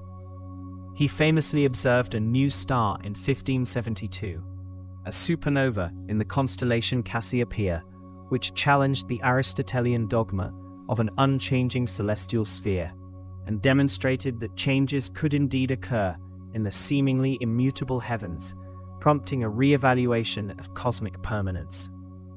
Tycho Brahe's detailed star catalogues, containing over 1,000 stars, whose positions were measured with an accuracy of better than 1 arc-minute, provided the most reliable data available to astronomers for decades, becoming an indispensable resource for his eventual assistant, Johannes Kepler, who would later use these very observations to formulate his revolutionary laws of planetary motion.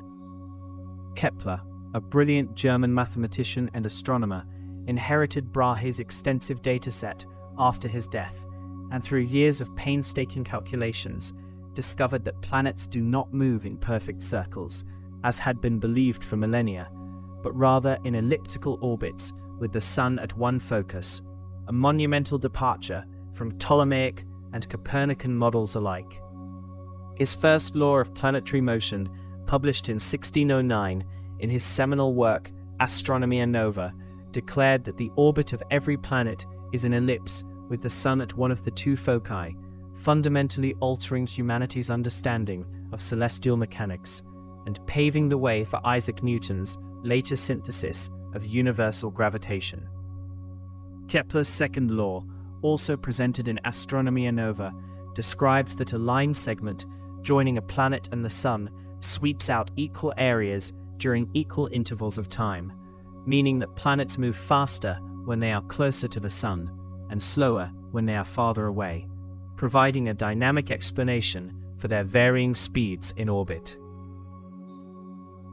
The third law of planetary motion, published in 1619 in Harmonices Mundi, established a mathematical relationship between the orbital period of a planet and the semi-major axis of its orbit, stating that the square of the orbital period of a planet is directly proportional to the cube of the semi-major axis of its orbit, offering a profound insight into the harmonious scaling of the solar system. These three laws, derived from Brahe's observational data and Kepler's mathematical genius, provided a robust, quantitative framework for understanding planetary motion, moving astronomy decisively away from purely philosophical or geometric constructs towards a physically grounded, predictive science. Meanwhile, across Europe, Galileo Galilei was making his own epochal contributions, not through mathematical analysis of existing data, but through the innovative application of a newly invented instrument, the telescope, which he refined and pointed towards the heavens in 1609, forever changing our perception of the cosmos. Galileo's observations of the moon revealed a rugged, mountainous surface, challenging the Aristotelian notion of a perfectly smooth, ethereal celestial body, as suggesting that the moon was a world much like Earth, subject to similar geological features. His discovery of 4 large moons orbiting Jupiter, Io, Europa, Ganymede, and Callisto, now known as the Galilean moons, provided compelling evidence that not all celestial bodies revolved around the Earth, directly contradicting the geocentric model and offering a miniature solar system in orbit around another planet, which strongly supported the Copernican heliocentric view. Galileo's telescopic observations of Venus showed that it exhibited phases similar to the Moon, ranging from a thin crescent to a full disk, a phenomenon that could only be explained if Venus orbited the Sun and was illuminated from different angles as seen from Earth, providing further irrefutable proof against the Ptolemaic system. He also observed countless faint stars invisible to the naked eye, particularly within the Milky Way, revealing that our galaxy was composed of an immense multitude of individual stars, not merely a nebulous band of light, thereby expanding the perceived scale and complexity of the universe dramatically.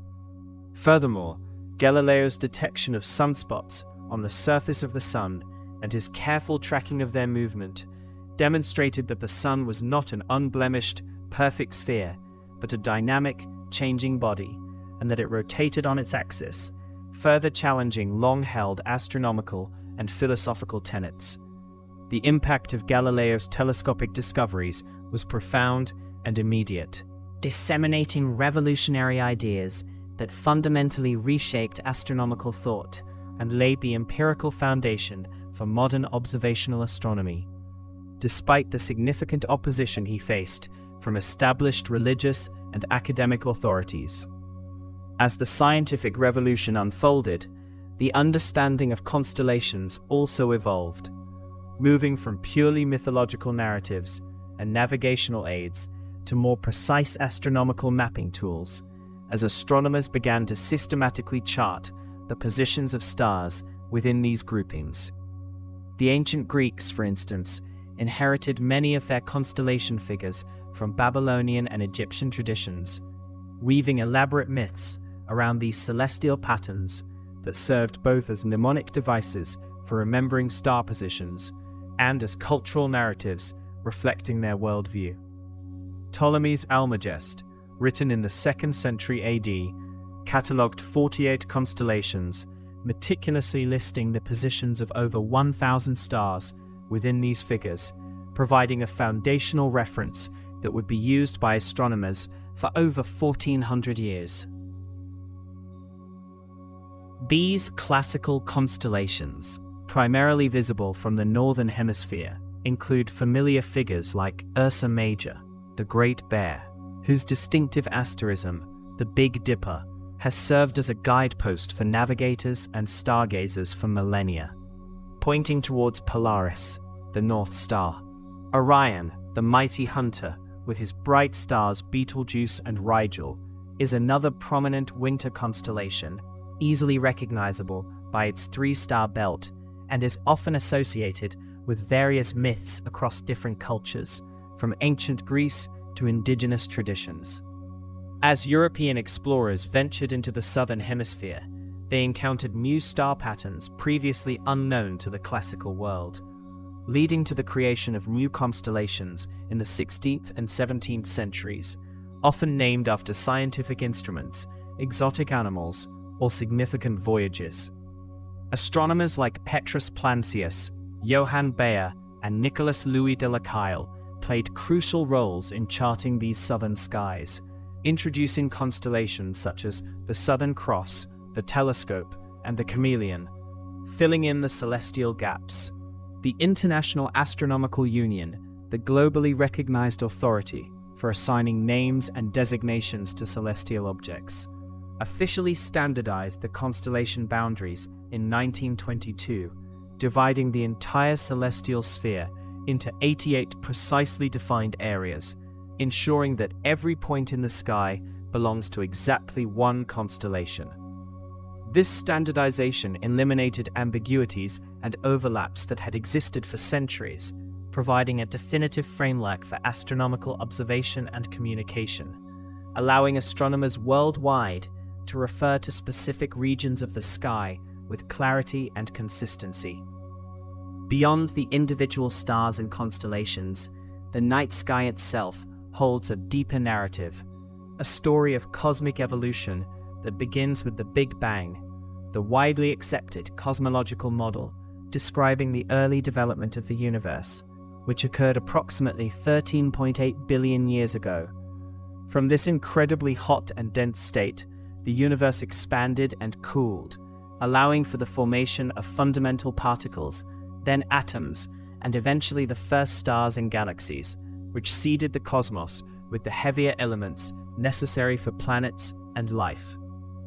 The cosmic microwave background radiation, a faint glow of uniform microwave radiation filling the universe, is considered the most compelling evidence for the Big Bang, representing the residual heat from the universe's initial hot, dense phase, detected as an almost perfectly uniform temperature across the sky. Galaxies, vast collections of stars, gas, dust, and dark matter, are the fundamental building blocks of the large-scale structure of the universe, ranging from dwarf galaxies containing a few million stars to giant ellipticals with trillions of stars. Our own galaxy, the Milky Way, is a barred spiral galaxy approximately 100,000 light-years in diameter, containing an estimated 100 to 400 billion stars, including our Sun, which resides in one of its spiral arms. The study of galaxies reveals their dynamic nature as they interact through gravitational forces, sometimes merging to form larger galaxies, a process that has shaped the cosmic landscape over billions of years and continues to occur in the present universe. Dark matter and dark energy, mysterious components that do not interact with light, constitute about 95% of the universe's mass and energy density, profoundly influencing its large-scale structure and expansion. Though their exact nature remains one of the greatest unsolved mysteries in modern astrophysics. Dark matter, inferred from its gravitational effects on visible matter, helps to hold galaxies together and explains the observed rotation curves of galaxies, which would otherwise fly apart if only visible matter were present. Dark energy, on the other hand, is thought to be responsible for the accelerating expansion of the universe, a surprising discovery made in the late 1990s that suggests a repulsive force is pushing galaxies apart at an ever-increasing rate. The ongoing quest to understand these enigmatic components drives much of contemporary astronomical research, utilizing advanced telescopes and sophisticated theoretical models to probe the fundamental nature of the cosmos. From the ancient stargazers who first connected the dots in the sky, to the modern cosmologists mapping the universe's expansion, astronomy has always been a testament to human curiosity and our relentless pursuit of knowledge, continually pushing the boundaries of what is known and understood. Each new discovery, whether it is an exoplanet orbiting a distant star, a black hole devouring matter at the center of a galaxy, or a ripple in space-time, adds another layer to our understanding of the universe, constantly refining our cosmic narrative and reminding us of the intricate interconnectedness of all things. The night sky, with its silent grandeur, continues to be a source of profound inspiration, inviting us to contemplate the vastness of space and the enduring wonder of our place within it, fostering a deep and abiding connection to the grand cosmic story that unfolds above us every single night.